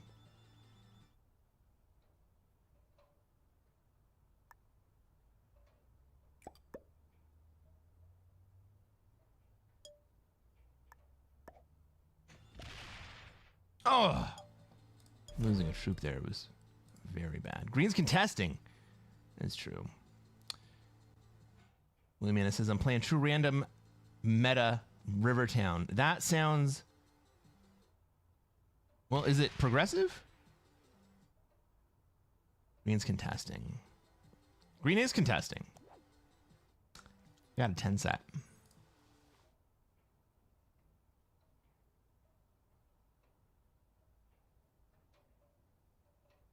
Can I do anything with this 10 set? Can I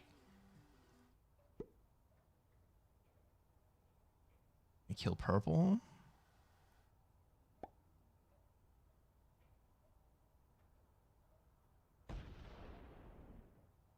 Can I feed green?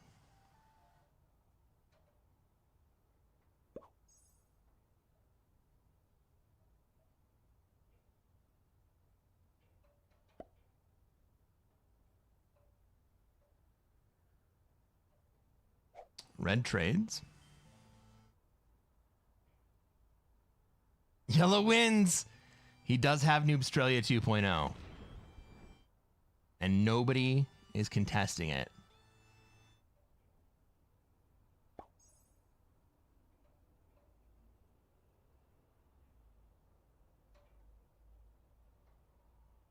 Why it says red is ... Whose game can I make most difficult with what I got type player? I think green is also that type of player, but I understand green's play, right?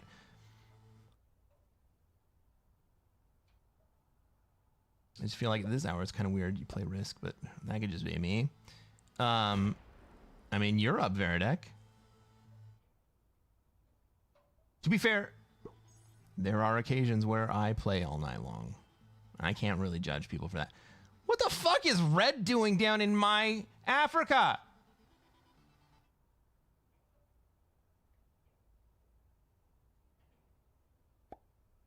Loud words.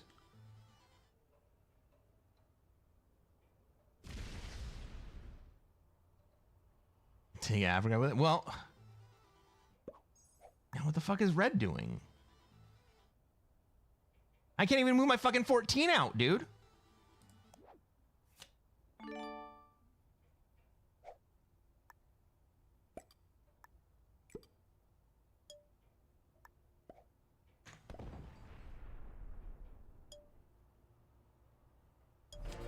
It's over here just being a dick to everyone.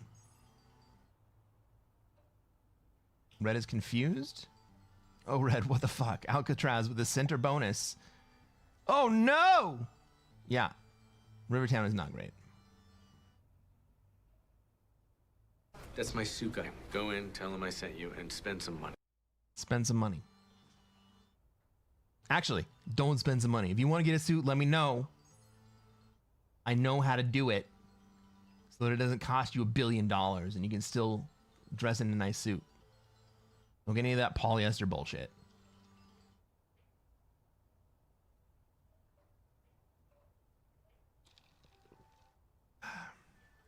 Wyatt says, nah, green started with the best chance spawn in Africa.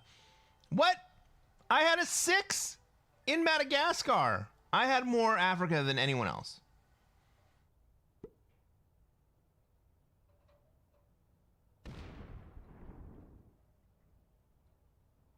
Reddick says, I get that, but you also learn a lot of cash.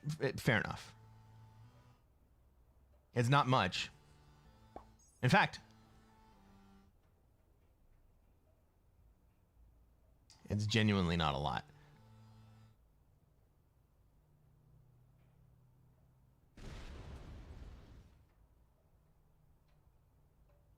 The only time I really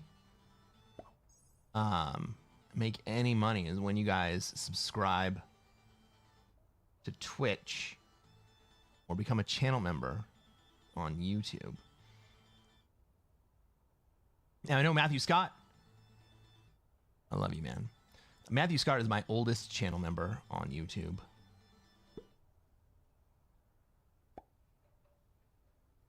One of my most ardent supporters.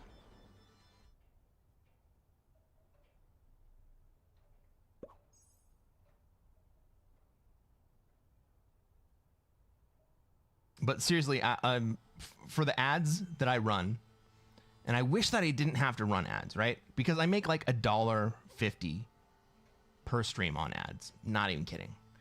The guys who have like 2,000 people watching, they probably make a little bit more.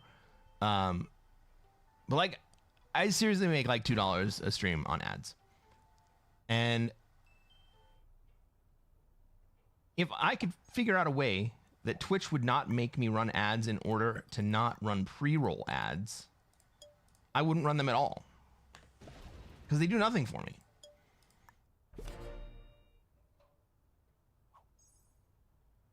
They're just annoying for you guys.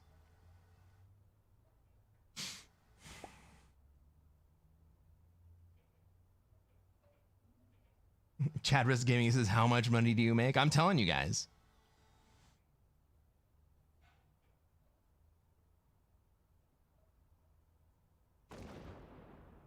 I still need another 220 subscribers on YouTube until I can get monetized on YouTube. I'm not even making any money on advertising on YouTube.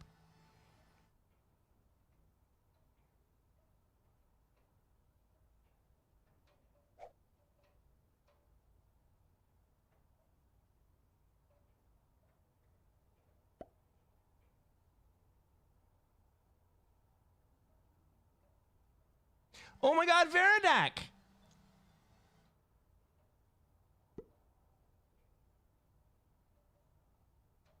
I totally didn't even hear the sound alert. Did you guys hear the sound alert for Veridak's gifted sub?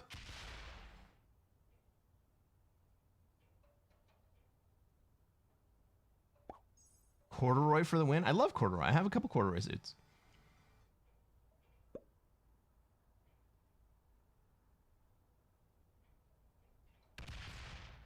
Why it says not compared to your spawn, just based on his spawn. Okay. Yellow's coming into Africa? I mean, it looks like he wants to come this way. The question is, does he want to come this way bad enough to prevent both me from having Africa and allowing Red to have North America? I'm not sure either way, but I got to make sure that I stay alive. So I'm going to get out of Iceland right here. Just ask Twitch to stop showing ads? Why didn't I think of that?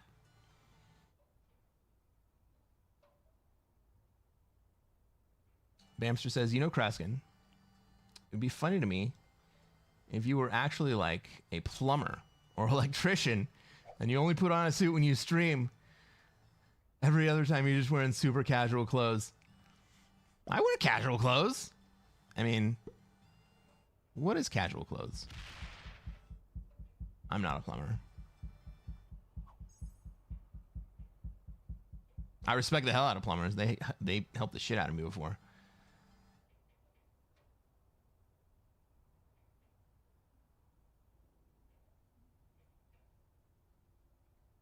Chad says he heard the sound alert. Kristen didn't hear the sound alert. Wyatt says he makes $250K from his core skills and $25K by streaming, I bet. I would bet you that it costs me money to stream. If we were to total up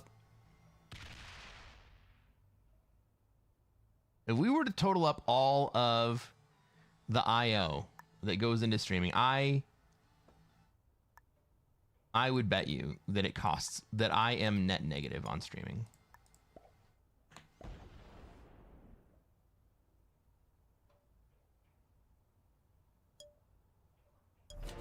Shiny Gary says, I mean, we don't know if you have pants on right now.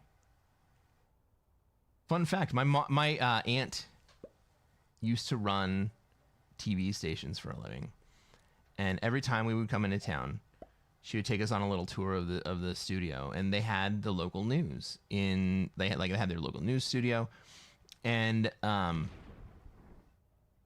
it was in Santa Barbara, California, and she would always walk us around to the side when the anchors were sitting down and show us that under the desk they were wearing sneakers and shorts because it was freaking hot. Now, I live in Las Vegas. If you want to know whether or not I'm wearing pants right now, go look up the temperature in Las Vegas. It is not far from that temperature in my house.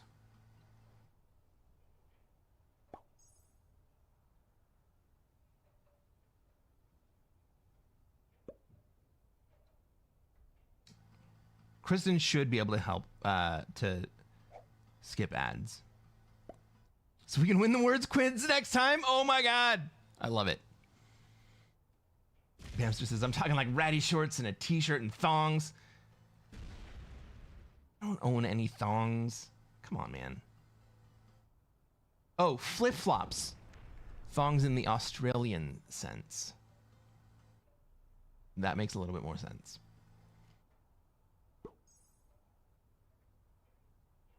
You may be able to opt out of Twitch monetization to not have ads, but needs more research. I don't think you can. Everything that I've seen suggests that you cannot opt out of Twitch monetization, because that's how they make money, is showing you guys ads. Like, they make all the fucking money on the ads.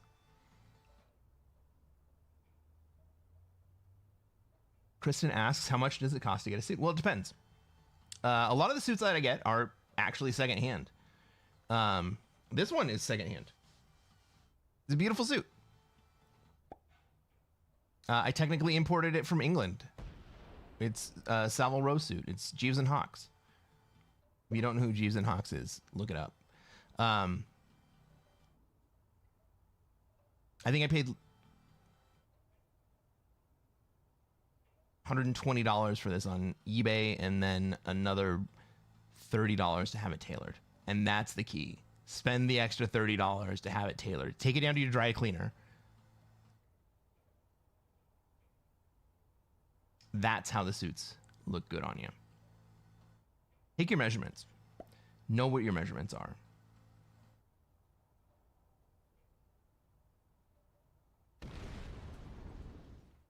And if you can't get a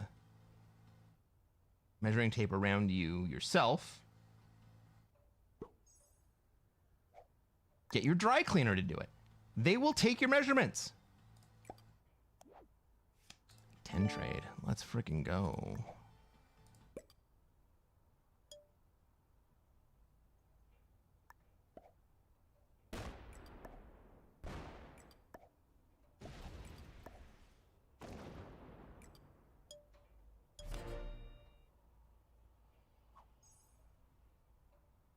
Chad says take Africa and then set all the troops on Congo. I'll do you one better. I'll take Africa and then set all my troops on Egypt.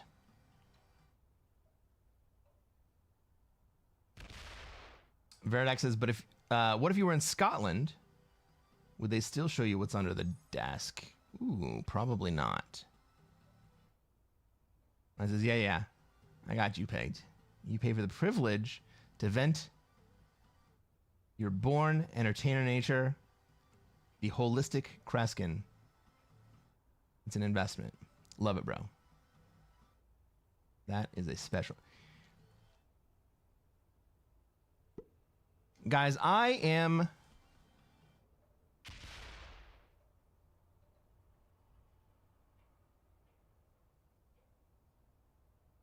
amazed and awed.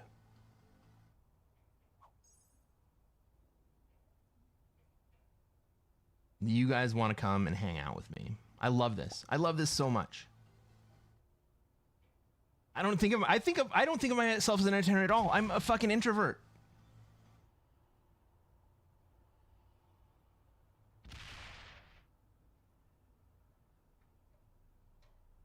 But I love that I get to give you guys the ability. Ooh, should I kill green?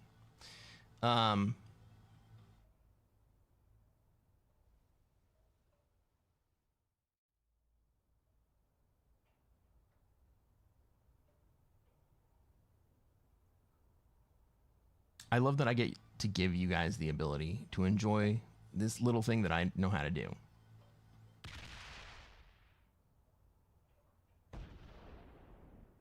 England is Kabul? I don't think so.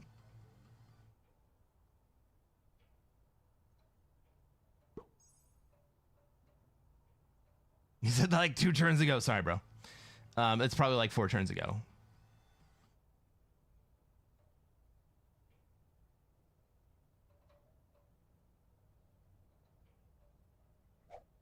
I see what you're saying. You. Cresquin sees. It's time to go aggressive. Egypt, here we go!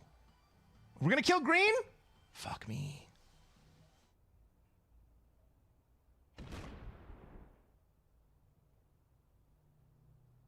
We got purple on 5. We got yellow right here, breathing down our neck.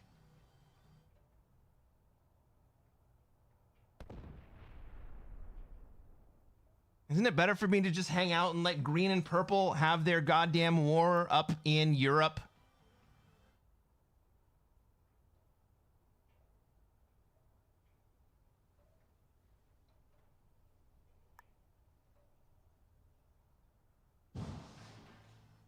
On the other hand, I could punish green for being a dick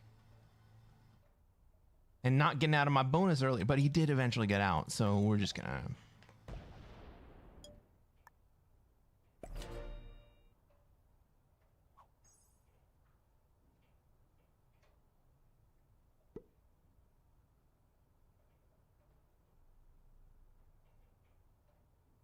Verdict says, I don't come around a lot, but hey, if we're having fun, why not stay? I agree.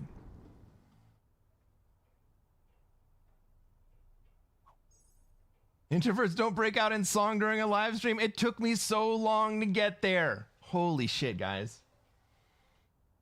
You know, when I first started singing karaoke on stream, I considered it exposure therapy. I'm not even kidding.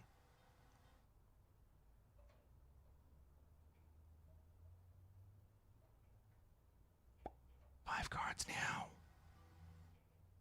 Green's on 5 cards. Green's on 5 cards. What the fuck are you doing, Blue? No one cares about you.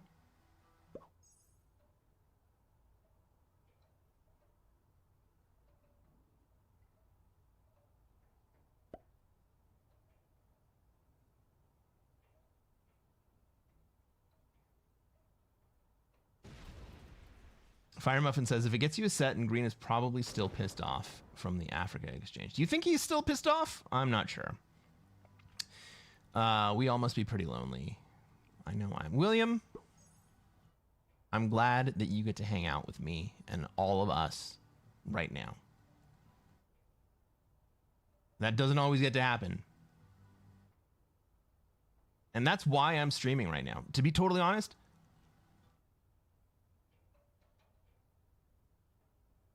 the reason I decided to stream today specifically, was so that everyone could have a place to just come hang out with friends. Not even kidding.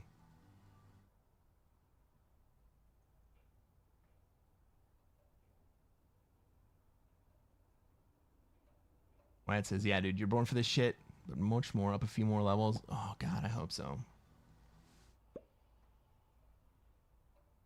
Certainly capable of engaging chat. There is a point where chat overwhelms me, and to be totally honest, we're not very far from it. I gotta kill Green right now. Fucking A, I gotta kill Green. Green was cool and he bracked out of Africa. I know, Matt! I know! But look at all those cards.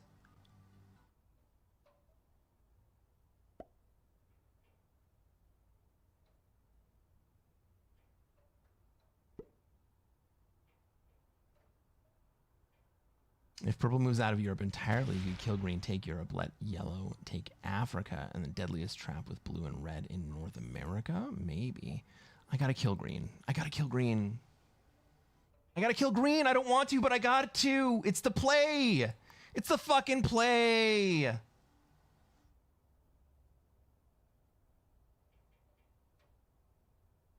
Who's green? Elbridge Tata. Good game, brother.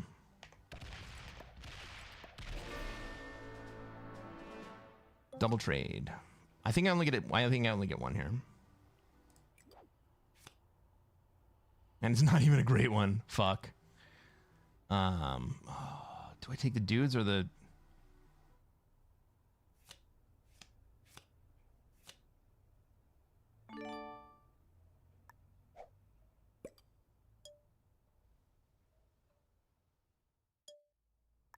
Maybe that was the wrong trade to take. Now I'm on 5 cards, and I'm weak as shit, and yellow's gonna kill me.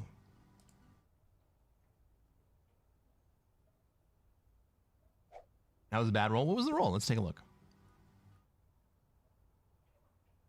35 on 35. That was a bad roll.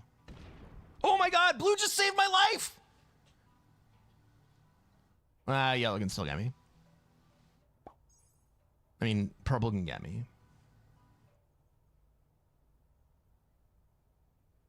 Shiny Grove says, he had so many dudes. He did have so many dudes. Goody says, even for 5 cards, is it worth it? Each card in fix is worth an average like 2.5 troops. Correct. So the question of whether or not a kill is worth it numerically is deceptively shallow. Because the opportunity to advance the game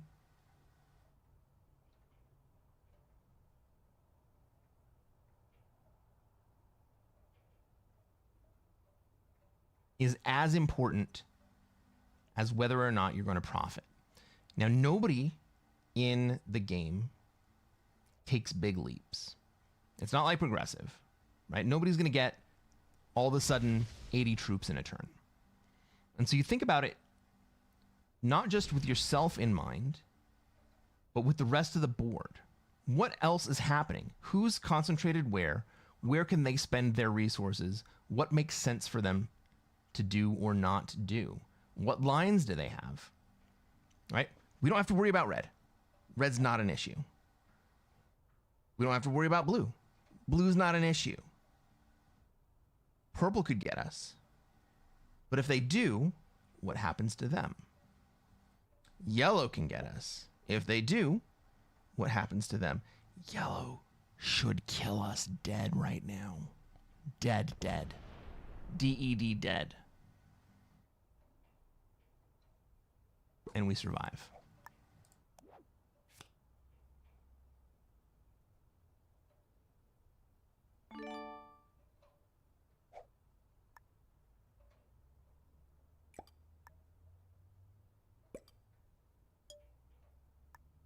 Now, I also know at this point that because yellow didn't kill us when they were supposed to, they're probably not going to kill us now that they're not supposed to, because that makes it even worse deal for them.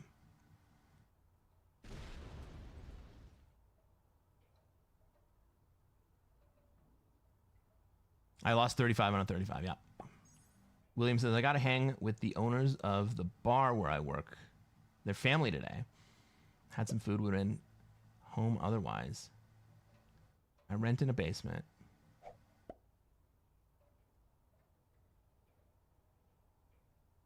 Don't say that about yourself. It's okay to rent. And if you're not okay with it, you're the one who's not okay with it.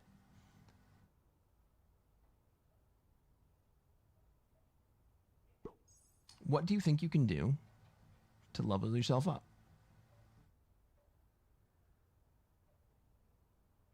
And if you don't know, hit me on Discord. Let's talk. Not even kidding.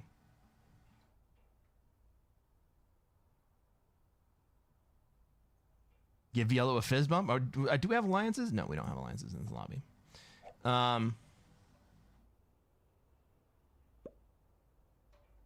William, I'm glad you're here. I'm glad you have somewhere to hang out with people on this holiday. Not even kidding. One must move to win, otherwise you will not. That's true.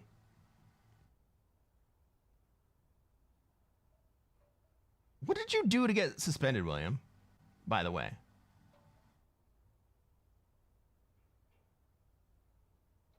Von Hogan says, being able to judge the relative experience level of your opponents is important. Yes, it is. And it's not even just their experience level. It's being able to judge what they are likely to do in a given situation, which can correlate to their experience level, but is not a one-to-one. Do we have another trade? I'm going to take that for sure.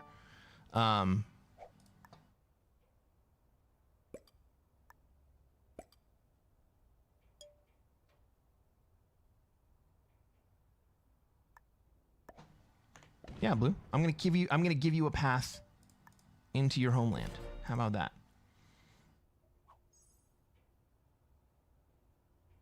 Relocate. I think I'm behind. Veridac says, does that not promote a game state where people should just sit and do nothing, and that's the winning play? Yes and no, because it'll get you to a certain point. Sitting and doing nothing will get you to a certain point, and it's not the worst strategy in the world. What sitting and doing nothing doesn't get you is up above that next level hump. Because really good players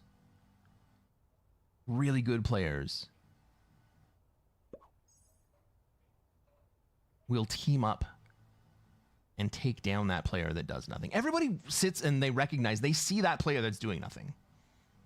It's not a secret, like that player's just sitting there in the corner and nobody can see them in Australia. Everybody knows that they're doing nothing. Nobody likes it. So just figure out how to team up with the other players in your lobby and take them down.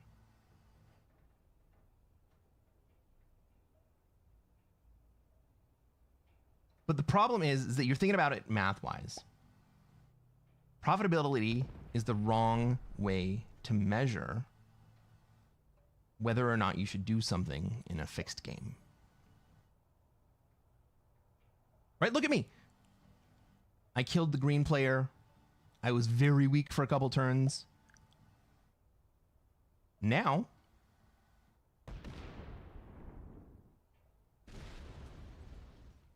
shit, 56. Next turn, I'm going to be above the Australia player. I'm already above the red player. I guess I'm equal with the Australia player here. I've recovered because the other players on the board have allowed me to recover. Now, should they have allowed me to recover? Probably not. Yellow should have killed me dead when I said yellow should have killed me dead. What's up, Phil? How's it going? How are the games tonight? I don't think we've won any tonight, right? Second, third, and second.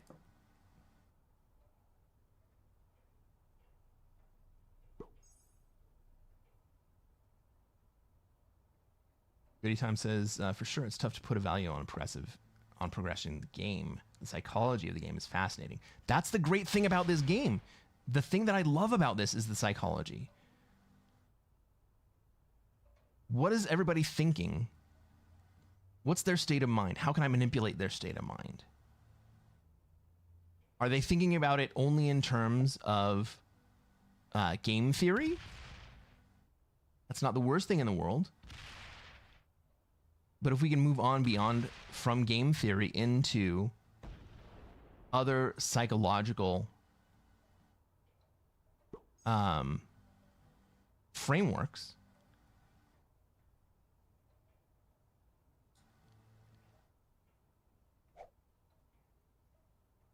the incentives that you can shape in this game map so well to behavioral economics. And that's why I put it in my stream title, is applied behavioral economics. I'm using principles of behavioral economics to shape my decision making and to push the other players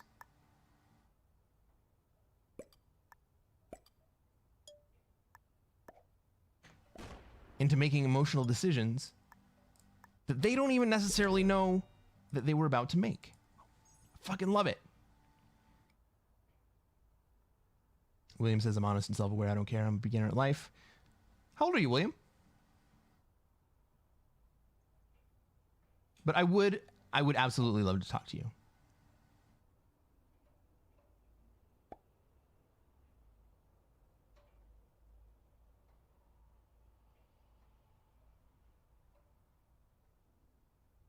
You don't know. You asked and you created a ticket and they wouldn't respond. Probably stalling or botting out due to connection issues.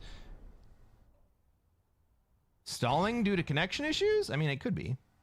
All right, so look at what blue's doing here, right? Blue is taking yellow out of Asia. So what does blue taking yellow out of Asia do? Oh, no, you got to finish it, dude. You got to finish it.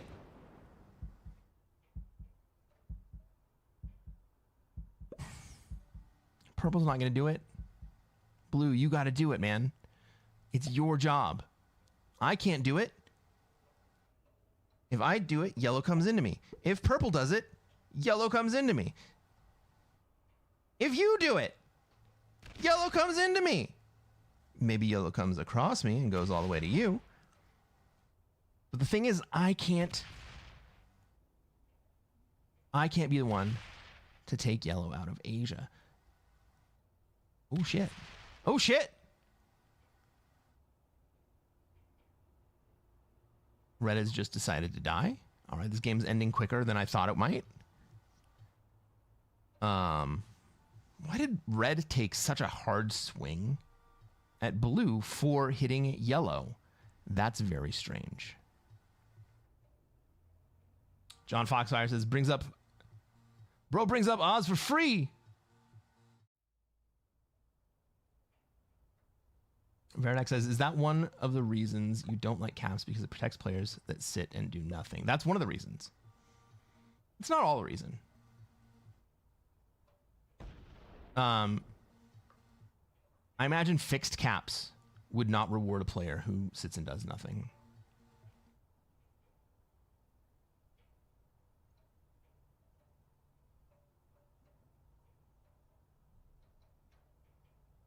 William says he saw a video with someone who said, sit and add, never attack until it's 1v1, specifically on these settings. That sounds like the Arco settings.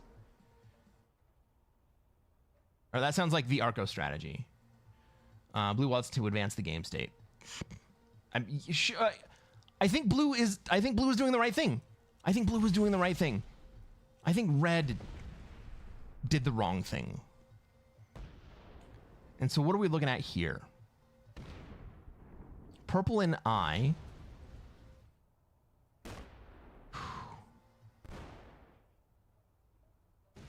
I don't have a path to kill either red or blue here.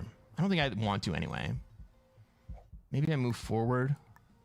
That's the play.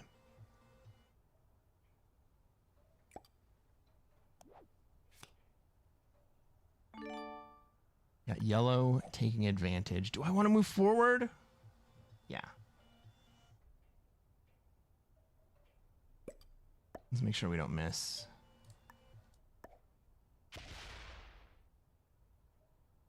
Purple's gonna take this kill. Well, man, it's a bad kill. It's better to let blue kill red and then kill blue next turn.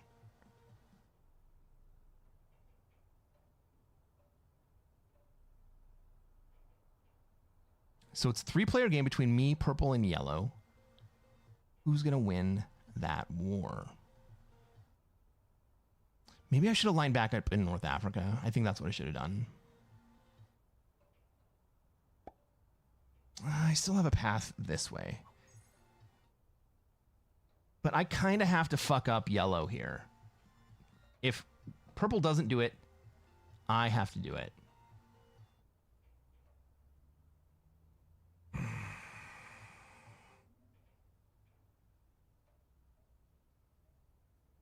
Blue hit red out of Australia at the beginning. Oh, dicey with the juice or the tea. There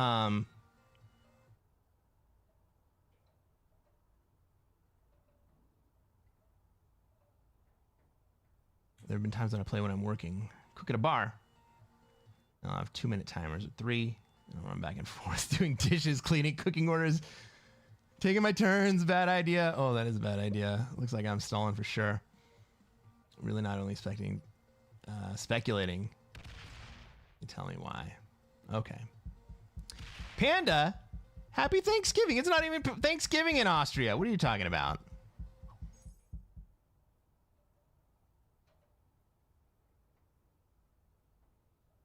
William says he did a vid explaining the strat and it was awesome and it worked. That sounds like Arco. John Foxfire says that in Brazil, we do not have this holiday. What people do it? All right. So Thanksgiving in the United States of America is a holiday that is supposed to be about giving thanks. Ooh, I'm going to let purple hold here. And I'm going to make yellow deal with it. Thanksgiving is supposed to be a holiday about remembering when the Dutch pilgrims came over to America. They were religious pilgrims. They came here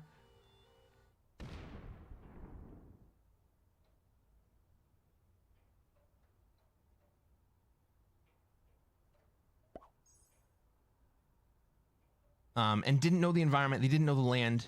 They didn't know the local ecology. And they ended up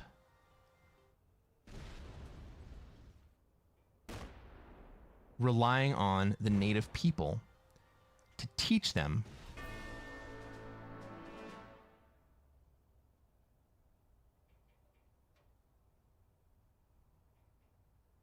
and so the canonical story is that we are giving thanks. We're giving remembrance and thanks for the teachings the native people gave us.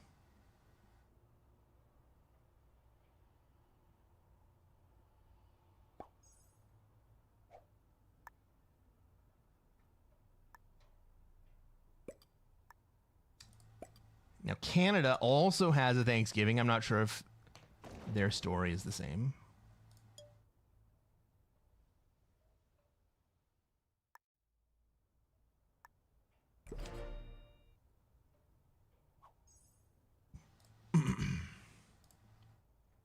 Panda says they eat turkey until their tummies hurt. Truth. Be honest, it's about eating too much. I mean, that's just a holiday in America. Dutch or English? The Pilgrims were Dutch, weren't they?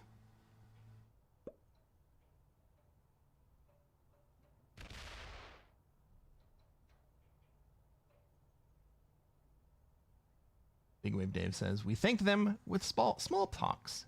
Yes, and with undervalued property. John C. Dvorak.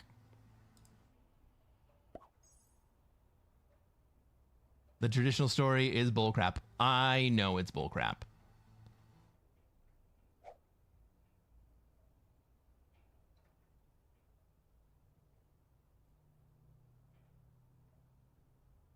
Basically, all of history is bullcrap. And one of the interesting things that I've learned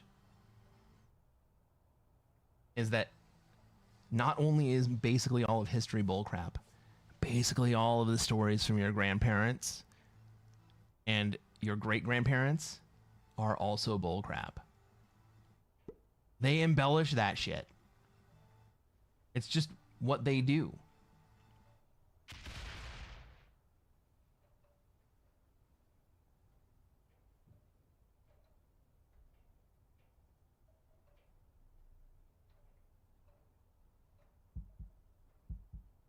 All right, we got 95 v 92.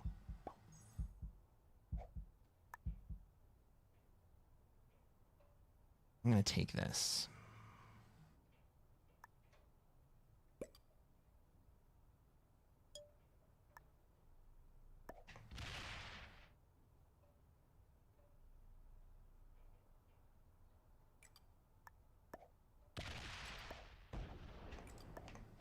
Should I also break? Or should I just be like, yo, buddy?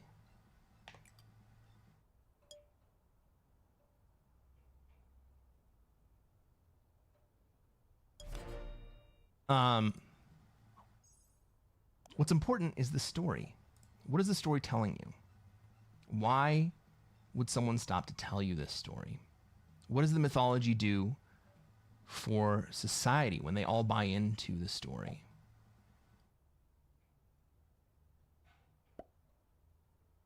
Probably just not going to do anything. That's kind of... Oh, well, he opens up yellow to come down into Australia. That's cool.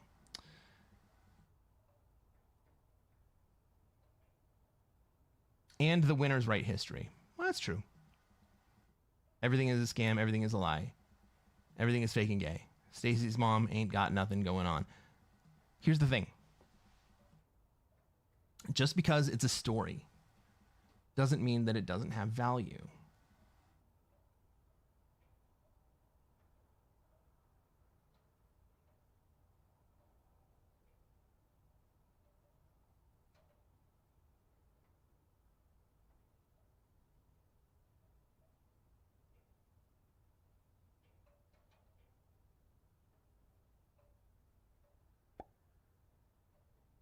Okay, yeah, I was going to break me. That's fine.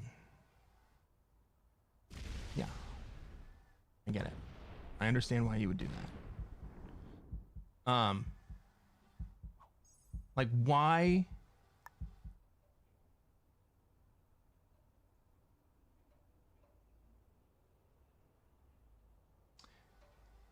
The mythology of it serves a purpose.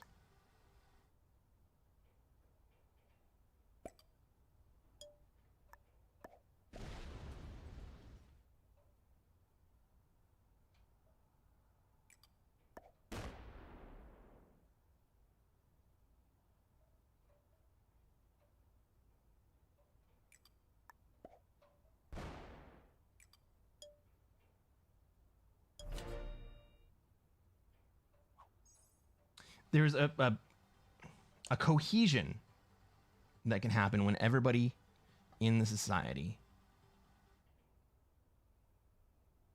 has the same mythology.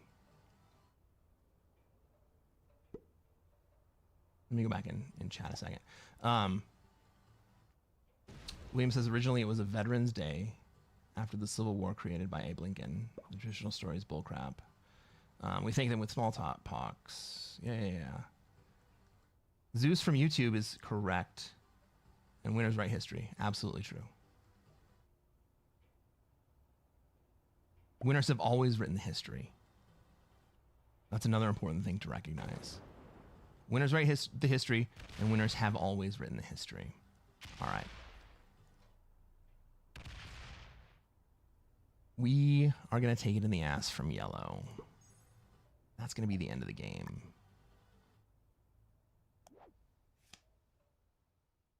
South Africa, Brazil, or Venezuela. Do any of those help us?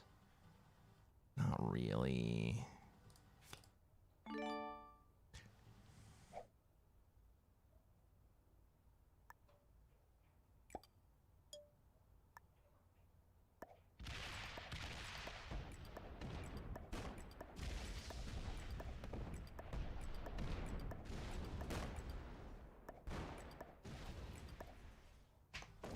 If I want a war, then I will have it. Oh my god. I cannot get any frickin' dice today, man.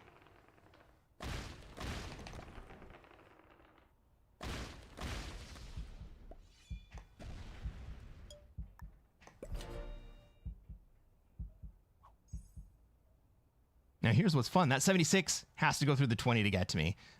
Or it has to go the long way. But why not just kill yellow for 4 cards?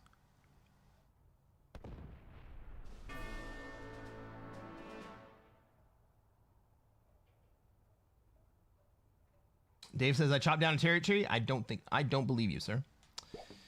Wayne says, American history resources are somewhat skewed, but history is most accurate when researched properly. Winners write history in most cases. Winners always write the history. It's crazy that the heroes of every war have always won.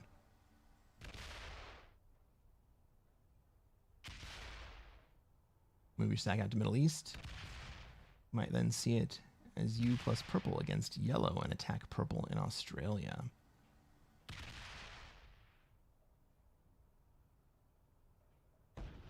No, we took second place.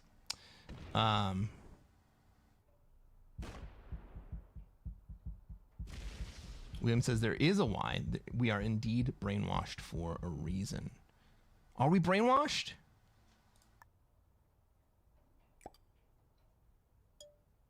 I mean, there is a legitimate argument that all education is brainwashing.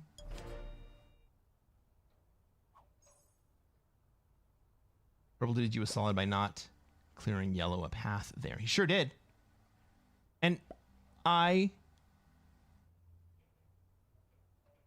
was handing purple the game.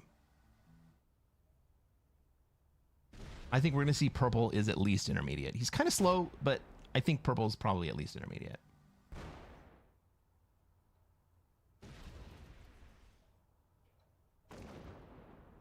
Social unity and cohesion in the psychosocial part of our survival is paramount. Brainwashing is part of the process, e.g. Santa Claus. What the fuck is up with that phenomenon? Santa Claus, man. Santa Claus is sourced from religious tradition.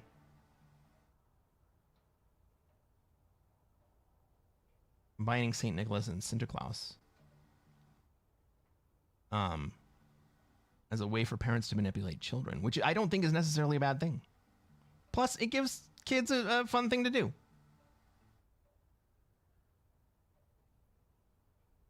Purple would give a chapter in the history books for this? Sure. Absolutely. Hey, if you're watching on YouTube and you made it this far, that's the end of the game. Reach down and hit the like button. Subscribe to this channel. We're going to play more Classic Fix, and I'm going to show you guys either how to take over the world or how to survive the long term. Yellow was a master. Oh, no. Oh! I really wanted blue to be a novice. War and Peace. One player away. One player away from the full cycle. Hey, on YouTube, subscribe to this channel. We're going to play more Classic Fixed. And next time, I'm going to show you how to take over the world. I think I already said that line.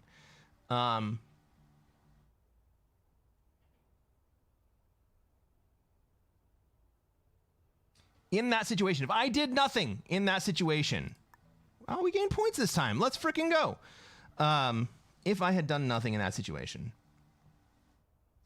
purple was not going to hit yellow.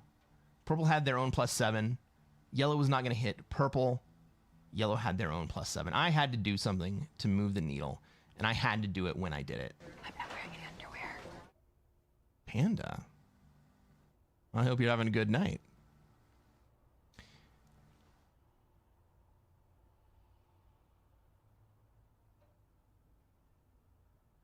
Juan Hogan says there's a reason they are called education centers, not indoctrination centers.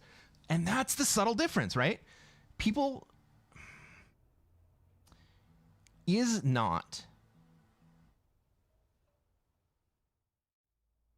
education not inherently an indoctrination into some set of paradigms?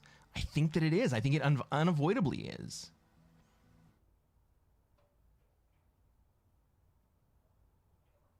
Like, even if you go to, well, no, I'm just educating them into the scientific method so that they can interrogate the claims and processes that lead to the beliefs that they have.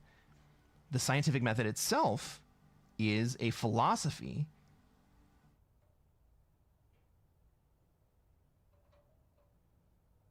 that was discovered and propagated. Belief that the scientific method is the most appropriate way to think about the world or the universe is a worldview. It's an ideology. Now, I'm not passing a value judgment on that, but it is an ideology. And so necessarily passing that on to children is giving them an ideology. Now, science has been abused over the last probably my entire life as an excuse for all kinds of ridiculous things, when evidence didn't support what it was that was being called scientific, but that's neither here nor there.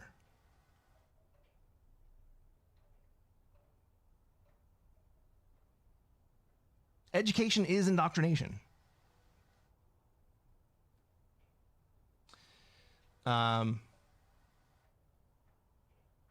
White Knight says, but how's this? Would most people agree that life was better when Santa was real? The idea of Santa is gifting, ironically, is now profiting. Was life better when I thought that Santa was real? I mean, probably, because I didn't have any other real, actual worries in the world. Was it better because of Santa, thinking that Santa was real? I don't know. Did it hurt that I thought Santa was real? No, it didn't. It made me a better kid. And even now as an adult, it's fun. It's just fun. It's a story. Style Point says, no, some things are just true. No, it's not a philosophy. Style Points.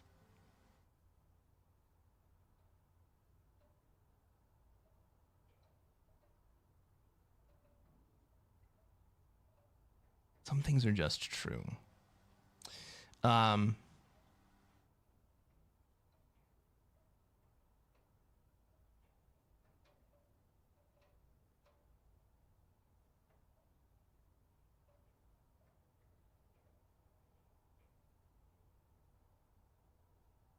Some things are just true.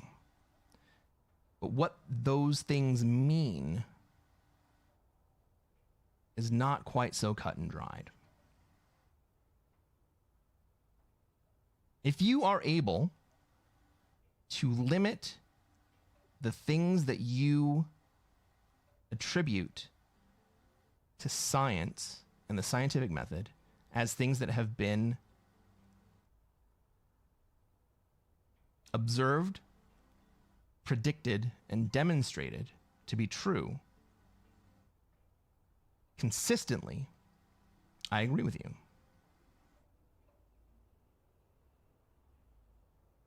But to be totally honest, that's a very, very narrow section of the universe. I don't think that's a bad thing. I think it's good to understand that physics and biology and sociology, all of which are called science, are not the same thing. Now, I also think that a lot of the ologies are piggybacking on the efficacy, the robustness of physics. We can use physics to put satellites in space and orbit them for years and years and years and years and years. How do I know this? I can use my freaking satellite. I can use my satellite dish. I don't have Starlink, but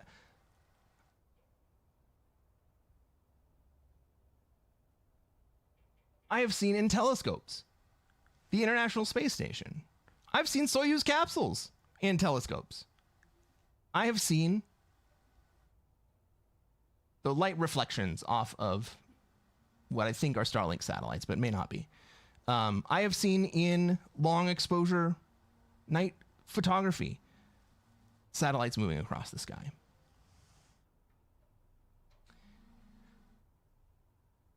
I trust physics. When you get up to the level of chemistry, things get a little bit fuzzier.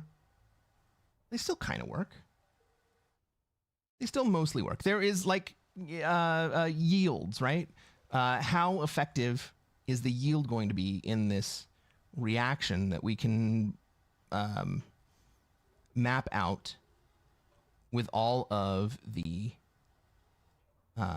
molecules and atoms that are in this slurry, and when we apply them together in a specific way, hey, what's going to happen? Know about this stuff. I hope I know about this stuff.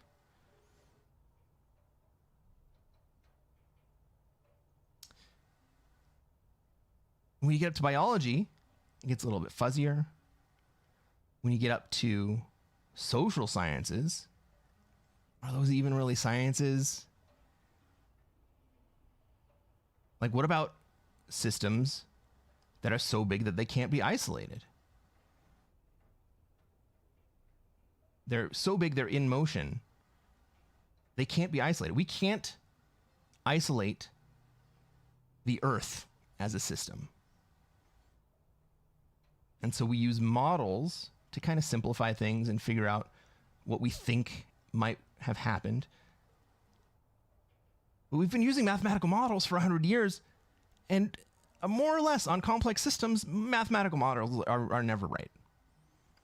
The closest we've come is LLMs. And have you ever used a fucking LLM for 15 minutes?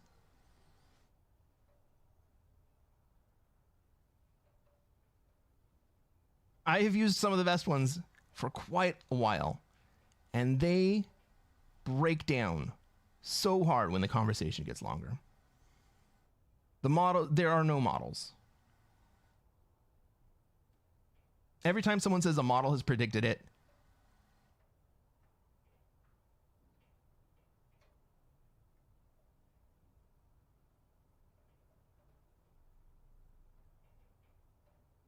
the response is, show me the money. Education. Indoctrination is a subset of education. Okay, that's an interesting point of view. Noob says, the idea is to teach people to think for themselves and research. However, we switched to propaganda some time ago. I agree with that. Now, at what age do we teach? Like, we should be starting this at the very beginning, but very young children. I don't know how many very young children you've hung out with.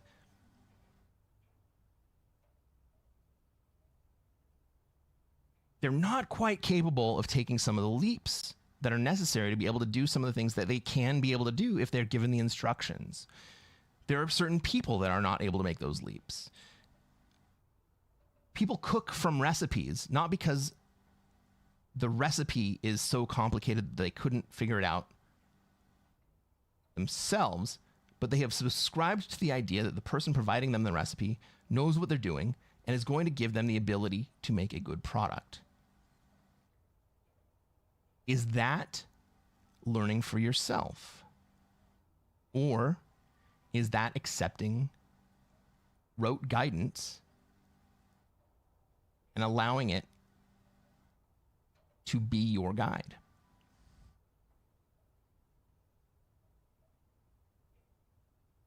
Academia is, quote, a protocol education system. Education primarily the gaining of knowledge, mainly via science proofs. However, this protocol starts at 6 years old. This is what you call indoctrination.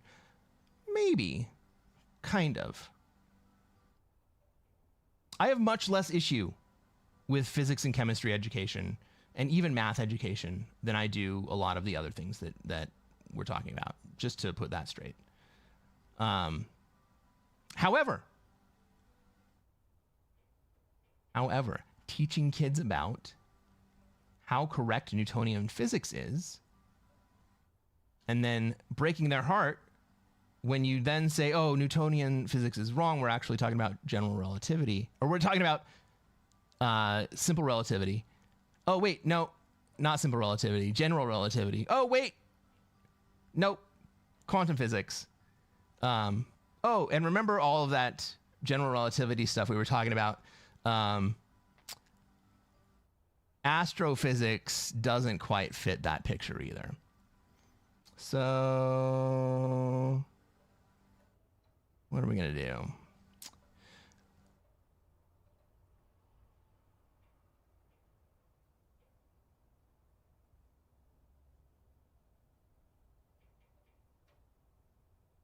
Fire Muffin says, hey, some also call psychology a science, and the mere framing of economics and politics as social sciences is inherently unscientific. Social sciences are not hard sciences. They have fuzzy edges. They can point in directions, and they can discover trends, but they cannot be predictive in the same way that you can use physics to say this nail has this diameter, this point, and when I put it on this piece of wood that has this density, and I strike it with this hammer that has this density, from this lever length, this is how far that nail is going to go down. Now, physics also, applied physics has tolerances. It's just that the tolerances are much, much smaller than they should be, than they would be in social sciences. Social science, I'm using social science in this game. The way that I play this game is social science, and I fucking love it. I'm using psychology. I'm using economics. I'm using game theory. But it's wrong to call the scientific method a philosophy because the results would be opinions, which they aren't. Style points. PhD. Every science doctor, every doctor of science has a PhD, which is a doctorate of philosophy. Plato, Socrates, Aristotle, Pythagoras, Euclid, Newton, they're all philosophers.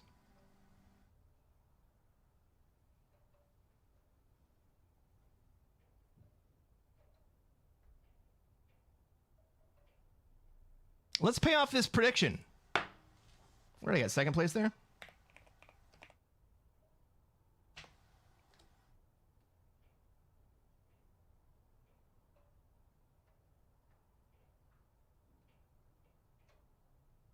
Everything is fake and especially more gay every day. Kind of. If you throw enough predictions at the wall, some are bound to be correct. I can predict the location of the next airplane crash if I throw enough darts at the map. That does not mean that I have a second sight. That's true. We are teaching very young children to be gay. We are teaching them very different things about sexuality than were taught in previous generations. And I think that we don't necessarily understand the implications of those things. The nature of anomalies cannot be successfully produced. As complexity increases, so do the quantity of anomalies increase. Yeah, so the more variables we run into, the more complex a system it is, and the more difficult it is to predict. I agree with that. And if you think about it, the universe is effectively, from our perspective, infinitely complex. Exactly started this streak of deep discussions we're having here. Me asking what Thanksgiving came from.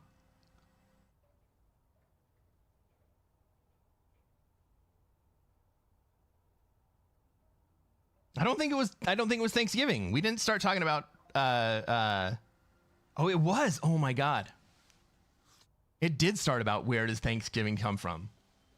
Because we started talking about history. Tryptophan?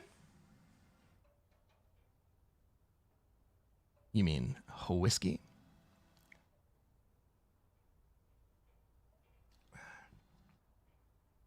It's Thanksgiving? Oh yeah, I forgot about that. Sexuality is not an education schooling issue. It's a social issue.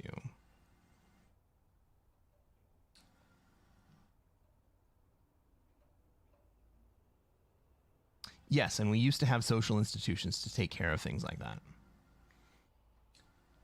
On this day, all things will be the fault of tryptophan. I agree with that.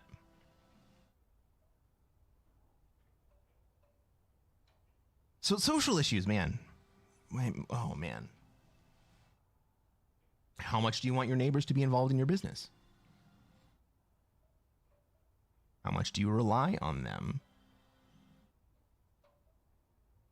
in order for you to conduct your livelihood? In my vicinity, my immediate area, I have one person who watches me while I stream. Everyone else is basically anonymous. I buy shit from Walmart and Amazon.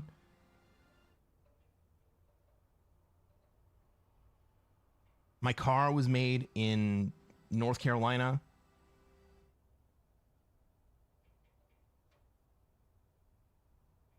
But I have no actual connection to the people at the checkout stand when I go to the grocery store. Why is that? Is that good?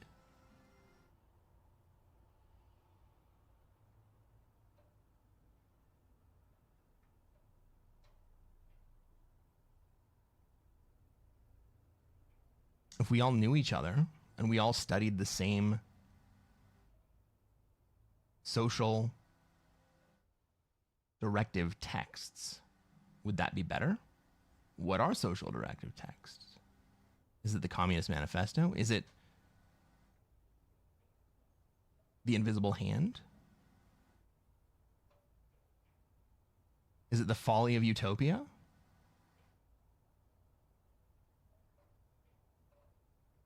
Is it the Bible?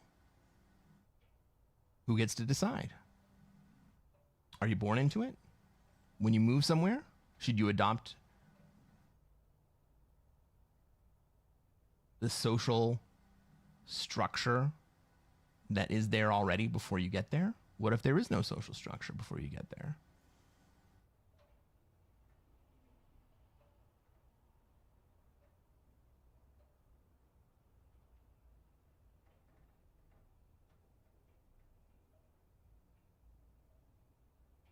Like, should we all just start going to church again?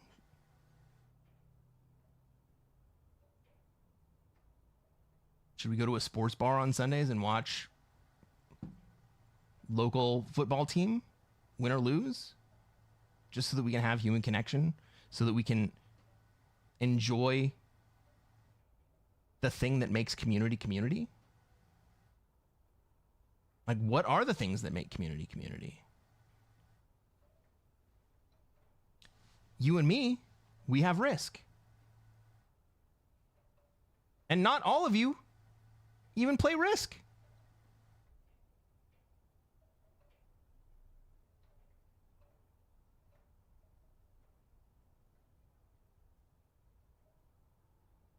But my next door neighbor, he's got a cool story. He doesn't play Risk. He doesn't watch Twitch.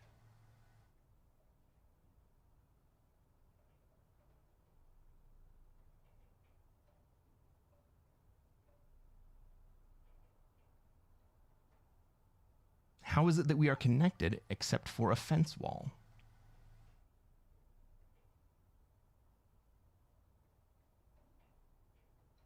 I don't know. I don't know the answers. But these are big fucking problems.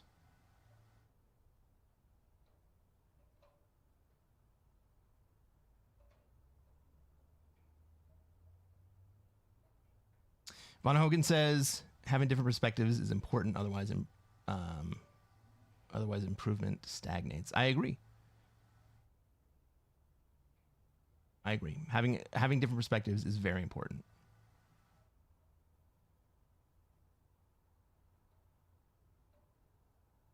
But ultimately,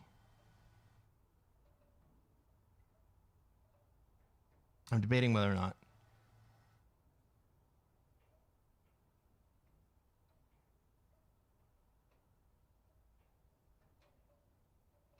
ultimately the things that you value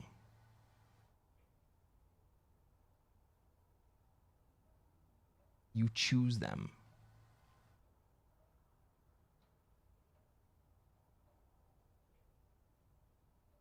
Once you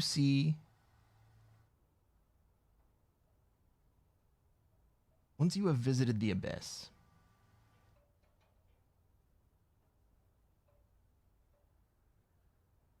everything from then on is a choice. And that's okay.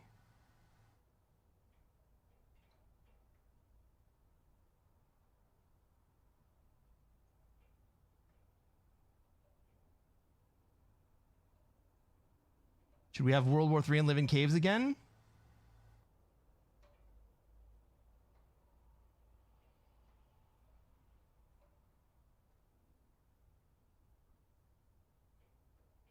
No. There's a certain line of thought, a certain line of people that think that the Earth cannot sustain more than 5 million people. Look up the Georgia Guidestones. If you've never heard of them, go check them out. There were these big, huge tablets in Georgia that were put up that had inscriptions in stone. And they were meant to last beyond any nuclear apocalypse that happened. And the intent was to guide whoever was left towards a sustainable future. And one of the things that they had on, one of the tenets that they had was population control, and that there could only be 500 million people in the entire world. That was all that the Earth could sustain. And to be totally honest, it's not even that long ago that there were only 500 million people on Earth. It's only a couple hundred years ago.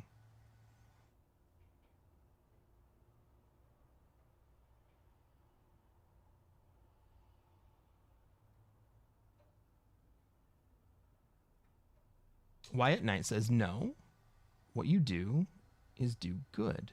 Live as righteous as possible. And by all means, enjoy creation.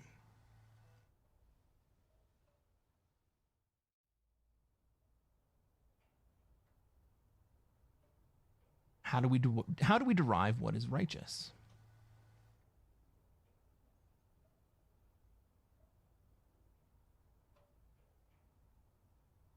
Do we agree as a people what is righteous? Do we observe over many generations what produces the best outcomes and then write that shit down in books and hope that it survives for thousands of years?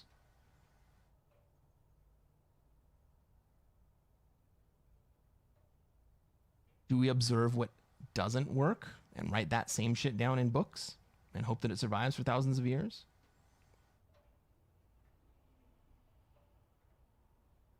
One of the problems with several large religious texts,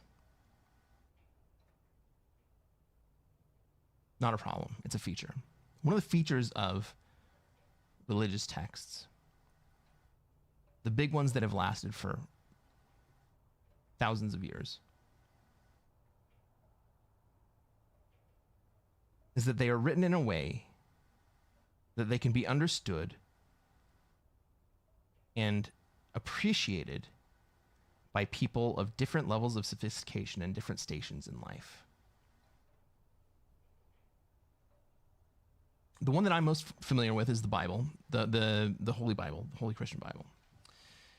I'm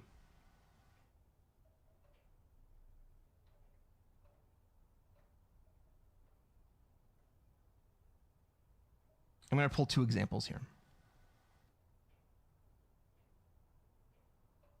In the Holy Bible,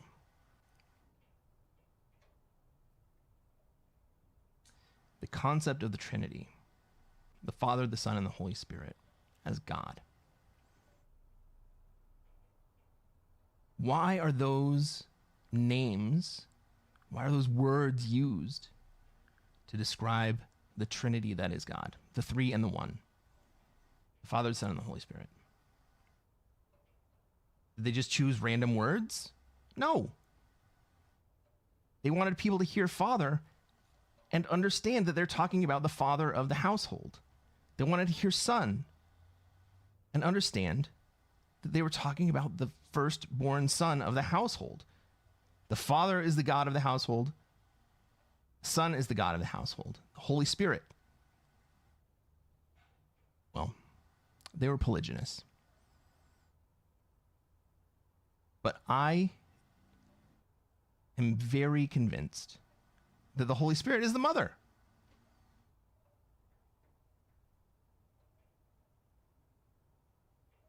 Maybe it's not the mother. Maybe it's someone else who brings that spirit into the household.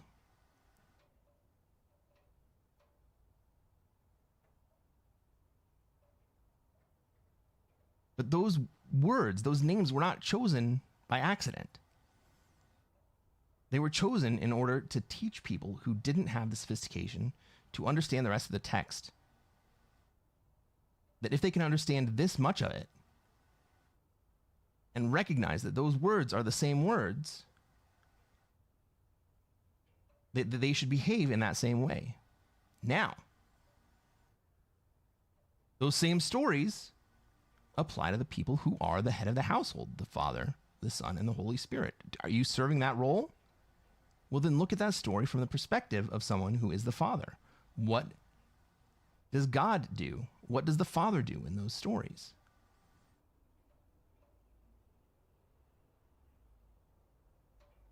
You are meant to model those things.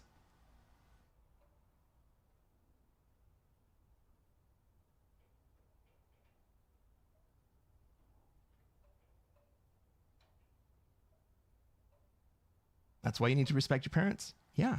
You don't need a book to tell you what a dad does.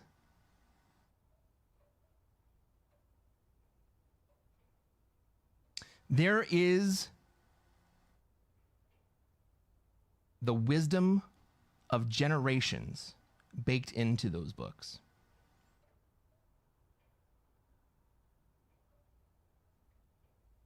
That people have seen results when people follow or don't follow what is prescribed in those books. And this is true not just of the Holy Christian Bible. It's true in Hinduism. It's true in Taoism. It's true in Islam, in the Quran. The results prove themselves out. They don't all say the same thing. That's an important thing. They don't all say the same thing. So what conclusion can we draw from that? I think it matters less exactly what it is that is in the book. To a certain extent, a lot of the things they say are the same.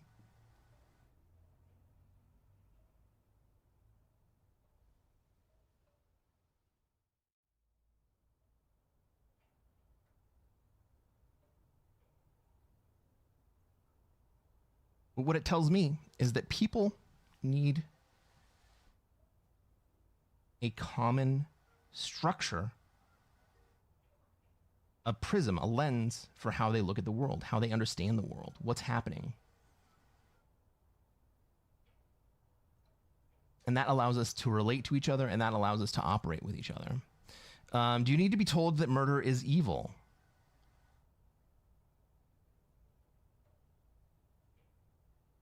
That's a more complicated question than it sounds.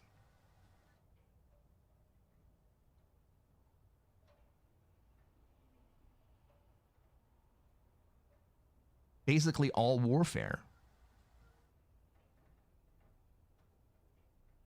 consists of murder at some level. And the only differentiation is that we have decided that the person on the other end of the spear is evil for some reason. Now, there are many reasons that that might be, but there's some reason that person on the other side, maybe they want to kill you, maybe they want to kill your family, maybe they want to take your land, maybe they have resources that they don't want to share with you. But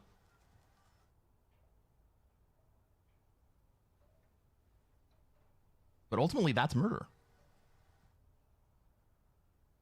Is murder in defense of your land and your family bad?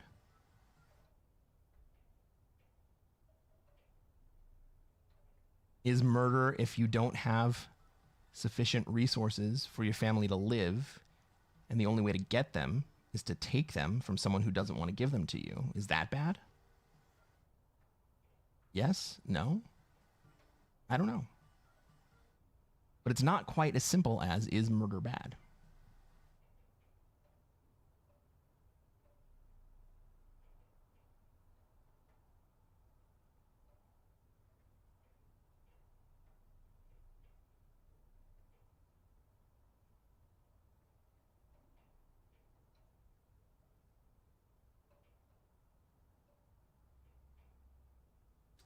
We used to get our morality from the Bible. Today, not so much. We abandon God. But don't replace its morality in the system. Yeah, we have a secular religion today. In the United States, especially, people worship the state.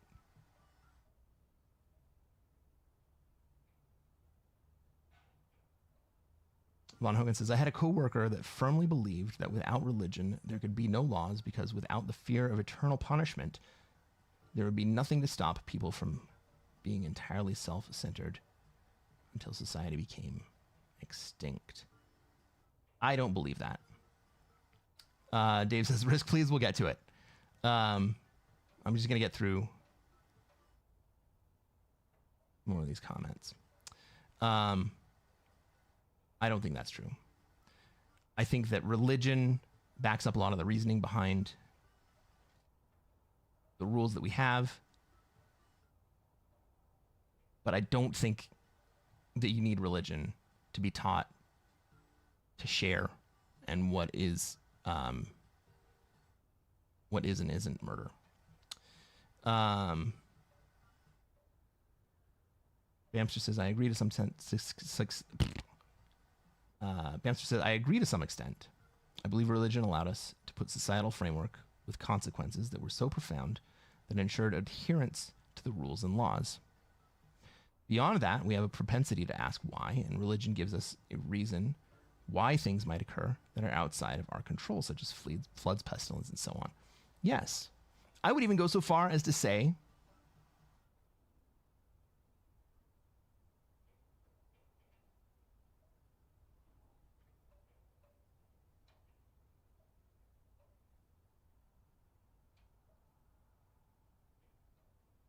an almighty being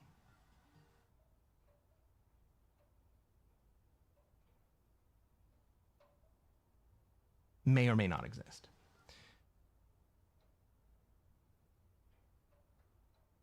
But there are a lot of things that we observe and that we don't have explanations for.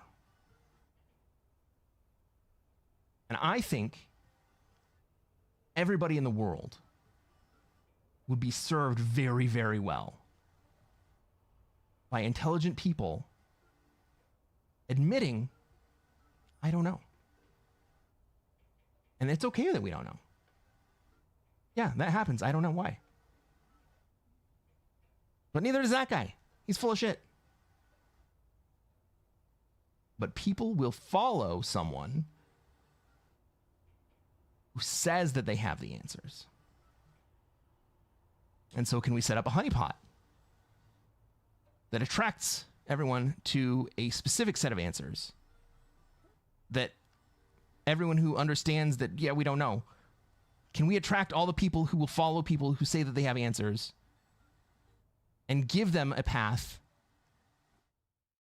that, if they follow it, creates a better society for everyone? Is that lying to them? Yeah, it kind of is. Is that bad? That's what the fucking Catholic Church has done for the last 2,000 years.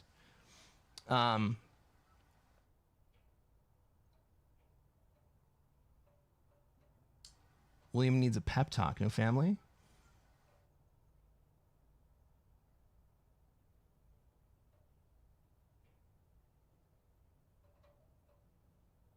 Well, it says, in actual fact, Rush HaKodesh, Holy Spirit, is in female form in Hebrew Old Testament. Let's fucking go. It works in mysterious ways, and now you know. I love that. Thank you for that information. How do I see how long until the Risk season resets? It is on the banner. When you click battle, it says right here how long is left in the season.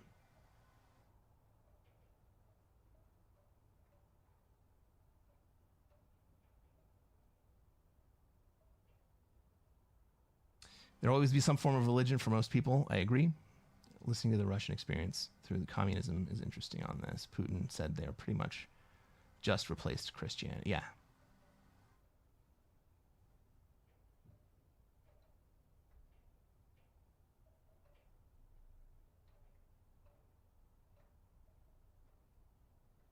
Watchinator says, all fine, but I still do not believe in gods.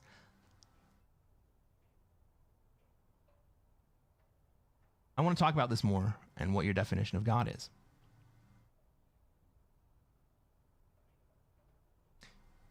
One of the important things to take away from what I was talking about is that the books and the stories are written to be understood by people at different levels of sophistication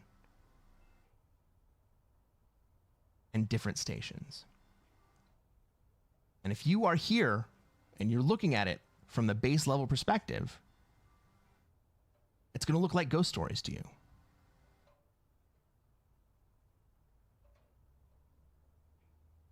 But if you're here, there's so much more depth to it.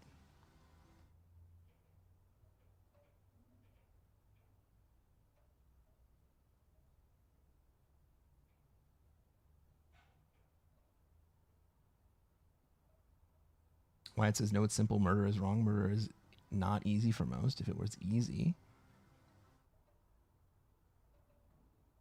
we would have one messed up human. As murder gets within society, war engages in murder. Keep it simple. Murder is evil. I mean, my perspective is that war is evil. In fact, I have a very, very, very controversial position on war.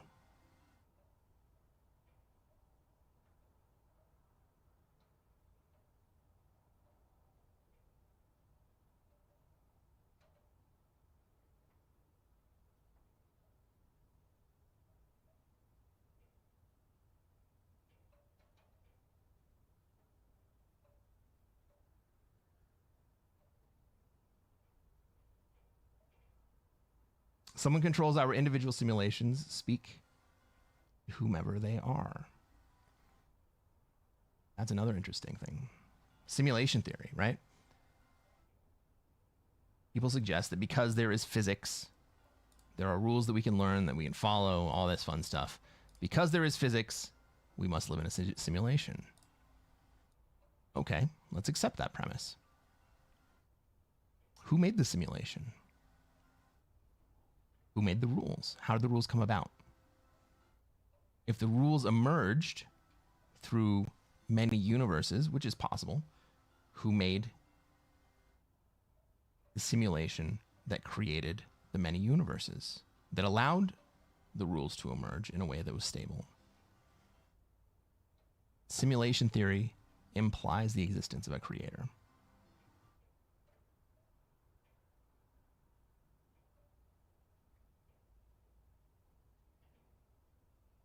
Universal law. War in all cases begins with a murder somewhere.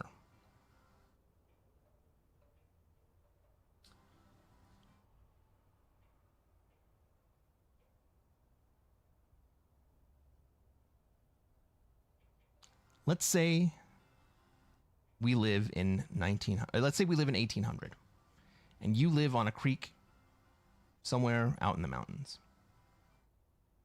And I live upstream from you, and I divert that creek so that I can collect all the water. And now that creek doesn't flow by your house or by your property anymore. Is that reason for you to go to war with me? Have I committed murder against you? It's certainly hostile.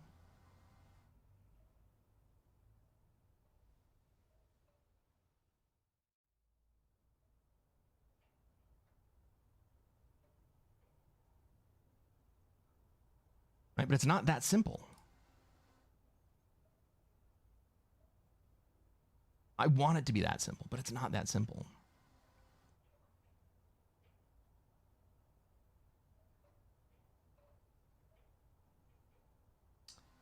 James McDougal says, defending yourself is justified in personal opinion. I've recently begun reading the Bible again because of this. Yeah. I don't understand how Jesus stood up to the evil and we do not do similar. Well, it's because we're afraid.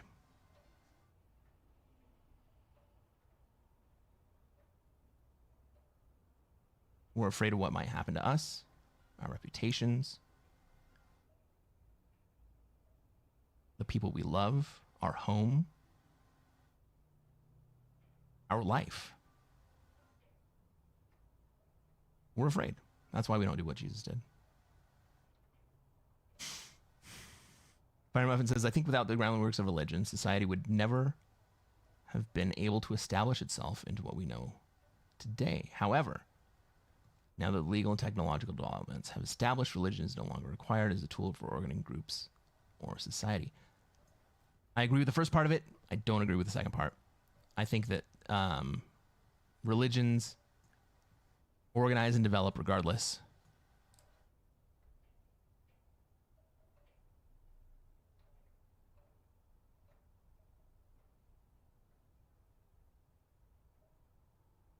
The question is, do you want to choose what it is that you structure around, or do you want somebody else to choose what it is?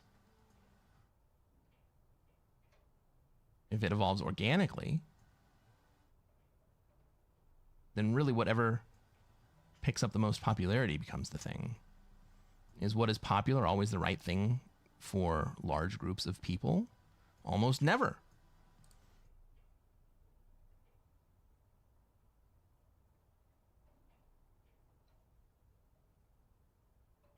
Most county laws back then prohibited water diversion. Let's say we lived in 1600 and the same thing happened. We lived on the frontier. There are no laws.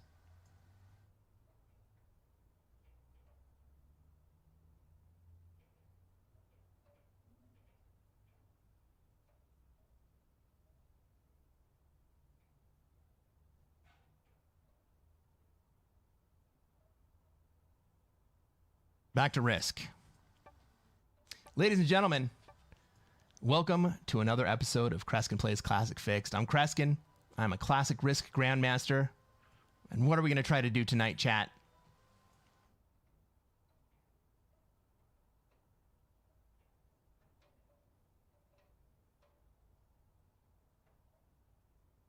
Try to take over the world. That's absolutely right, buddy. The same thing we do every night. We're going to try to take over the world. We've been having a very, very fun discussion. Want to kill those sons of bitches. That's how we take over the world. We've been having a very, very fun discussion. And I may continue it. I may drop deeper into this game. It's Thanksgiving Day. Happy Thanksgiving, everybody. Let's take a look at this map. Let's see where we have troops, where everybody else has troops, where they're going to want to be, and where we're going to be allowed to be. All right. Well, it looks like green is probably going to want to be in South America. I go dead last, which means I get 3 extra troops on initial deploy. Blue puts their troops into Australia. Funny. Okay. I think they're getting out of Oz, though. So I have a couple choices. I have so much material in the Western Hemisphere.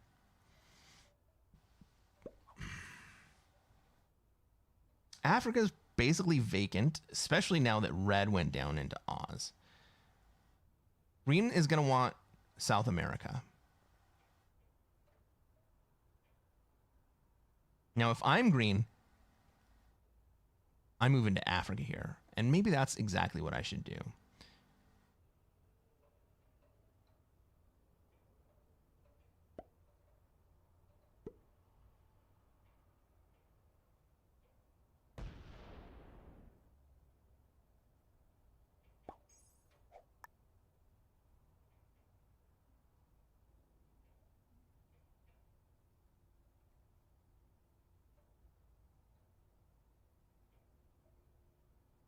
Do I get my card? I want to lay down roots in Europe. Let's run a 5v2, I guess. Cool. Then we consolidate.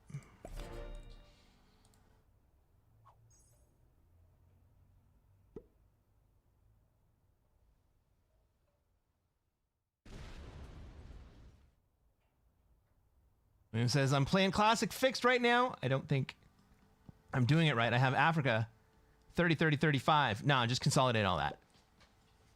Once you're that big, you don't need to worry about the bonus. You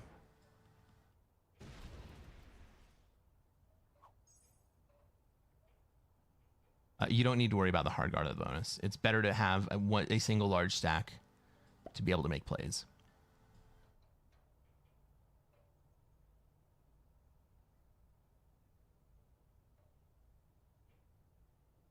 Well, I've got a 6 in South America that I would love to get out of South America. But I don't think green's going to let me out.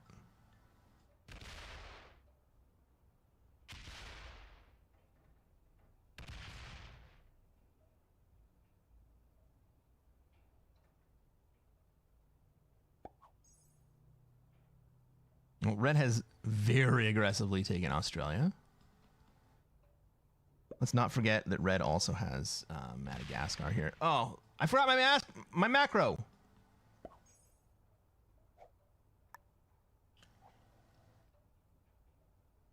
What's up, Andrew? Happy Thanksgiving. Oh! Oh my God!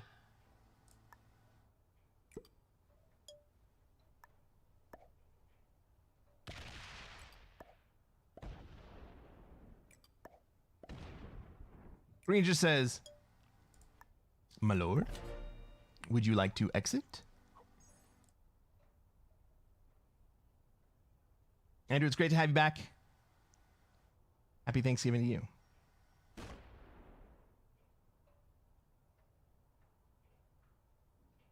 Big statement 9 for both Europe and Africa. Look how empty Africa is.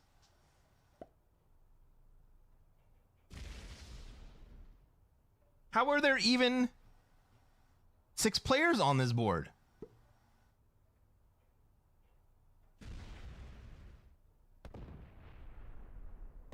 A blue comes through. Blue would like to be in Africa.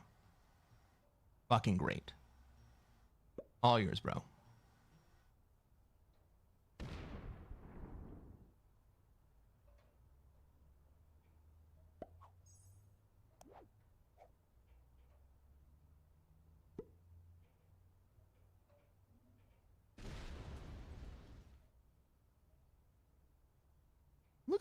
Look at all of us being friends.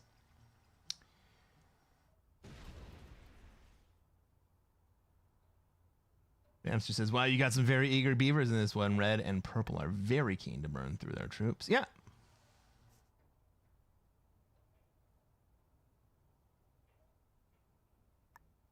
Five v 2? I mean, we got good dice earlier. Why not?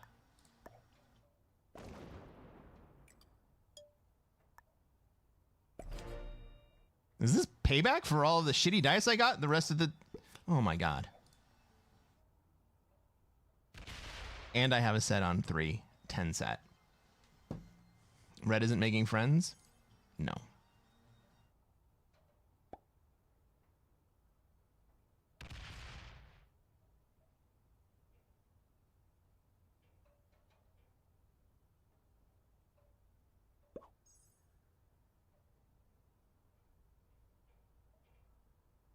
Okay. Is blue going to take a swing at yellow here? No. But he's going to open up the door for me to do it. Great.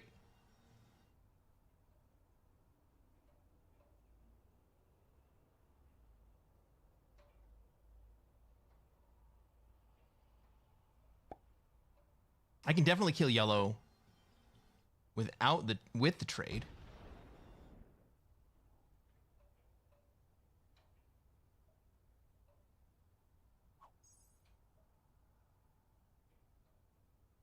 Kill yellow into purple? Double trade?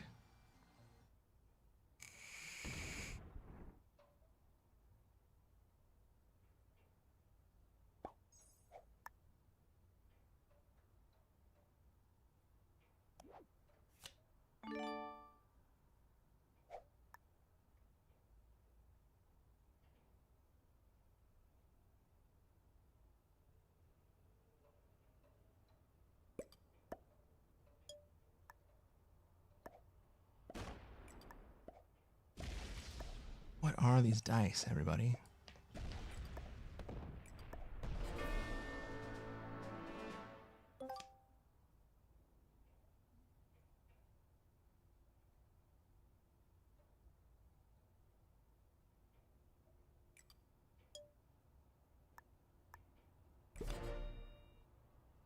I didn't have purple. It wasn't a double trade. And I knew that ahead of time.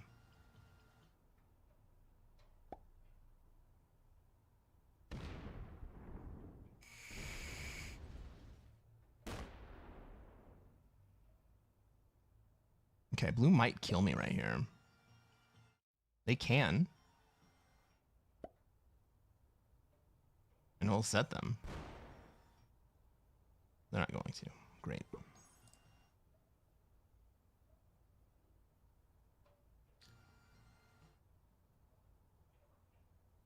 Bye-bye purple? Purple set.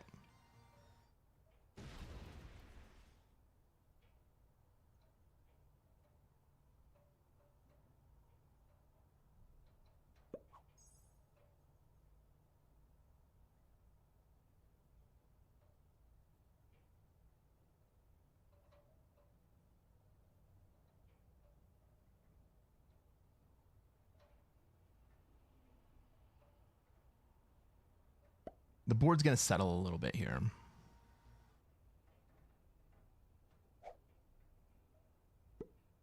On the other hand,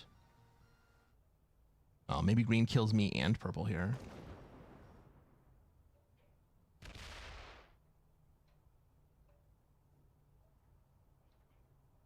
If I'm green, I'm thinking real hard about killing both me and purple here.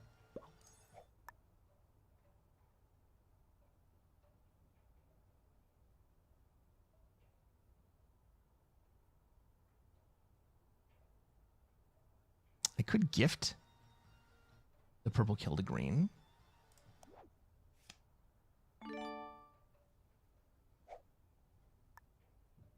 Or blue. Right, all I gotta do is get out of the way. There you go, blue. Go kill purple.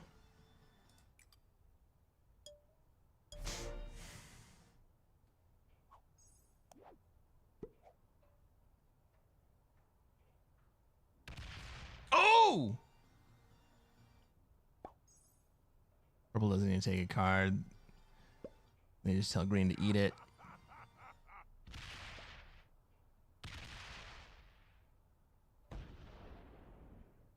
Blue doesn't want to kill anyone.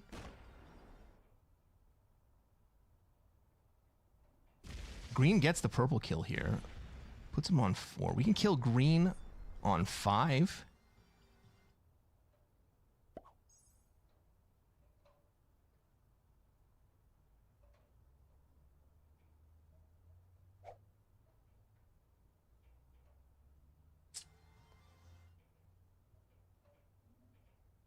I think we kill green on 5 here.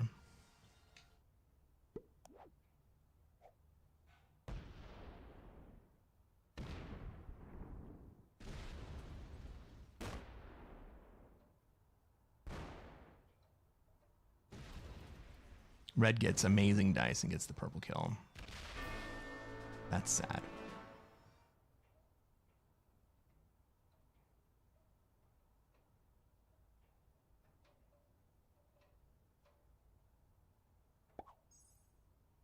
What we really need right now is a shuffle, and we need green to move into North America.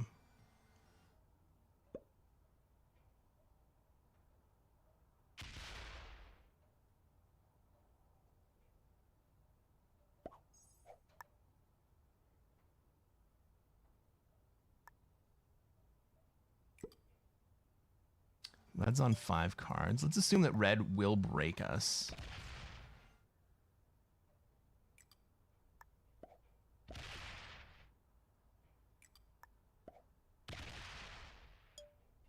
All right, so we don't want to leave.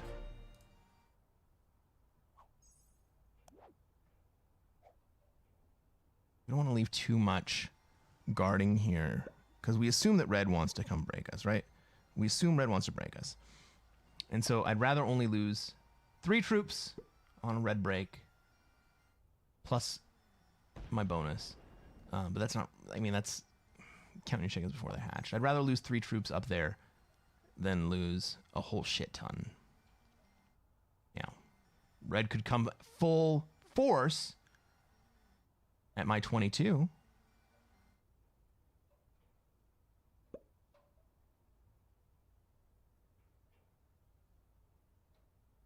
He's just going to sit up there. All right, so red is going to break us. We knew that was going to happen. Red could just fucking kill me right here. He might be just killing me right here.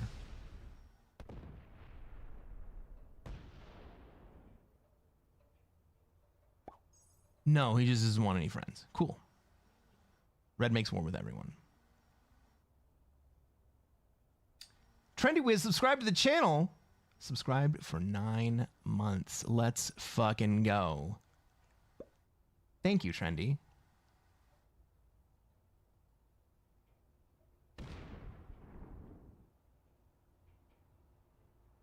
Dicey says, again with the red players. I know. 9 months. I know. You could have had a baby.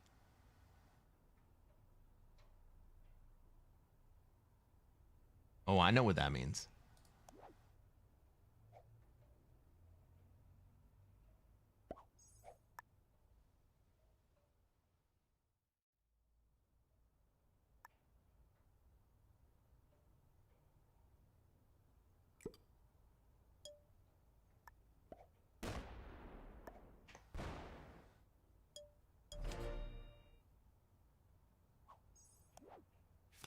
Don't worry.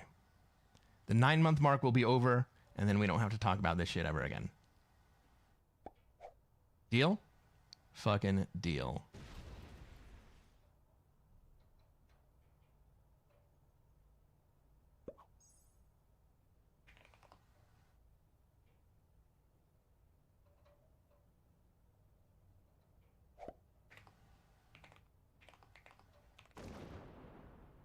That's what she said.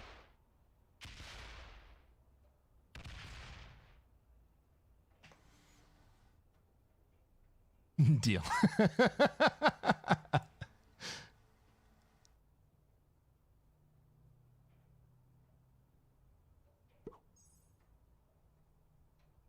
Well, look at this. Red would like to not be friends with anyone.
He was smart enough not to break green. I'm not sure not breaking green there was actually smart.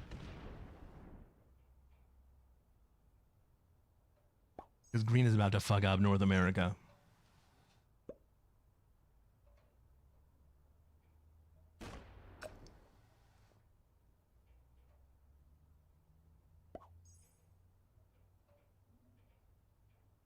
The battle is over. We have won. We have won Europe.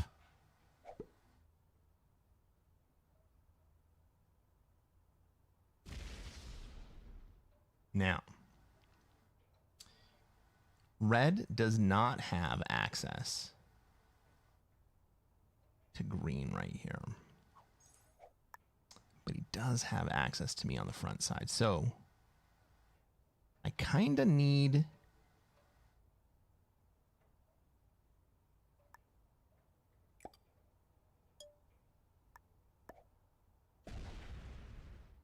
kind of need to not hit red right now.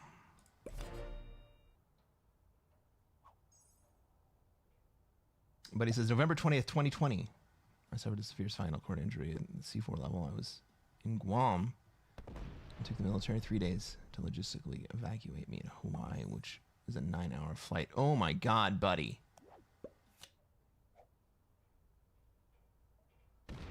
What a fucking horror story, man.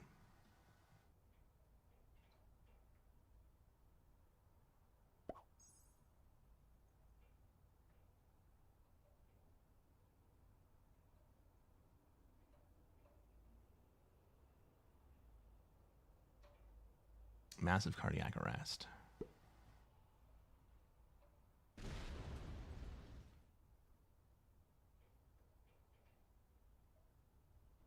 All right, I'm going to leave those stories to chat. I will catch up with them later. But I'm going to pay attention to the game right now.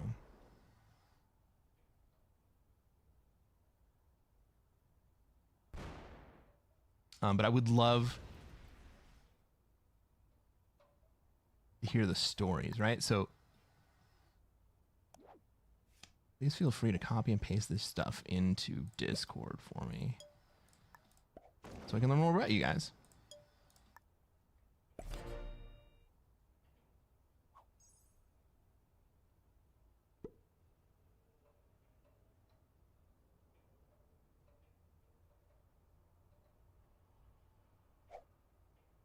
All right, so green that last turn was nice enough. Oh, fuck yeah, I don't have to take the dudes.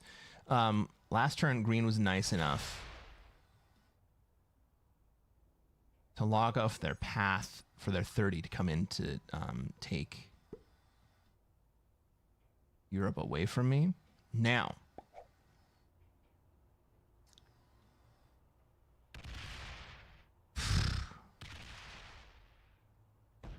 green's going to have some aggression right here, right? And it's probably going to land on my shoulders to prevent green from holding all of the Americas. It's either going to be me or blue. Right? I go next. Green, I will let you hold for one turn. Green removes himself from South America. Well played, Green. Well fucking played.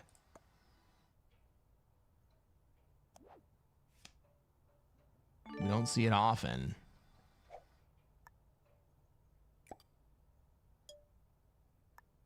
But now what we're going to see is blue do absolutely nothing.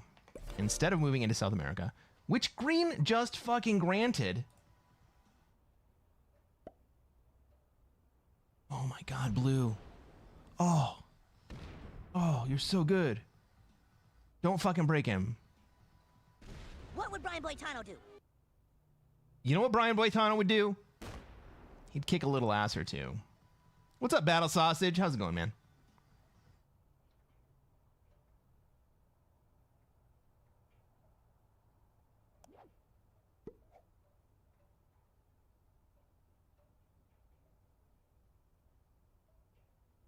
All right. And now we have set up the 4-player Deadliest Trap. We have one player in Australia generating +2. We have one player in the Southern Corridor generating +2 and +3. I've got +5. Green has +5. This is a balanced configuration, except for one player. So what are we going to do here? We're going to milk the imbalance.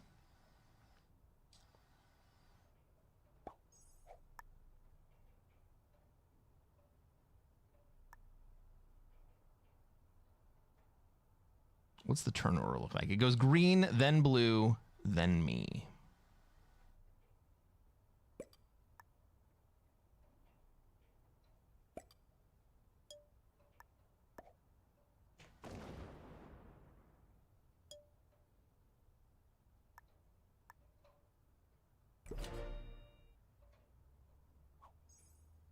Now I just open up red.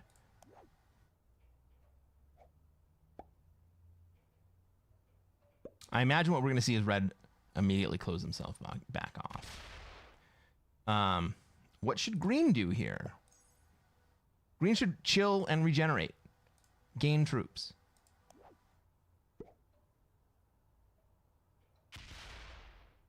Red's in trouble. Red should be in trouble. Ooh. Ooh.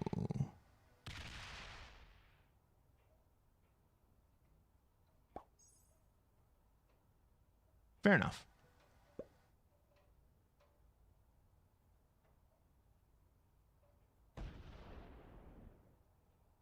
I understand why blue did that.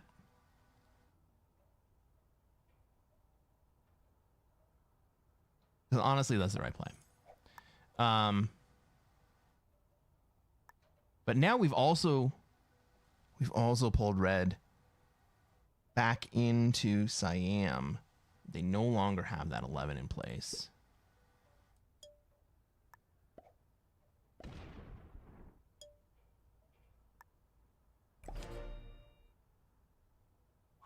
Did it cost me a turn of gen and blue a half turn of gen? Yes.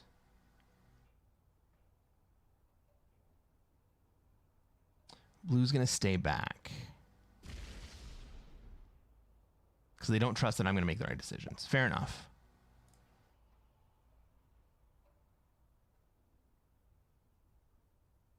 So how do we get out of this board state? Eventually, we're all going to have to gang up on red. There's going to be a few turns where we just sit here and way out-generate red. Once green has more troops than red, green should just fucking kill red.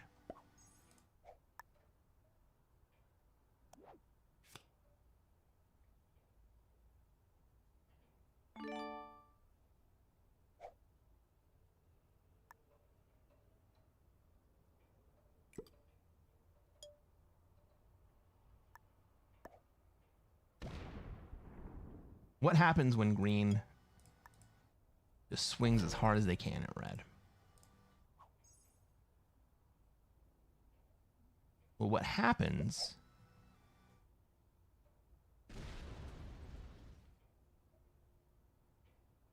is that green becomes small and inconsequential, and the war becomes between me and blue.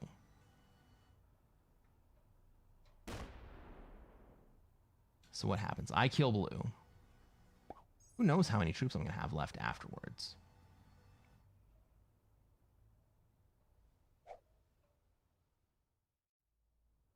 How the hell does green have 92 troops and only a 60 stack? That's crazy.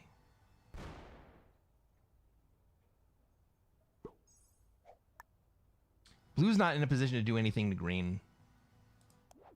Green is in more of a position to do something. Suits me like a suit. What's up? And danged.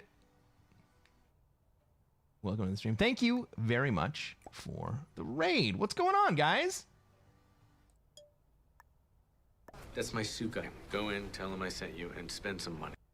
I mean, you don't have to spend some money. I'll tell you guys how not to spend some money. And dang it, what were you streaming? Can we get a mod to throw a shout out? Oh, we already got one.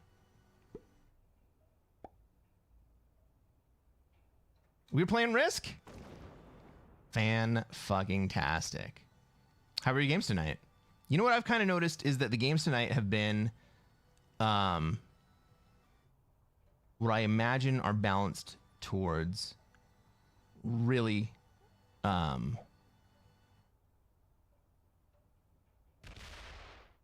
casual players, let's say. You were told to raid by one of my fans. Who was it? Out them.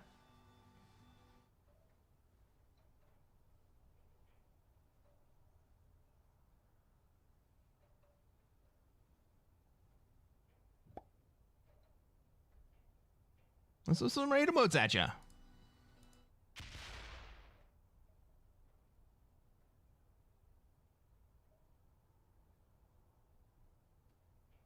Tonight was for casual peeps of 4 sure. One of you raised our rank.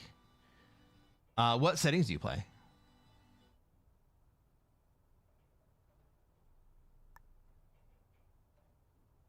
What the fuck am I gonna do here?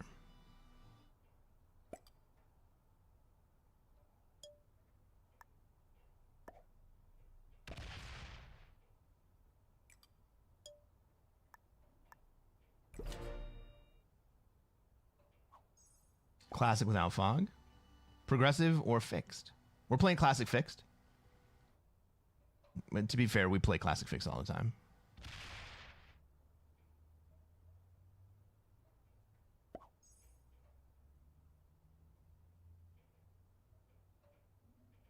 Honestly, I might be too big to execute the maneuver I was talking about earlier. So green right now, this is the moment.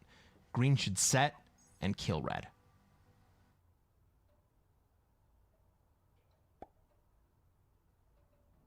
You guys see why green should set and kill red? Green has an 81 stack.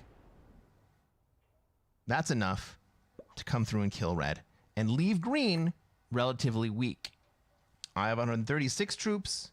Blue has 132 or 122. Once green spends all their troops killing red, my job then becomes killing blue because green is no longer a threat to me. And then we go into a 1v1, not really knowing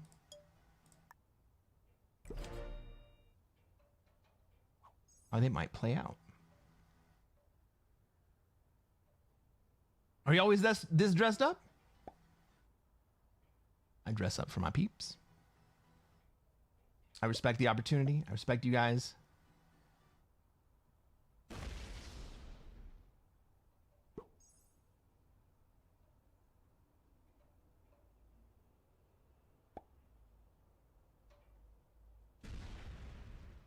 I think what I wear communicates more than just the clothes on my back. Why would green do that? They get third. How would they get third? They get second. If green kills red right now, they get second place. Guaranteed.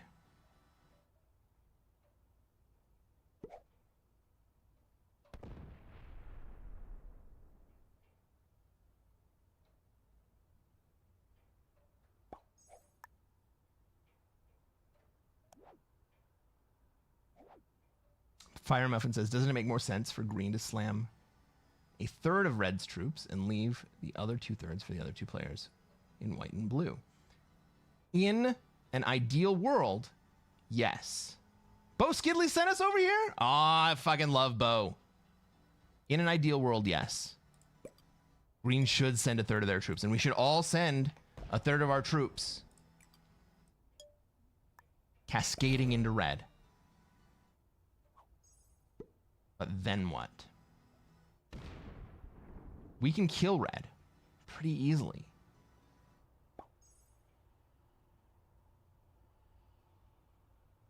Now green is the catalyst.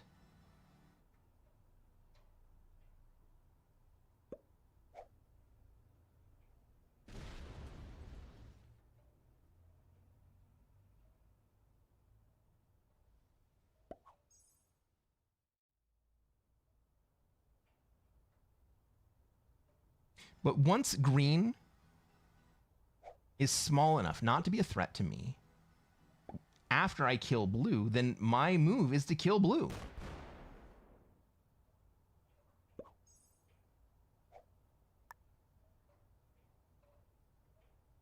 Or I can sit and let blue kill green, but blue should not kill green under any circumstances.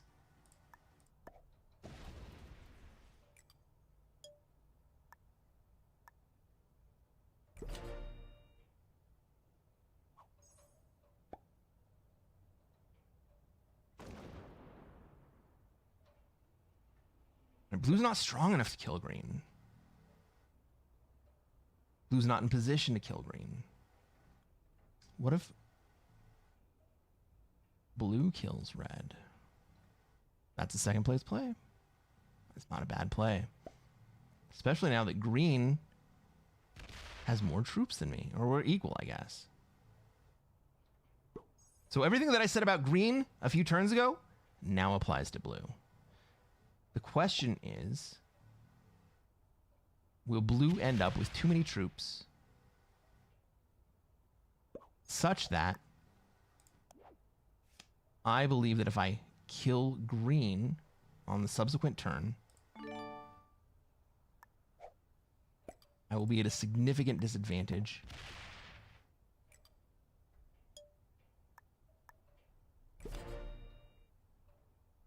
Or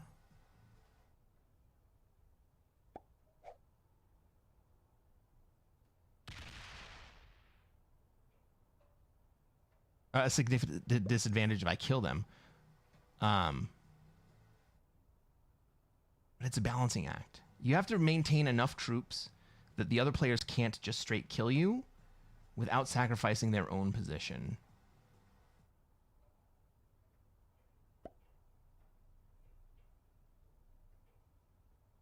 Red's just trying to wait us out.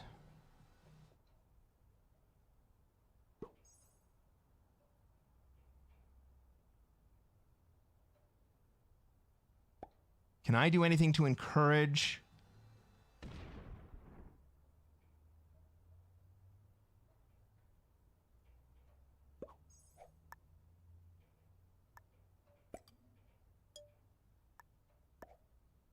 I don't know if I can.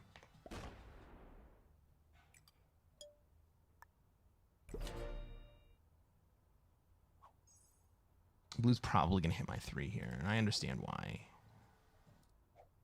Don't hate it. Don't love it. Double Dizzle says, happy Thanksgiving. Happy Thanksgiving to you. No pilgrim hat? I don't have a pilgrim hat. Maybe try signaling for green to slam a third of red's troops. That's a lot of information. Or ending And dang it, has a very interesting perspective. He says,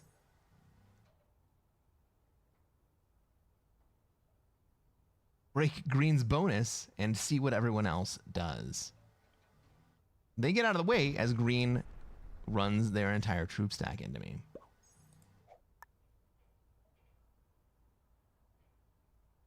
I could place out a 35 stack and hope that green and blue recognize what you're trying to communicate. Oh, I don't know, man.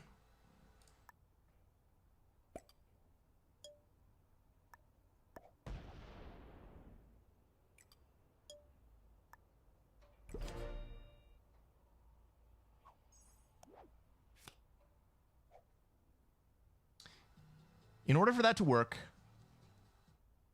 they both have to know the trap. They both have to know the deadliest trap. And at this point, I don't think that they do.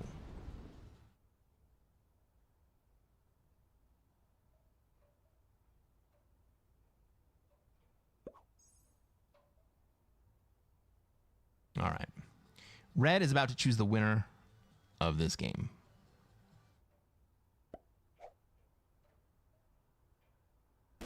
Ah! There it is. Green's going to take... Well, red has no cards. Great.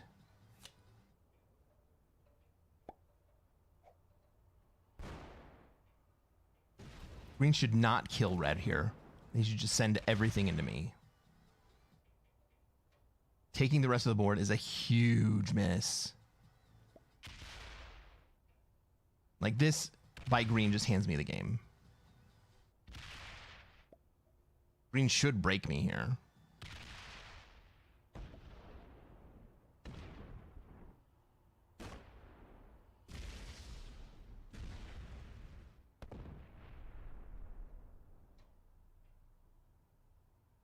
All right.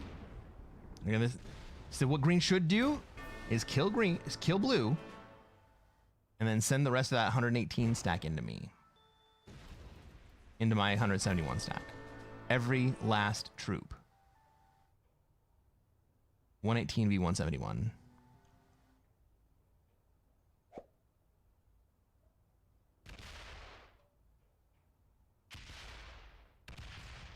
Look at that!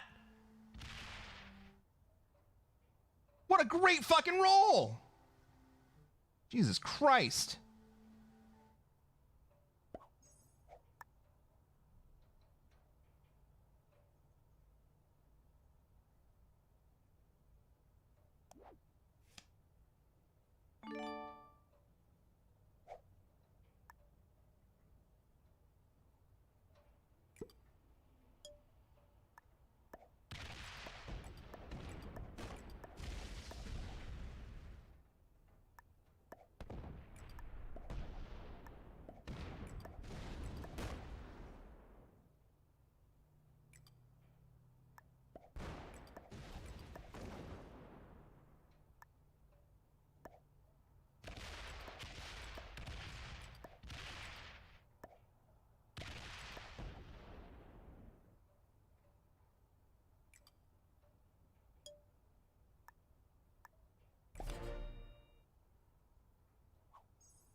Six traded means he takes back Australia here. I have no cards. Fuck me.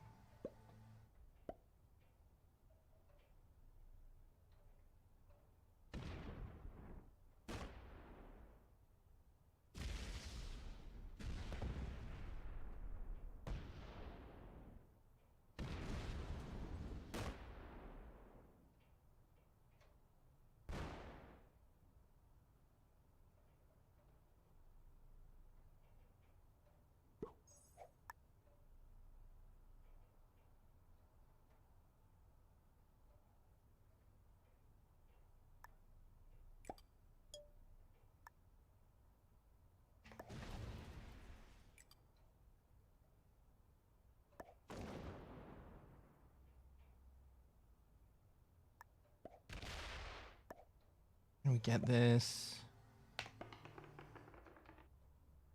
No.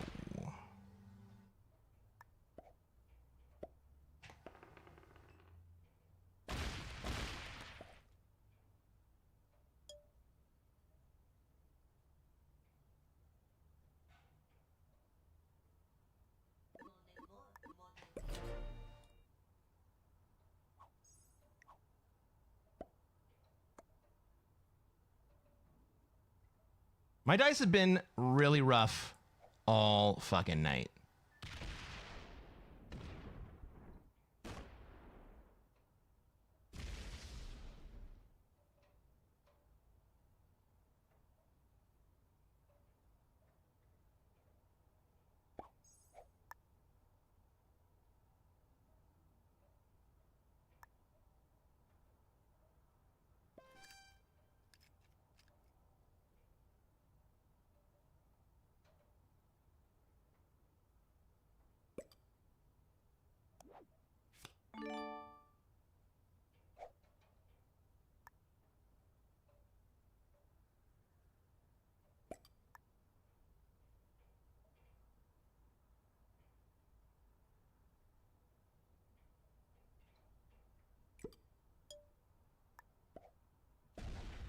YOLO!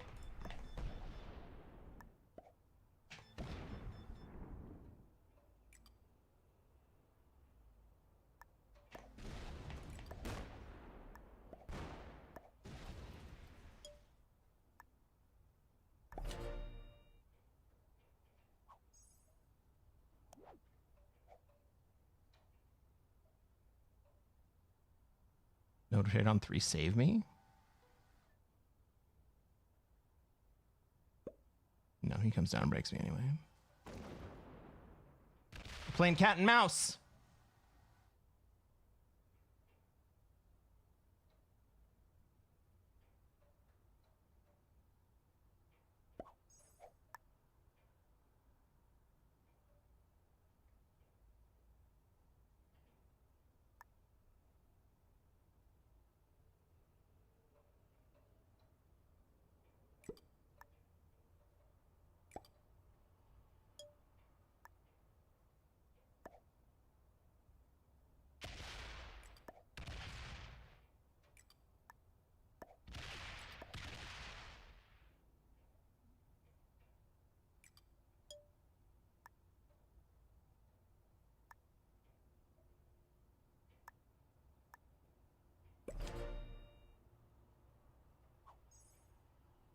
Right. 10 means I die.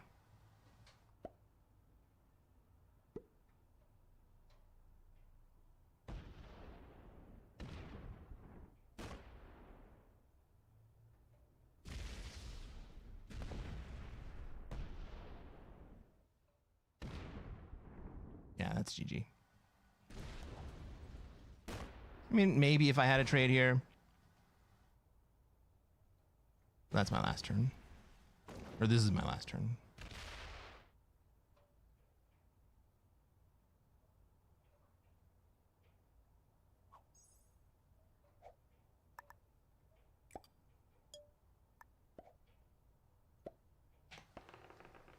Oh, we got dice finally.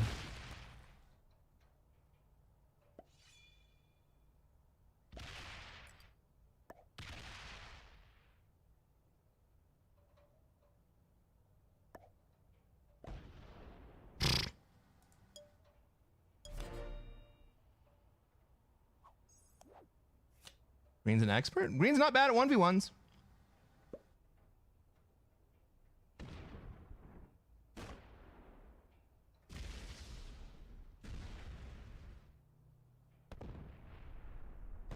Green is significantly ahead of me here.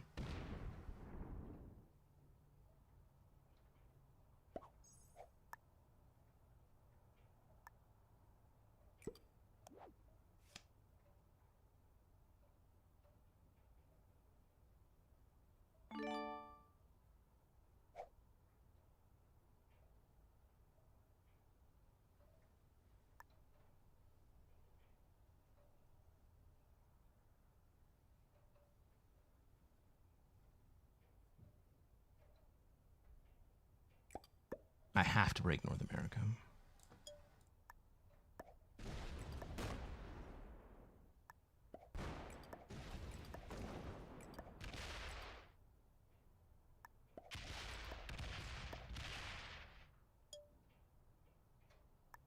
Jesus Christ. Oh my God. GG, everyone.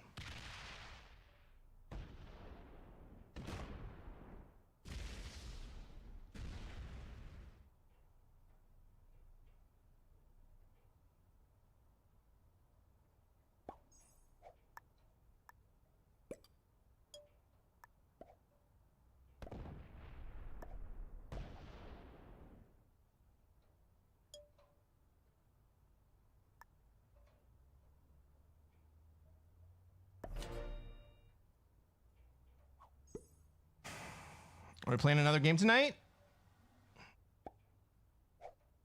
This is about when I said I was going to be quitting.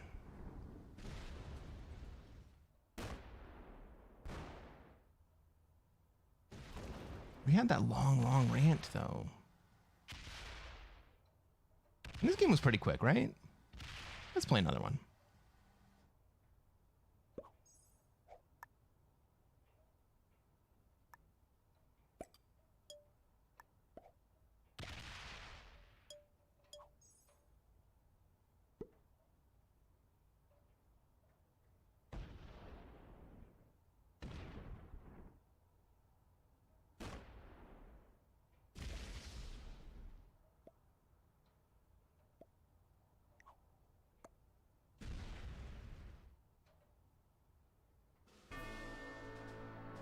Trendy says Green is an expert. She might have looked it up. I played well. I don't feel bad about how I played. You got great dice. That 120 versus 170 roll. You took 150 troops off with that. That was amazing. Blue was a master. Green was an expert. We got yellow and red as beginners and purple sitting in the middle as an intermediate. That was a good lobby. And he says, I didn't say that?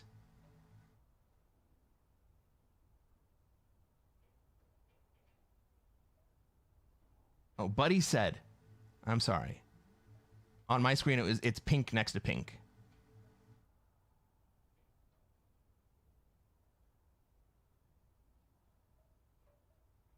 Oh, good games, everybody. Hey, if you're watching on YouTube and you haven't done so already, you made it to the end of the game, might as well reach over, hit that like button. Subscribe to this channel. We're going to play more Classic Fixed. And hopefully on the next one, I'm going to show you how to take over the world. Have a great one, everybody.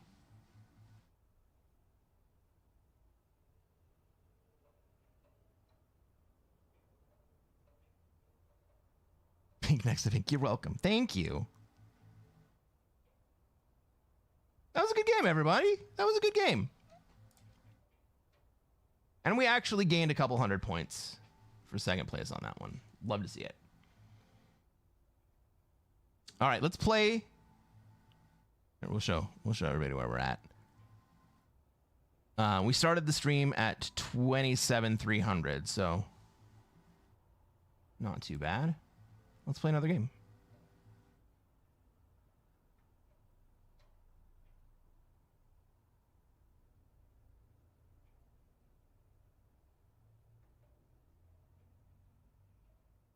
Cha-ching! I'll try it.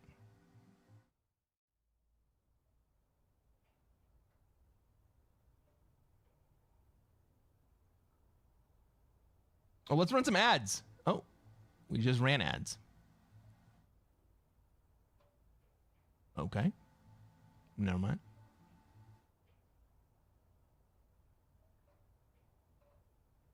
And dang it. Throws us the lurk. Well, thank you for the lurk, sir.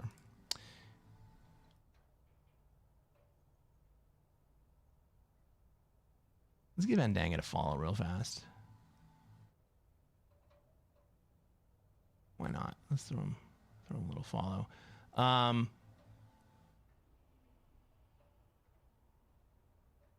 Get the prediction ready for the next game. So y'all can gamble some channel points.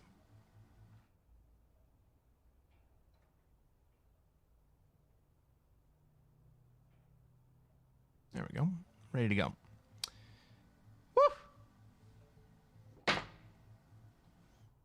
All right. One more game tonight. And then we will go.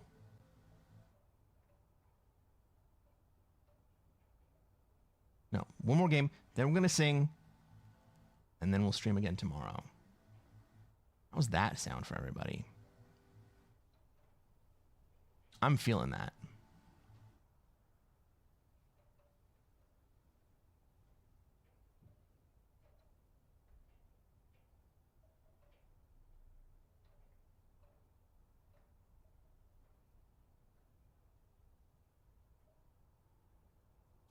I don't know if anybody is here who hasn't heard the announcement yet. But since we're sitting on the waiting screen, this Sunday, November 30th, I'm going to be hosting the Hot Buns Pub Quiz. I would love it if everybody who's here would stop by and play along. Everybody is welcome to play along. You can have a team of up to 4 players, and we encourage you to have voice chats. You can organize your own voice chats, or if you don't have a team of 4, drop into either my or Hot Buns Discord. Let's drop a link to that Discord real fast. And see who else wants to play, who doesn't have a team. And then you all can team up.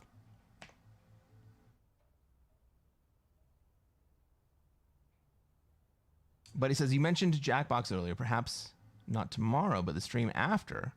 That would be dope. I missed last session. You know what I was thinking about doing is after the quiz, playing some Jackbox games. Because we'll all be in that quiz game mode. And everyone is kind of like, they want to be into it.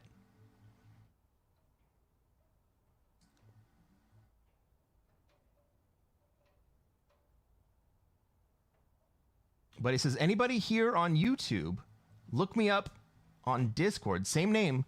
Let's get a team going for Sunday. Hell yeah.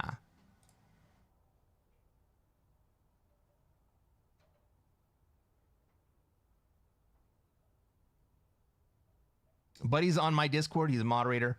I think I made you a mod on Discord. I definitely got you on YouTube. If I haven't got you on Discord, I'll get you. Let me know and I'll get you.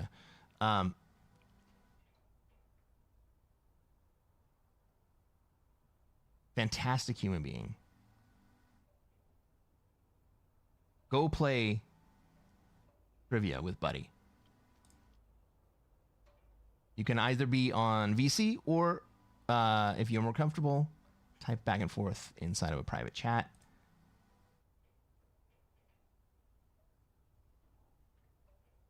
If you get there on Sunday and you're the only person without a team, or there's a couple people without a team and you don't feel like you have enough people to form a team, you only need 2 people to be on a team. But if you feel like that's not quite enough, jump over to Hot Buns server. I'll drop a link to Hot Buns server. Actually,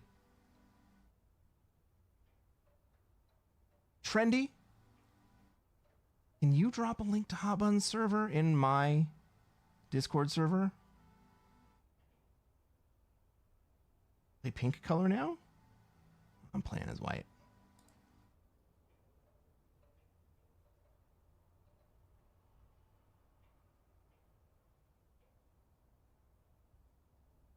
Play magenta. Play magenta. Be magenta. Well, we had a game as black.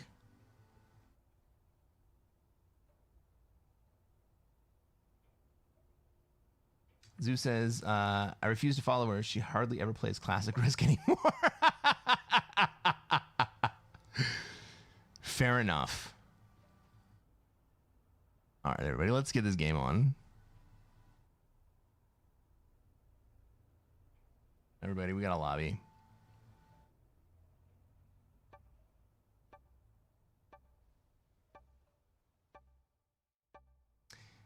Ladies and gentlemen, welcome to another episode of Cresquin Plays Classic Fixed. I'm Cresquin.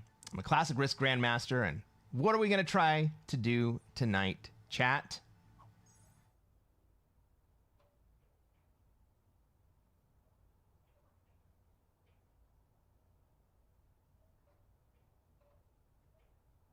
Try to take over the world.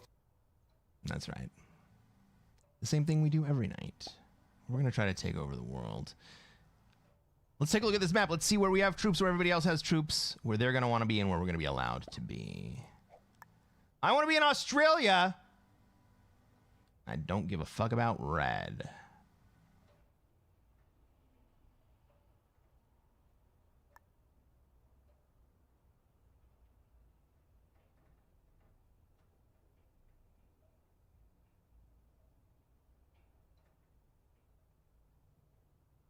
Like, this is clearly my Australia. Is red going to come in here if I don't?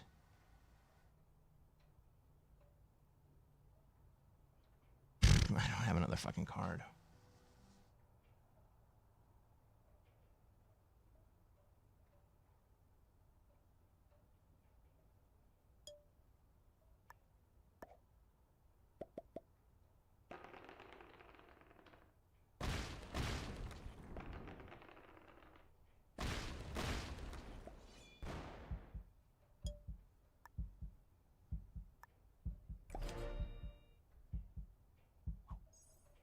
Well, red's not going to be very happy about that. John Foxfire. That's right. We're going to try to take over the world. Let's get this prediction going, everybody. 2 minutes on the clock. What place does Cresquin get this game? Let's take a look at this map. Let's see where everybody else wants to be. Red is not going to be very happy that I just wrecked his face. Purple probably wants to go to South America, right? We got pink. Probably in Africa. Yellow.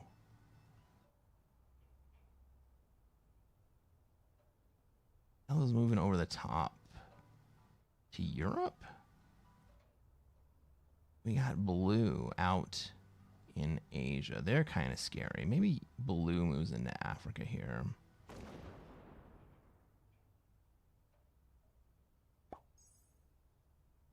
Red gives me a quick... Yeah, I get it. Okay, fine.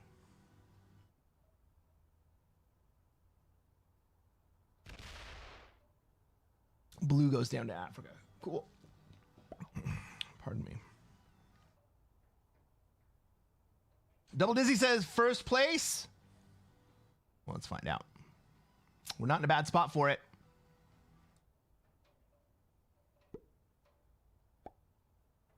Guys, I stopped ranting about the importance of social cohesion, and like half the people that were watching on YouTube left.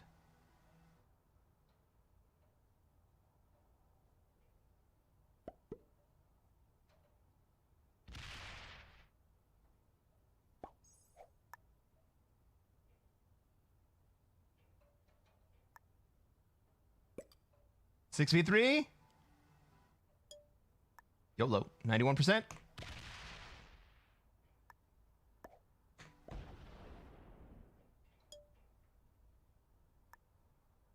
I'm going to pull back right there, because I want to force purple to not be able to double tap me and to have to go through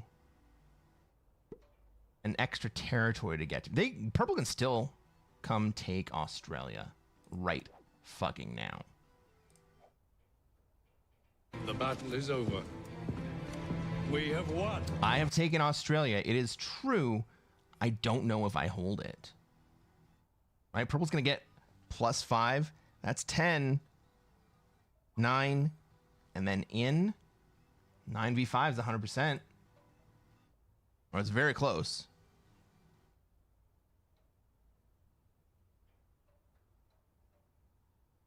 I mean, losing that 6v3 sucks. Maybe I should have manualed? I haven't had a lot of good luck with manuals this game.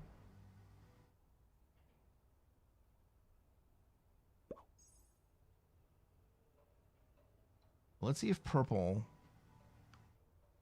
decides to fuck me up.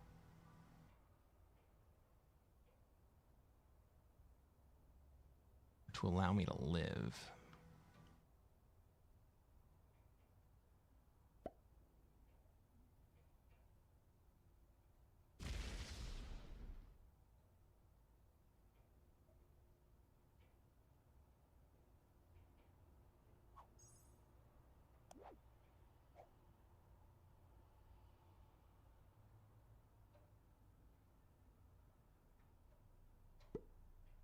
They fuck me up.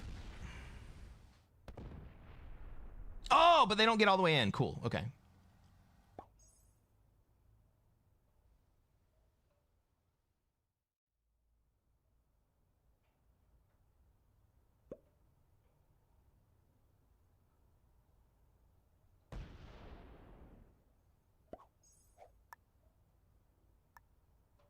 So now we go outside.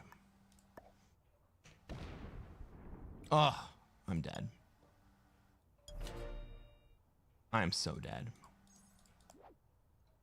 Oh, I'm so dead.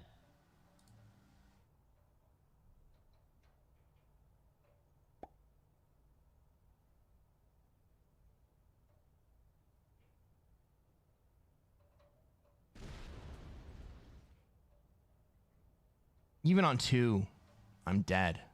Dead.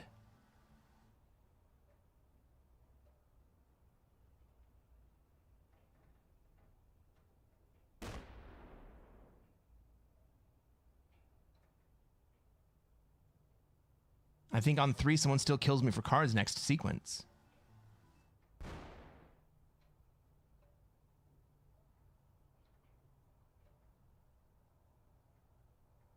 And honestly, it's going to be purple.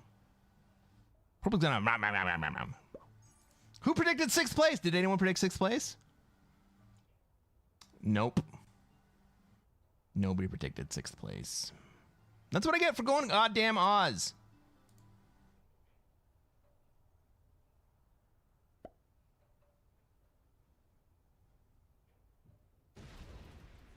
Red kills me out of fucking spite.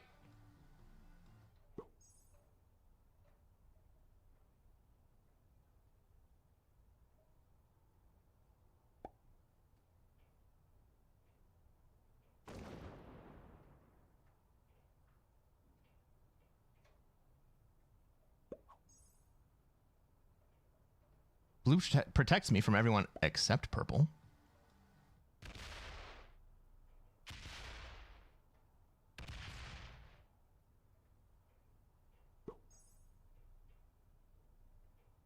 I have 9 troops. I die right here. I die right fucking now.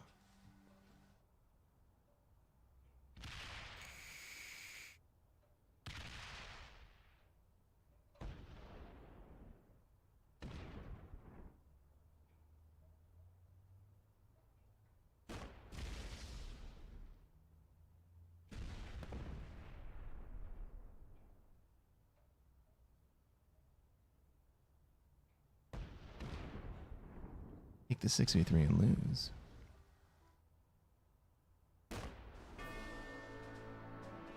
No. All right, everybody.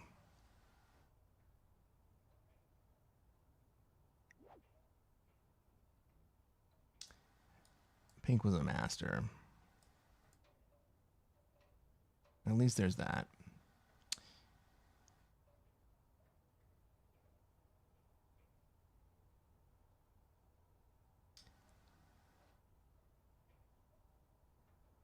We didn't even make it to the top of the hour. Holy fuck, everybody. Revenge is not good, Marcelo. 6th place. It's better to forget.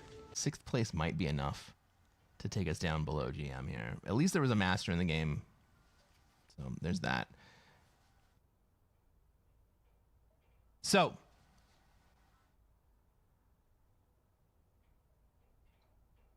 With that. Everybody, join the Discord. Come and play on the frickin'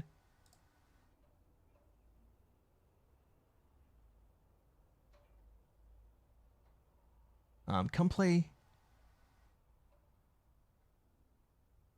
Okay, cool. Come play. Oh, my wrist still doesn't work quite right.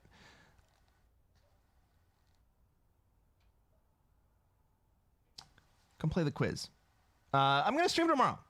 How about that? I'll stream tomorrow. I'll see you guys tomorrow. This is going to be great. I got to pay out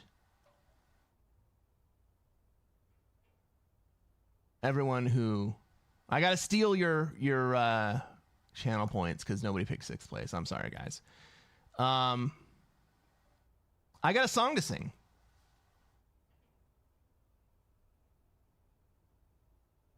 This was requested by Von Hogan.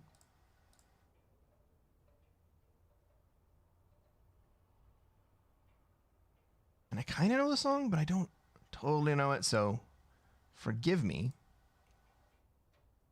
Forgive me if I fuck it up a little bit. everybody. Thanks for hanging out.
I love you, everybody. I will see you tomorrow.